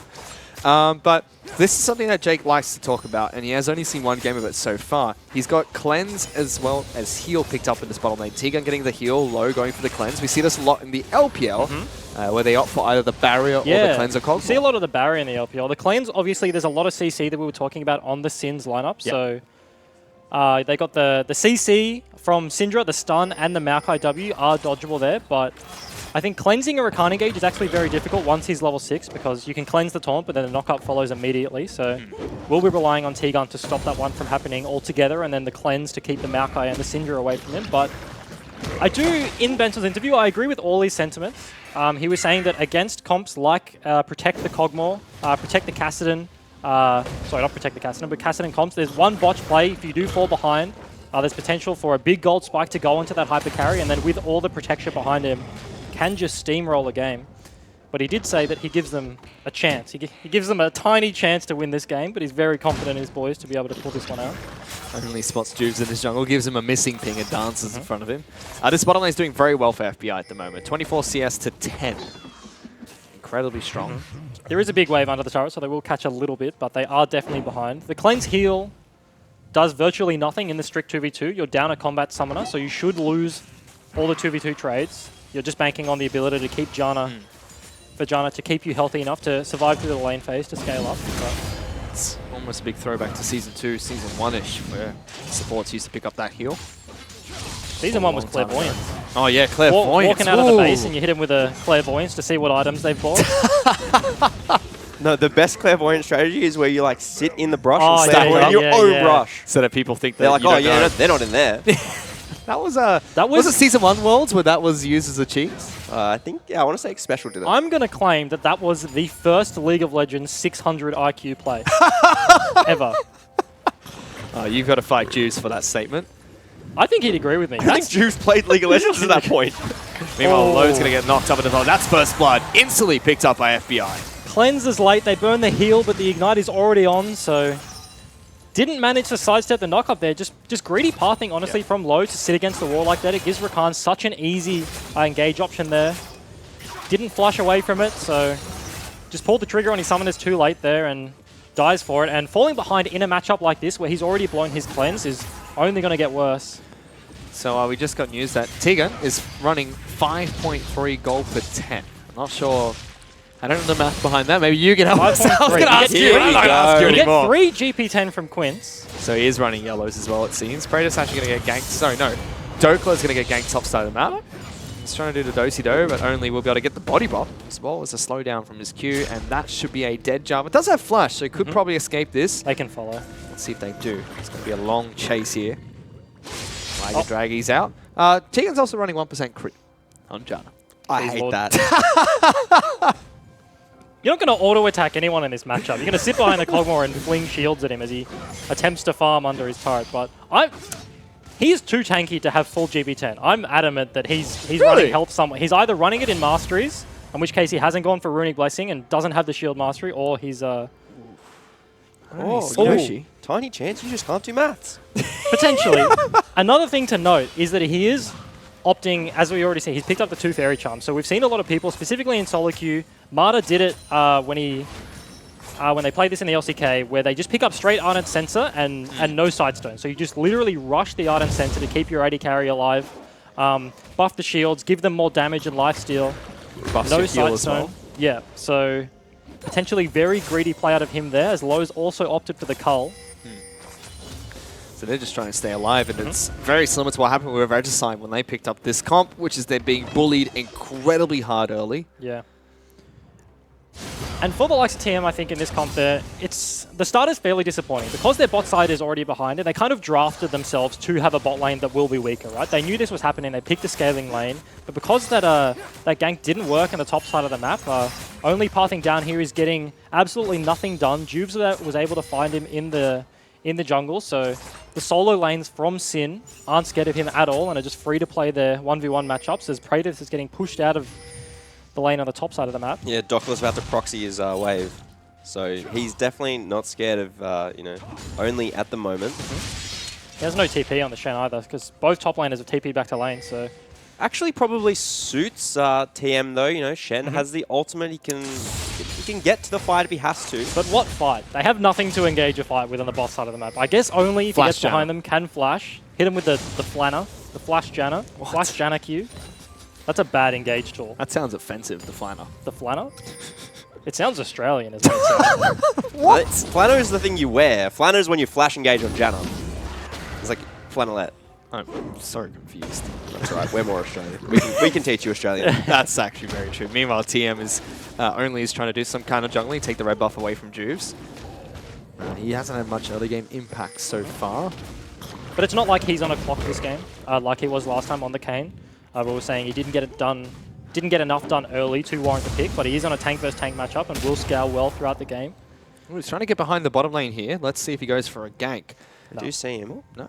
Spotted out. They see him, and the bot lane of TM was just too far away. They have no engage tools, so if only walked in, he would just get 2v1 whilst the bot lane from TM would try and catch up to the fight. He would have just got a large chunk, potentially would have had to flash away. So, also level 6 was on Xayah, so if she ultied the body slam, he would have been immediately rooted and then punished. top side of the map. Praetor doing incredibly well into Dokla, shown as a good matchup here. But he is down 10 CS against the Jarvan. And I think the big thing I want to note, if we could take a look at the bot lane turret, just see how low that actually is. Sitting at 50% is decent, I think, for the situation that TM are looking for right now. But as you see, Juve's on the bot side of the map. The bot lane is level 6. They're going to make a play for this turret. It's already half HP. And, you know, only pathing away from it too now, so definitely a precarious position. Juve's...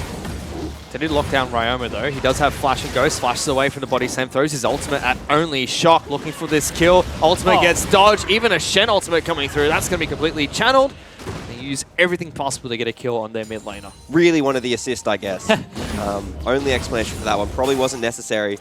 We do see Juves clearing out, I think, maybe the pink in the side brush. Otherwise, just walking down now to punish the bottom lane of TM. This probably should be the first turret going over. That turret is incredibly low. Juice throws out the ultimate before he gets the division. They lock down low. Ultimate comes out from Tiga, keeping him alive a bit longer. But is it enough? So far it is, but he will fall. And now Tiga is the one that is in trouble. Juice takes out the turret, gets a kill for himself. A Kathia's surprise is not enough, and that'll be another turret falling. And the silver lining on that play from Ryoma, where he greedily contests the raids, is that they see only on the top side of the map. And Juves, as a response, just walks into the bot side. The shield was down from Janna at the time of the dive, so Rakan really easy engage onto Kog'Maw. They pick up the already low turret, and interesting to see where Sin sends their bottom lane from this. It's looking like they're walking out top side of the map, so opting to flip the map, potentially favoring a top turret or a Rift Herald over the Infernal Drake, which is an interesting decision, I think, against a comp that has potential for late game, like TM's here. Giving them an Infernal Drake is a bit dicey.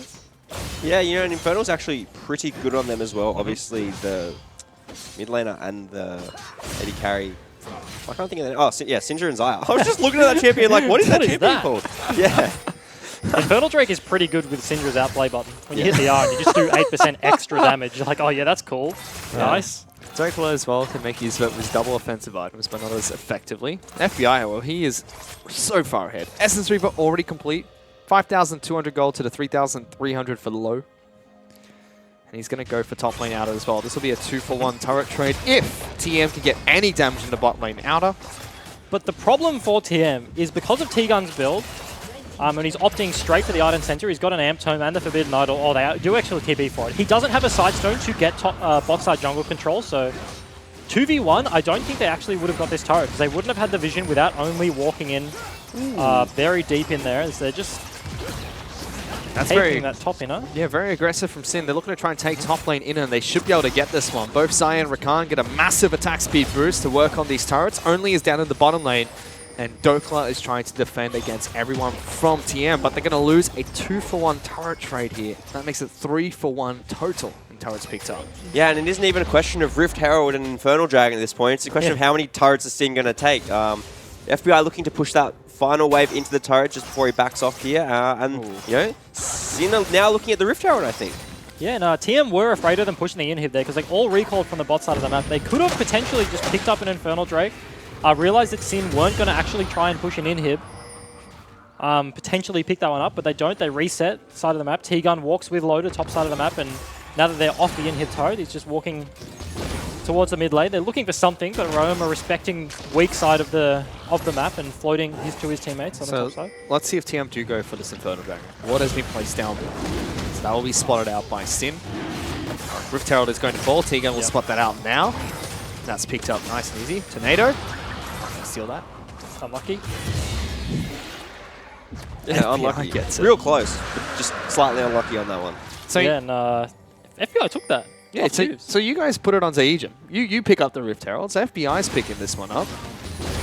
Obviously, junglers are just unreliable with the Rift Herald buff. Could it be Formi's Empowered Recall? Potentially. Trying to punish mid, maybe? Yeah, I mean, if they're going to dive mid, then Juice is going to be there flanking with his ultimate. But it could have just been whichever one of their trinkets was up and down. So Xayah potentially didn't have it. Wanted the extra 4 seconds on his recall to get to mid lane earlier, but he does seem a bit weird putting it onto an AD carry, because they do have to answer side lanes. And he just runs straight down middle and drops Rift Herald. So they're looking for chip damage to this turret. They're not going to get this. They're not going for a push to win. Is he the fastest member on their team, maybe? Just was literally racing. Potentially, he has boots too. But Malphite has it as well, and he's melee. And Rakan has so that was definitely wrong.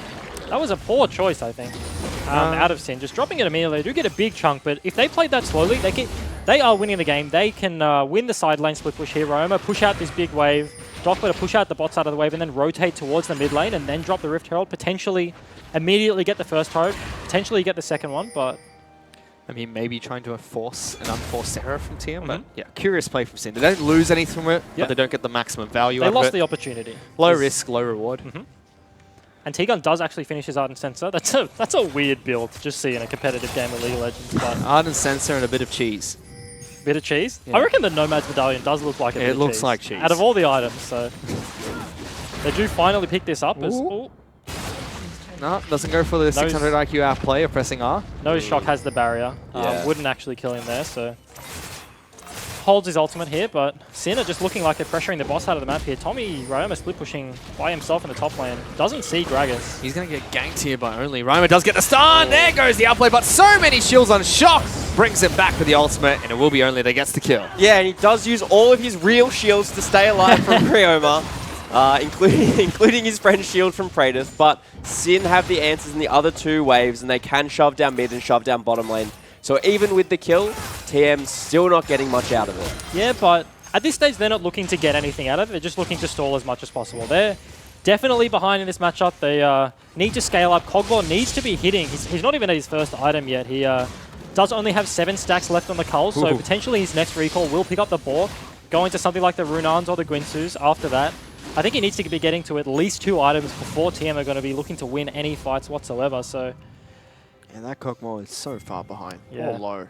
Sin have done a really good job of keeping him down. TM have one win condition with this comp, and as Bentel said in his interview, Sin identified that very well and have played to punish that throughout the entire game. Sad thing is, Low doesn't have the least gold on his team. Both top lane and jungle are starving, 4.8k and 4.6. But FBI is snowballed ahead, 7,800 gold in his favor. And it's just going to be really rough to hold the inner turrets here for TM. Sin have such easy engage buttons we talked about with the Flash Rakan ulti. Their dive is just so good. If they have Maokai on the side throwing his ultimate as Rakan goes in, there's just no way to dodge that many forms of CC. And with a team comp that is as accelerated as this one, it's going to be very difficult to stay alive. So probably going to look to tentatively contest their inner turrets, but going to fall eventually anyway. You can also see how the gold pretend is helping Tiga now. They're 3 turrets behind, and 3 assists have gone over towards Rogue, but they're dead even in gold. It's definitely helping him.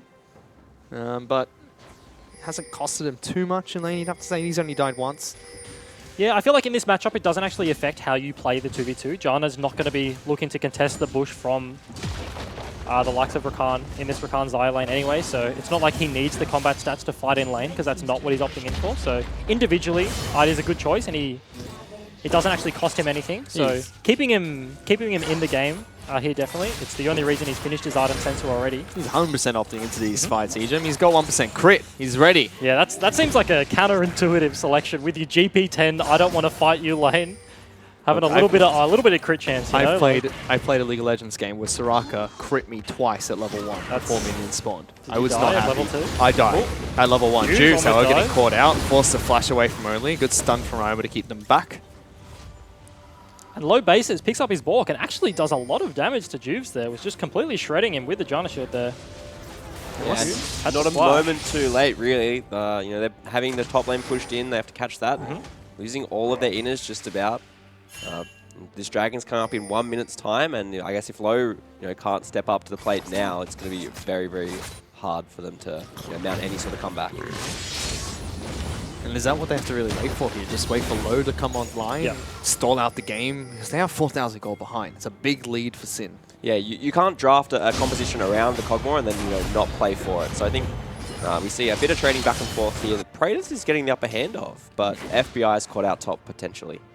And he's going to wrap around. He does have ultimate as well as flash heal. Let's see what he does. Locks down Only, and here comes Cogbor. Throws out the ultimate early. Body pop instantly comes up by Rogue here. Save today. Ultimate comes out from Shen, bringing him to the top side of the map. He can't get a taunt going.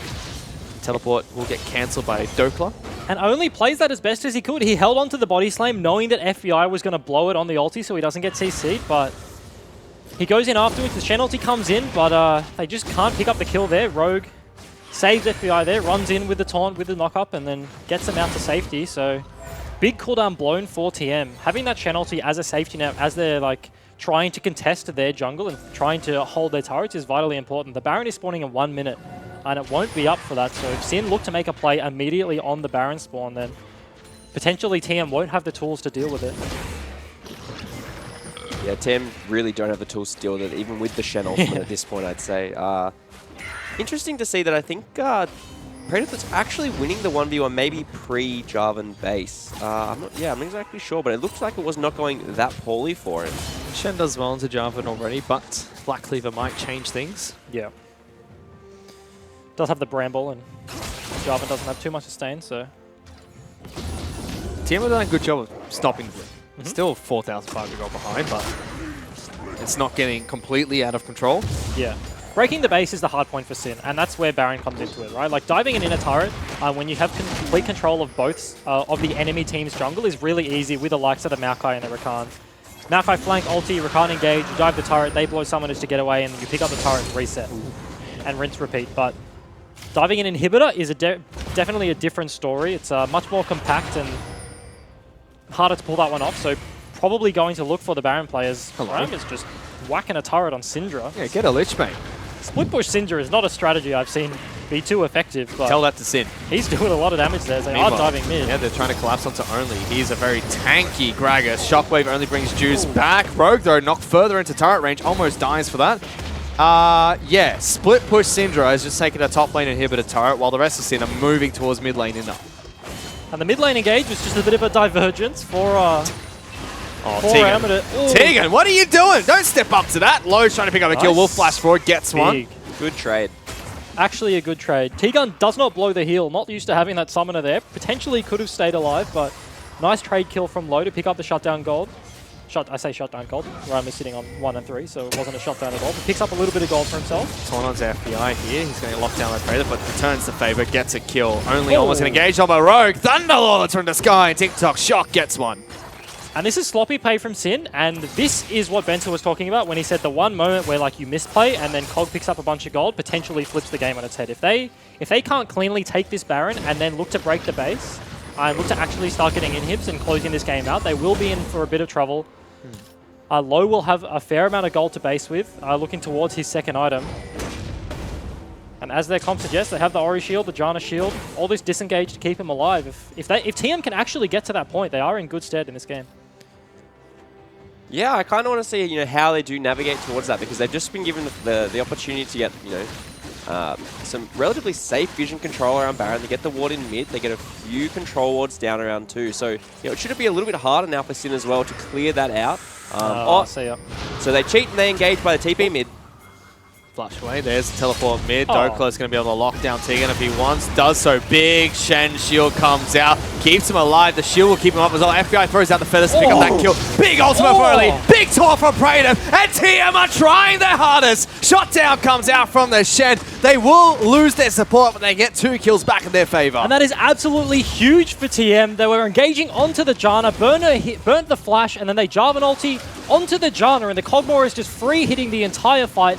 And that is the moment we were looking for. That is the big gold swing for the Cogmore to be picking up these items. Yeah, TM are not ready to go home. We see the replay coming in. They engage onto T-Gun. Have to blow probably a little too much to get him. And just the 4-man ultimate there is massive.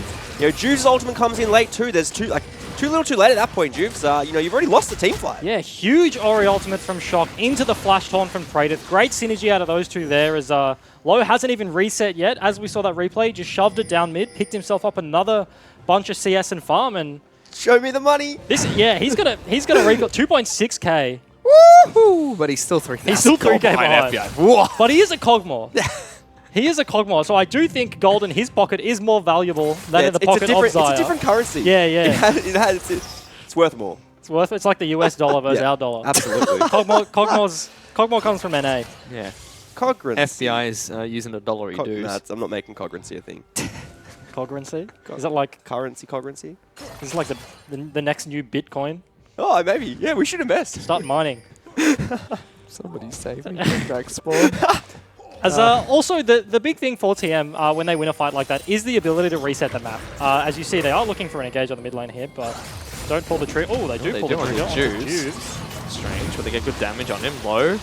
Auto attacking FBI. Only knocking him back there. And during that last fight, I thought it was only that made that big combo with the knockback. It was actually TikTok Shock, as you guys saw, getting the big initiation. But if only connected after that, whew, that would have been a wipe. And yeah, they do get to reset the map, as I was saying, and potentially get some vision control down, but Sin are playing around the Baron. As that flopped engage in the mid lane happened, Roma pushed in the top side, so... Kratos does not have Stand United, but does have teleport. Control ward's placed over, and there's a teleport coming in for the Shen. Juve's at half health. Smart. Smart disengage. So there's a Knight's Vow on low as well. He's got all the tools to try and keep him alive, but they engage onto only. Shield comes out. He's trying to save alive as much as possible. It gets locked down first.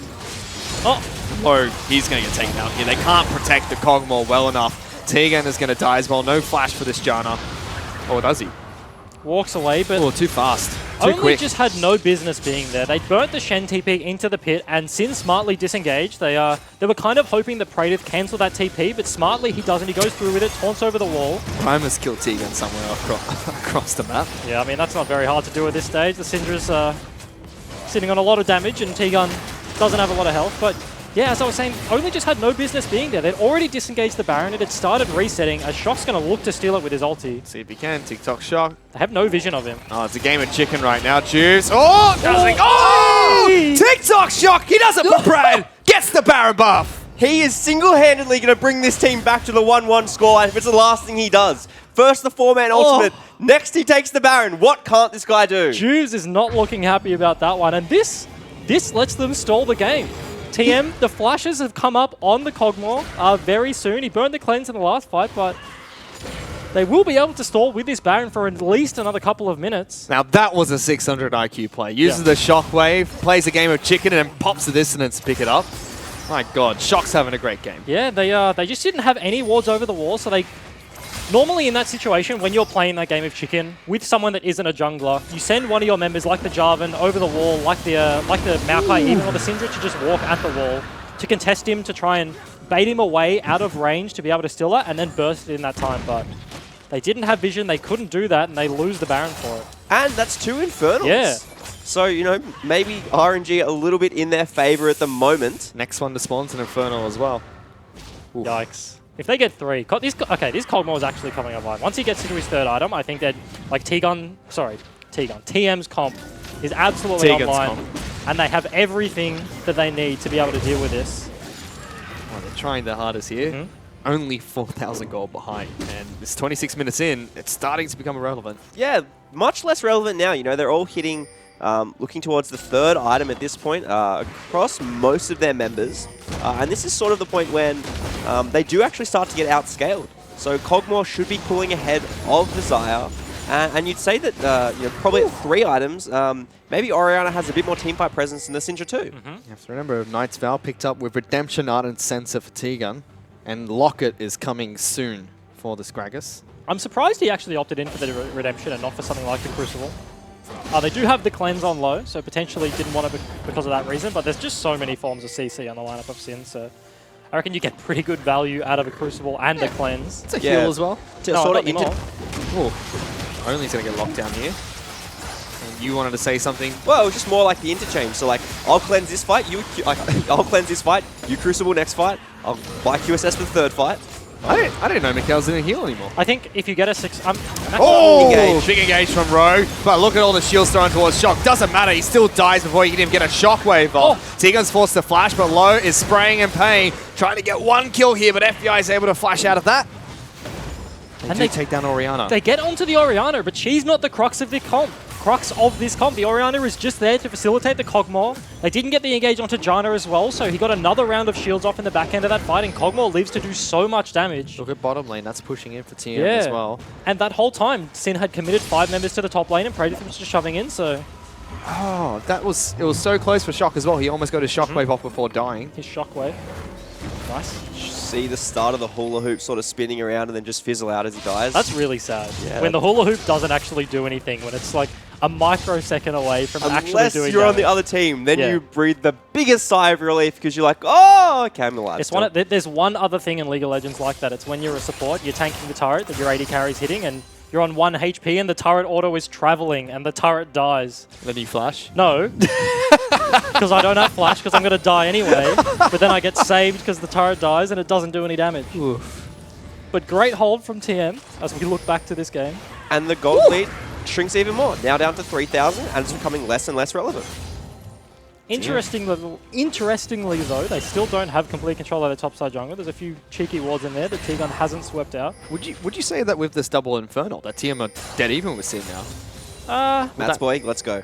What's Infernal worth? Yeah, this is... I don't have a number. I refuse. 19 worth? I don't think so. I don't think an Infernal... I don't think 2 Infernals makes up for COD like a third item. I feel like once it hits that 3 spike, it's probably going to be... Oh, actually... What does Glinsu's build out of? Rage. Sorry, recurve bow. So is it recurve bow? As well as pickaxe and a blasting one. It will be the recurve bow into the Glinsu's there. So once he gets that, I think the double Infernals doesn't put him on equal stead yet, but once he gets it, it puts him over the line. He's a Stormator Surge Cog. Yeah. Hello? That's normal. I didn't know that. Goodness. Yeah. Makes you run real fast. Yeah, it helps you reposition, but it also, you don't actually need any extra damage on Cogmore once you get to the point. Ooh. Engage from Juice, throws out the ultimate. Sort Will of be just a tanked zone. up by Only, and they lose the first turret. Interesting. Lowe's charging forward. He wants some damage. Yeah. He has all these summoners, and he has a Janna shield, so he's feeling pretty good about that one with the Syndra stun down, but... Yeah, you don't need any extra damage on Cogmore, because once you get to the point of the game where you're absolutely chilling, once you've got your 3 items and you're looking to team fight, Fervor isn't going to help you that much. You're already packing a huge punch, so the ability to stay alive longer will be more valuable. Now, Sin looking to try and contest top side of the map. Inhibitor is open here after Ryoma's split push attempts. Last time they tried this, they were able to kill Shock, but Low almost swept a team fight 4 on 5. Ooh. They don't have the Oriole. They go for Juice, good damage. I don't have the Maokai ult is what I meant to say, so... Quite dangerous, I'd say, to be this close to the TM base. Yeah, every single summoner bar T-Gun's flash is actually available for their lineup, so going to be very hard to get an engage off without that ulti into a favorable fight, as the entire time Low was just looking at that bot wave die to the turret and really wanted Sin to back away so he could pick it up. I want my monies. Does get it. Infernal Dragon's coming up in a minute. Baron buff about 10 seconds behind it. Interesting decision TM have to make here. Do they want to contest that Infernal Drake and concede the Baron control? Or do they just concede it, know that they have 2 to the Sins 1 if they do pick it up, and then go to look to burst a Baron, maybe look to get that control and then maybe force a fight in a choke, which would be really good for them. If they got an Orianna ulti into the Cogmore, hitting 3 members at a time, that is their absolutely optimal fight. So if Sin have to face check into no vision, I feel like TM are definitely favored in terms of a team fight. So another item pick up for the Janna. Mikael's Crucible is now online. Sitting on boots of speed. Yeah. I mean, you don't need boots. You're already fast. You're already quick. He's got 5 points in his W, so his move speed's... 455 movement speed on Tegan. Yep. Oh, yeah. It's 375 for Only, just to add comparison. It's got to be up there with Rogue. Rogue would have an edge because he has Mobius. Ooh, Sin rushed the Infernal Drake, so they will pick this up for themselves. And botched recall timings, I think, for the TM lineup. Cogmore wanted to base to get his Glinsu's, but they don't have that control around the Baron, and they conceded the Infernal Drake. So I guess they value getting that item over the setup on the map, as Sin are face checking into this vision right now, but... Yeah, they kind of don't. I mean, obviously, triple Infernal is better than double. Can we see the fight? He's sneaking in. Ultimate's going to come out from Shen. He's still looking for a body slam. Comes in. FBI pops his own ultimate. He's going to get knocked into a wall, and Only is Low. Maokai now trying to get into the fight. Low, he's going to spray big initiation from Rogue. FBI is going to take down the front line. Shock almost falls. Redemption comes in to keep the team alive. Shock flashed out of it. Double kill for FBI. Low can't deal enough damage. That's going to be a big triple kill for the AD carry of Sin. Yeah, and it wasn't enough from Shock. We've said he got the first Shockwave, he got the Baron, but he couldn't pull it out the third time. This was the time when TM maybe could have won the fight. Cogmore was big, but it just wasn't enough. FBI ran a circle around them. So did Rogue, actually, considering he's champion. But no, yeah, clinical performance from FBI in that team fight. And then they take the Baron as a prize. And they burn the Shen ulti onto Only very early in that fight, and they don't even get the engage onto FBI that they were looking for. They didn't get the pick onto the Maokai initially. Shen comes down into a root from the Xayah as she's untargetable. A nice engage out of Rogue there. Ori ulti doesn't do a whole lot there. And nice Jarvan ulti. Once they've blown all their summoners to lock him in, Ori flashes away. Kog'Maw just gets chain CC. Can't do enough damage here. The front line just fell too early in that fight. They wasted their big cooldowns. They didn't have the Shen ulti to keep the Kog'Maw alive. Didn't have the Gragas to peel because he fell down early. And that just wasn't the front-to-back team fight that they needed. They were too split off, and Kog'Maw paid for it. Yeah, just kind of disconnected. They saw the engage on the carry, and then halfway through it, they realized they need to be peeling back against the Maokai to defend defend the Kog'Maw. And at that point, you know, doesn't matter if Shock lands the two-man Shockman's the two-man Ockwave. The Shockman Ockwave. Shockwave. Okay. No, if Shock lands the two-man Shockwave over the wall on the carries, because there's no one there to follow up, and the tanks are, you know, just keeping Kog'Maw down and preoccupying him, and then FBI gets just free hit after free hit across the front line of TM. Good initiation from Rogue as well. Yeah. Tegan got his ultimate cancelled, and that's a Janna ultimate with 3 healing buff items. Yeah, that's a big ulti. And did a whole lot of nothing. FBI's just slept through this game. He's just sitting on 8-1-4 right now. We were talking a lot about the Kog'Maw because it's TM's only win condition, but he's got wings on his health bar. He's absolutely popping right now. I mean, level 18 already to level 15 on the Kog'Maw. Sorry, he's level 16, not level 18. I can't math. Can't count to 10 apparently. Rogue's won 1 and 11 as well. The bottom lane for Sin are definitely doing work this game. They kept low and Tegan shut down. Ooh. Get him. Jude, one misstep against this Kog'Maw. Even the tanks, like Jude, just gets immediately punished. If that was a carry, if that was the Syndra, if that was a Xayah, they would have just been absolutely eaten by the Void Monster. Just vomit all over them. Rah. That's what he does? Yeah. What? Can you do a Pugmaw? No, I can't. Yeah, that's Corki's crit animation That's when he a hits you with a seal. spatula. Yeah. You know the Earth Rider Corki to hit you with a spatula when he crits? That's a nice yeah. skill. It's a cool skin. This is not the first time we've agreed on skins. Okay. Team have successfully defended this top lane inhibitor for now. Split push Tommy. Yeah, they're just waiting. Sin aren't committing on this top lane inhibitor until Doppler actually hits the bot lane, because soon TM are going to have to answer on all 3 fronts.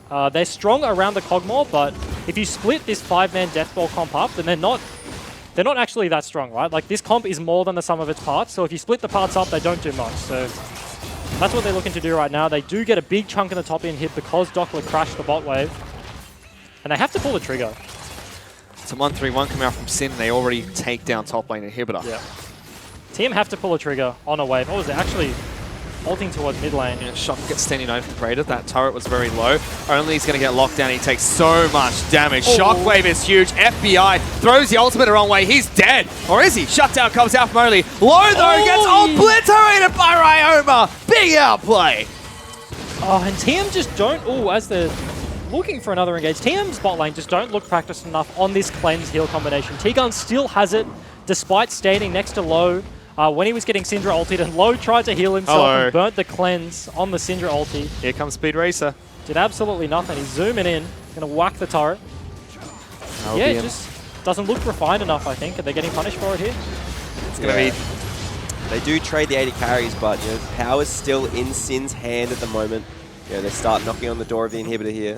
Top wave is still shoved in, so is bottom wave. Although, Sin's Baron will be timing out, or has already timed out, and they do actually not drop anything extra. They did lose the fight, so they're gonna fall down a bit more gold, but they'd already lost the top inhib, and that fight actually amounted to no objectives for Sin. Yeah, and they're kind of overstaying their welcome a little bit for the Elder Dragon now, which, you know, turns into the Quadra Infernal if TM get that, which is up in 45 seconds now.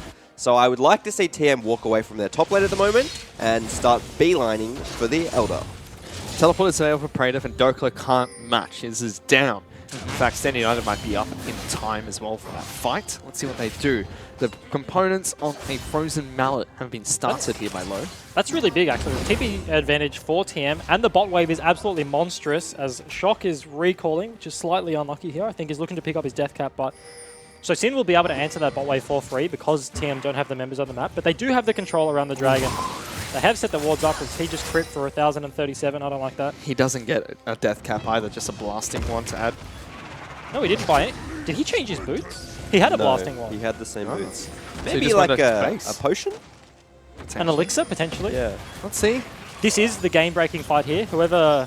This is the do-or-die situation for TM. If they get this, they can win the game, but if they lose it, I feel like Sin are going to just roll over them with their engagement. Soloing it. Conceding.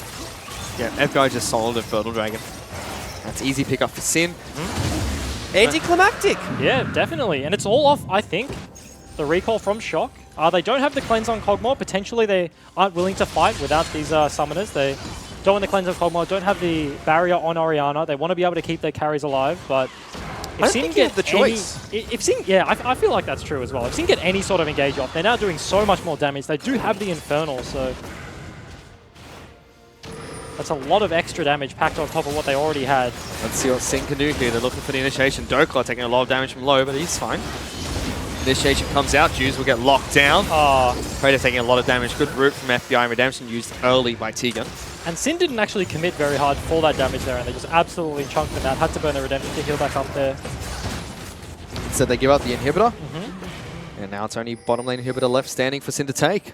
I feel like they have to pull the trigger at some point. At some point. If they just drop 3 inhibs, Sin are going to walk in, march 6 super creeps at a time up to the Nexus, and just going to absolutely roast them. It's going to get completely overpowered, so you need to see them pull the trigger on something, but every time Only walks up, he's just getting completely chunked.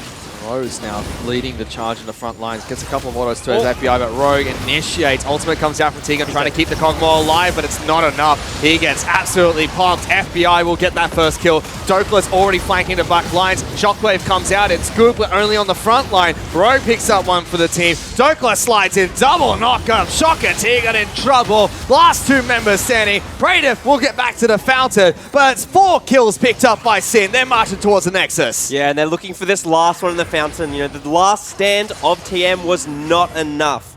Sin now looking to finish the game.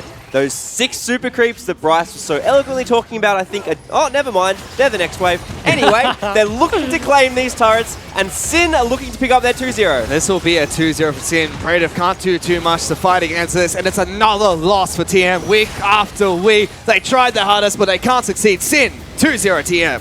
Is that Rogue or is that Jews? Because I think that's Jews, yeah. He doesn't look too happy there.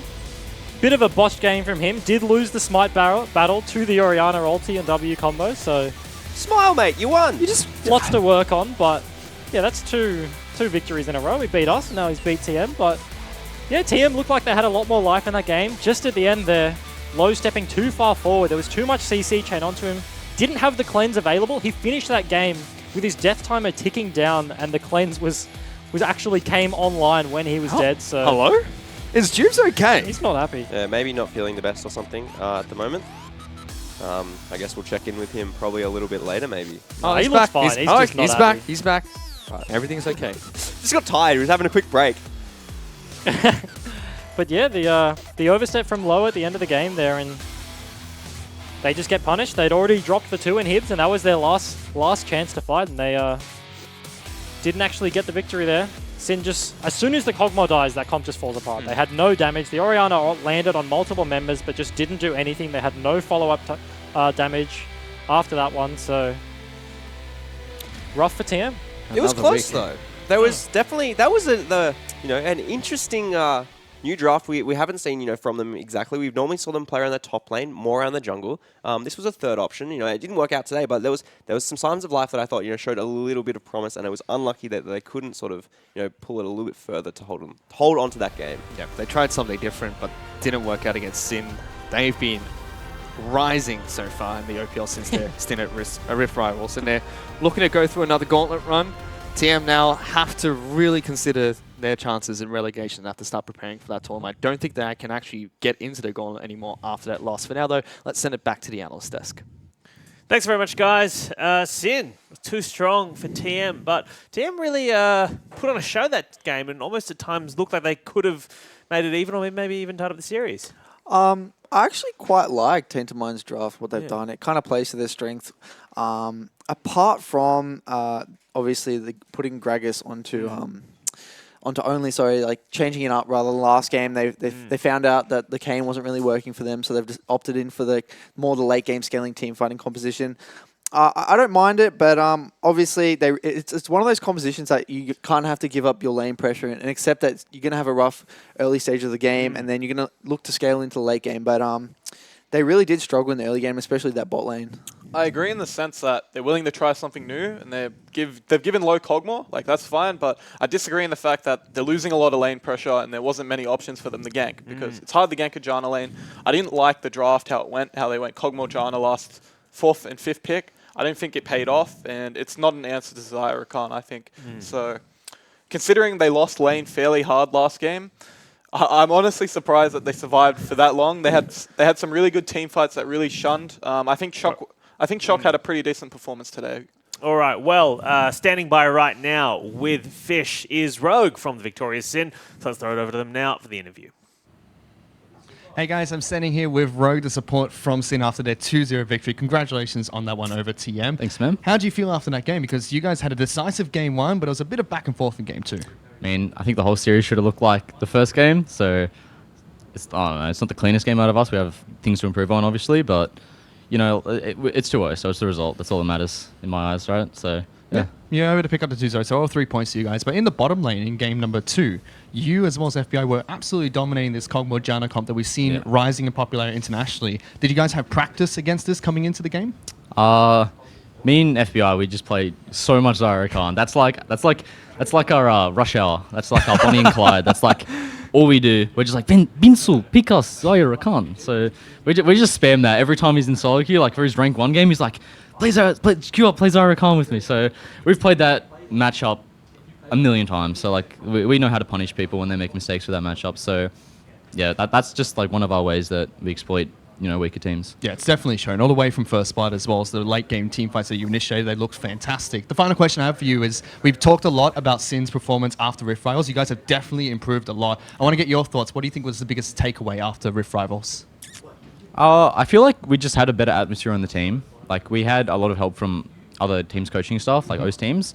Like, you know, we collabed a lot with teams over there, and I feel like we came back a stronger team because, not because of in-game things, but because of like our mentality going into the game and like the way we saw each other, and it was more of like a more friendly atmosphere, which really helps practice. Well, that's great to hear. Congratulations on your victory, and best of luck for your last 2 games in the OPL before the Gauntlet run. We'll send it back to you guys at the desk. Thank you very much, Fish, and congratulations to Rogue. Were you one of the OS coaching staffs who helped out at Rift Rivals, Sharp? Were you giving some sweet advice to Sin? Yeah, I had a few words with Sin and gave him a little bit of advice, and I'm glad they took it on board because they've actually been playing quite well recently. Like taking the set off Chiefs last week really speaks for that. Yeah. Yeah, we watched Sin practice at Rift Rivals. We helped them out here and there, and obviously it's showing off here today. I felt like they had a pretty good performance in Game 1. Game 2 was just here and there mistakes, but I'm sure they'll fix it up. Rogue had a pretty good interview there. He's acknowledged that they made mistakes, and obviously they're collaborating as a team more. So I think it's positive signs for them. I know Destiny, when you look at this, there were moments for TM where they were able to look like they were clawing back this game. So in particular, when did their team comp come online for you? Yeah, I think TM, when they made the first proactive play mid, was really when they finally had an influence on the map, and a huge 4-man shockwave from Shock into the 4-man taunt from Praedip really highlighted how well the Wombo combo works. And this really gave Low a huge power spike because he hit the Runards, he finished his Cull, and then only picked up the Knight's Vow. So now a lot of protection and a lot of damage was coming from Cog. And before this, they were losing pretty hard across the map. So that was a very good recovery play from them, and it put them back in the game. Yeah, like that team comp though, to protect the Cogmore, I mean, were TM playing the way they should have played that team comp? Because it felt like at times they were initiating these team fights but weren't actually getting anything for it. Yeah, the team fight near the Baron was probably one of the prime examples of them playing the team fight. I would say wrong. Pretty much for the main reason is that here they actually use the Shen and Gragas as a means of engage, when with this composition you want to be peeling back for your Cogmore and protecting the Cogmore as much as you can. Now when Cogmore gets engaged on, he has no peel. There's no Gragas ult there to disengage. There's no Shen ult to save him from the burst. And here they just get wiped. I think FBI had a brilliant performance today. I feel like he was the shining light of the Sin roster today. Even Rogue hit some very good Rakan ults here today. If anything, I was pretty surprised by Ryoma's performance. I didn't think it was as good as I thought it would be, especially going down in CS in the second game, especially in a Syndra Orianna matchup, which was the same matchup as the first game. Yeah, like I was actually really surprised about how well Shock held his ground really against Roma. Like Roma is considered one of the best mid laners in the OPL, and in the 1v1 he actually was like even CS pretty much all throughout the game and even levels. So shout out to Shock for like putting on a pretty great performance. Yeah, I feel like coming into this game, we were like asking questions of both Shock and Lowen. Both of them had moments in that game where they were shining. And also, you know, outsmited. He outsmited Jube without a smite. So he outsmited Levi. Yeah, so exactly. Shock and Levi might have some beef to work out. I feel like everyone in Twitch chat and on Twitter was very excited when that happened. Is that like if you're playing that comp, right, and your jungler's down and you're there waiting by the Baron pit, like you just like, all right, it's got to happen now, got to make it happen, like. Or are you just like, is it risk? Were there risks involved with that? Well, I feel like at that point, when you're that far behind, you have no choice. You kind of have to make a recovery play. And whether or not that is blowing your Ori ultimate for the sake of like risking a 50-50 Baron, like I feel like they're the type of sacrifices you have to make. And here, like straight off the board, this just shows this graph. Look at the Xayah damage right here compared to everyone else on the map. I've actually looking at these stats, Xayah actually did ridiculous damage. I was actually thinking that Kog'Maw would have been... FBI did work, man. I'm telling you. FBI he carried went that. off. He had like 400s here. Like he was doing a lot of damage. Popping off this game. Got a lot of gold and could do a lot of damage to champions. Yeah, my main problem with TM's draft is more of the fact that they don't really have a lane to play to. Like, you're ganking a Shen. If you get a Shen ahead, he doesn't do that much. And then bot lane, you've got a Janna, hard to gank. She doesn't have much crowd control. She's only got a knock up and a shield. And then, so realistically, Gragas's ganking option is mid lane, and that's an Orianna. And yeah, it's an Orianna. Shock still played pretty well though. Yeah, and following up on that, there's not much follow-up CC. Like, Orianna can't really set up a gank for the Gragas. It's really hard. Here you can actually see that, the damage, this just shows the damage that Xayah actually did throughout this game. I would say FBI easily would have to surely take out the MVP for this game. Yeah, absolutely. Yep, I definitely agree. I feel like the way the draft went for TM, their draft was the Xayah, Jace, Talia bans. If you're banning Kalista and you're giving them Xayah, I don't think Kog'Maw's the response. Especially, like I said before, I feel like if you're losing lanes, you should be wanting to take the lane bullies. They first picked Maokai, so I think they should have picked Xayah. Yeah, I'm not a massive fan of giving away Maokai, honestly. Like they're pretty rough. Like Maokai is such a strong pick in this current patch. It's like the flex, and not only like they're both top tier champs in their respective roles, both in jungle and top. And I don't feel like Gragas Orianna, like the first rotation out at Tainted Minds, was a good answer to that. They're not really trading Maokai for anything, especially when they're banning Talia, Jace, and Kalista, and you got to think. Jace, even though Doppler is a Jace main, he's played 1,000 games or whatever. I mean, in his hands, even if you flex that Maokai back to the top, that's still going to be a really powerful pick. That's why Maokai is so strong on this patch, right? He's a pick ban champion because he offers so much crowd control. You can flex him jungle and top. He's just a beefy tank that's very hard to kill and offers a lot. So I feel like giving them Maokai and not getting... They got a Gragas and an Orianna in return, which didn't really seem like an answer. Yeah. All right, well, that proves that Sin were too strong for TM today, taking it out 2-0. Let's take a look at the results of the weekend. AV initially 2-0 to Legacy. Direwolves, your boys were able to take down Regicide. Abyss fell to the Chiefs, and TM were not strong enough to even take a game off Sin. So let's take a look at how the standings have shaped up after the end of this weekend. Let's go from the bottom up, shall we? TM and Regicide, as well as Abyss in the drop zone right now for that tournament, the Primarello tournament. AV and Sin, and then in 5th and 4th place. Chiefs in 3rd. Legacy in 2nd after dropping games to Avant this week. So, your boys Direwolves up on top. Look, I said at the beginning of the split, this is the closest OPL split there's ever been. Absolutely. Like, right now, these last 2 weeks, every game matters. Every small game in the series matters towards the points, and it's really exciting because anyone can win. Anyone, even if you come 5th in the gauntlet, you can still win. Like, pull a Cloud9, guys. Even like pull a Sin like last week. You can also Sin nearly end up taking out beating Legacy and versing us in the grand final. So. It's really exciting stuff, really crazy stuff. Because as we've just seen, right? You guys lost to Legacy. Legacy lost to AV. You beat AV. Like, it's just everyone's beating everyone. It's crazy. All right, let's take a look at next week's schedule. TM are going to take on Legacy. AV versus Sin. Oh, that is a grudge match. Yeah, that's a banger. Chiefs versus Regicide, and then we're going to end Sunday with Direwolves taking on Abyss. Let's see if Abyss gets some super minions on your Nexus next week. Yeah. I hope I'm never in that position. Yeah, I don't want to be the coach watching that from the sideline. I felt bad heart attack. I nearly had a heart attack. I'm not even the coach for Chiefs. All right. Well, we'd like to thank you at home for watching. I'd like to thank our guest today, Sharp, and also Destiny, as well as all of our support staff here at Riot. And we will see you next week. Bye.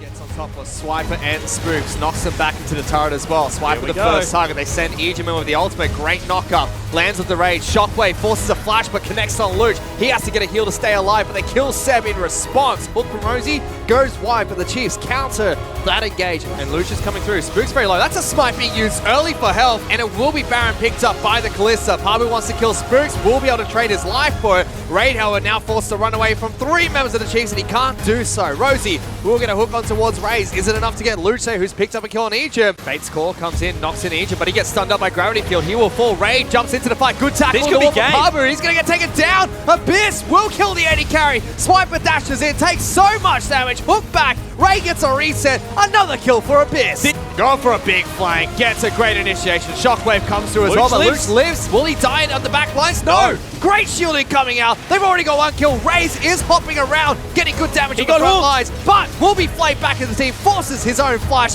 They destroy Spooks. They've almost killed Swiper as well. Let's see if the Chiefs can continue to defend. There are low health bars on Abyss. Rosie! He gets the mad life hook. Will knock back Swiffer, and Raid goes on a rampage. Oh, Egypt with the big initiation. Luch gets destroyed once again. Wombo combo if I've ever seen one. Seb's the next target. Swiper gets into the back lines, and that's 2 kills for the Chiefs. Big shockwave comes out from Swiffer as well. Raid, however, is somehow still alive. He jumps over the wall, but Abyss, the rest of the team is being dismantled. Seb will fall as well. Now it's going to be Elder Dragon picked up. It's a quadra kill picked up too, coming out from Raid, and only Raid left alive. Big slam onto Raid. He's knocked back in. Raid is left untouched, but now it's going to be collapsed upon. Hook lands on the Spooks. Double kill picked up by Raid. Raid looking for it. Flashes the shockwave, but Raid is still so healthy. Shutdown comes out from Swiffer. Luch wants to try his best, but he's going to get destroyed and sent back into respawn. The Chiefs have turned around this game. It was a long,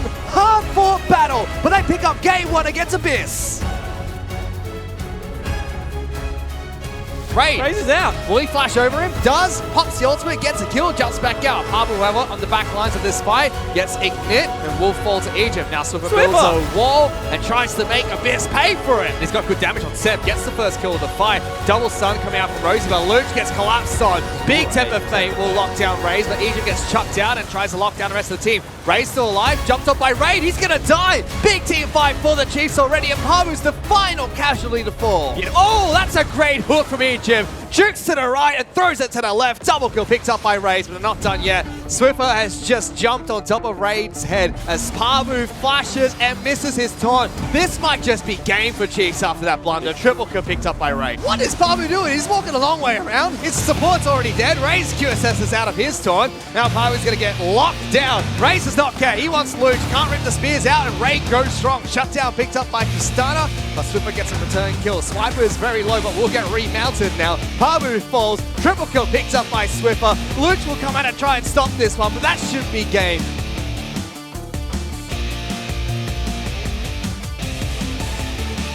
Will Ripkel be taken away? It is. Jude smites that one out. It's picked up by Dokla as well. Now trying to chase down Praetor, taking so much damage from Roma. He has his ultimate available. Will throw it out. Too much power from the Syndra. And Jude splashes forward to pick up that kill. Meanwhile, they collapse on the TikTok shock. He's going to fall. No way out for the Oriana. And Sin snowball onto the Rift. Now, big fight coming in for Sin here. They initiate onto Praetor with Dokla's ultimate coming through. Rogue will be pulled back by FBI, dropping turret aggro. They lock down 1. Killing spree for FBI. Gets the second as well. Rips the spear out of Brad. And we'll pick up another kill. Tegan has to be careful, but that's a flash taunt coming out from Dokla. TikTok shot, good night. Your clock's not working anymore. And Tegan is a separate casualty to that as well. Now Lowe's trying to do his best to fight the back line, but he just can't. Has to jump out. It's a flash play from Tegan. Knocks back 3 members, but doesn't get too much from it. Knocking back Juice and Dokla. Big shutdown for Praetor. Only going to try and go over the wall, but he just destroys Flo. Good night, and he's going to die as well for that one. Dokla comes down. What the heck? as both Nexus turrets are going to fall. Sin have already got 2 picks on both carries of TM. They have to put up some form of a last stand, but it looks nigh impossible against the Sin lineup. Rogue is going out of his mind. He's shouting into the camera. FBI gets another kill. Only will come back out of FBI. Knocks him up, taunts him up. Shutdown comes out for Praetor, but it's way too late. Sin take game 1 over TM. They lock down low. Ultimate comes out from Tegan, keeping him alive a bit longer. But is it enough? So far it is, but he will fall. And now Tegan is the one that is in trouble. Juice takes out the turret, gets a kill for himself. Big Shen shield comes out, keeps him alive. The shield will keep him up as well. FBI throws out the feathers to pick up that kill. Big ultimate for early. Big taunt for Praetor. And TM are trying their hardest. Shutdown comes out from the Shen. They will lose their support, but they get 2 kills back in their favor. And Shock's going to look to steal it with his ulti. Let's see if he can. TikTok Shock. I have no vision of him. Oh, it's a game of chicken right now. Juice. Oh! Doesn't. Oh! TikTok Shock. He doesn't put Brad. Gets the Baron buff. Oh, big engage from Rogue, but look at all the shields thrown towards Shock. Doesn't matter, he still dies before he can even get a shockwave bomb. Tegan's forced to flash, but Low is spraying in pain, trying to get 1 kill here, but FBI is able to flash out of that. Maokai now trying to get into the fight. Low's going to spray, big initiation from Rogue. FBI is going to take down the front line. Shock almost falls. Redemption comes in to keep the team alive. Shock flashed out of it. Double kill for FBI. Low can't deal enough damage. That's going to be a big triple kill for the AD carry of Sin. Ultimate comes out from Tegan, trying to keep the Cogmore alive, but it's not enough. He gets absolutely pumped. FBI will get that first kill. Dokla's already flanking the back lines. Shockwave comes out. It's good, but only on the front line. Rogue picks up 1 for the team. Dokla slides in. Double knockup. Shocker Tegan in trouble. Last 2 members standing. Praetor will get back to the fountain. This will be a 2-0 for Sin. Praetor can't do too much to fight against this, and it's another loss for TM week after week. They tried their hardest, but they can't succeed. Sin 2-0 TM.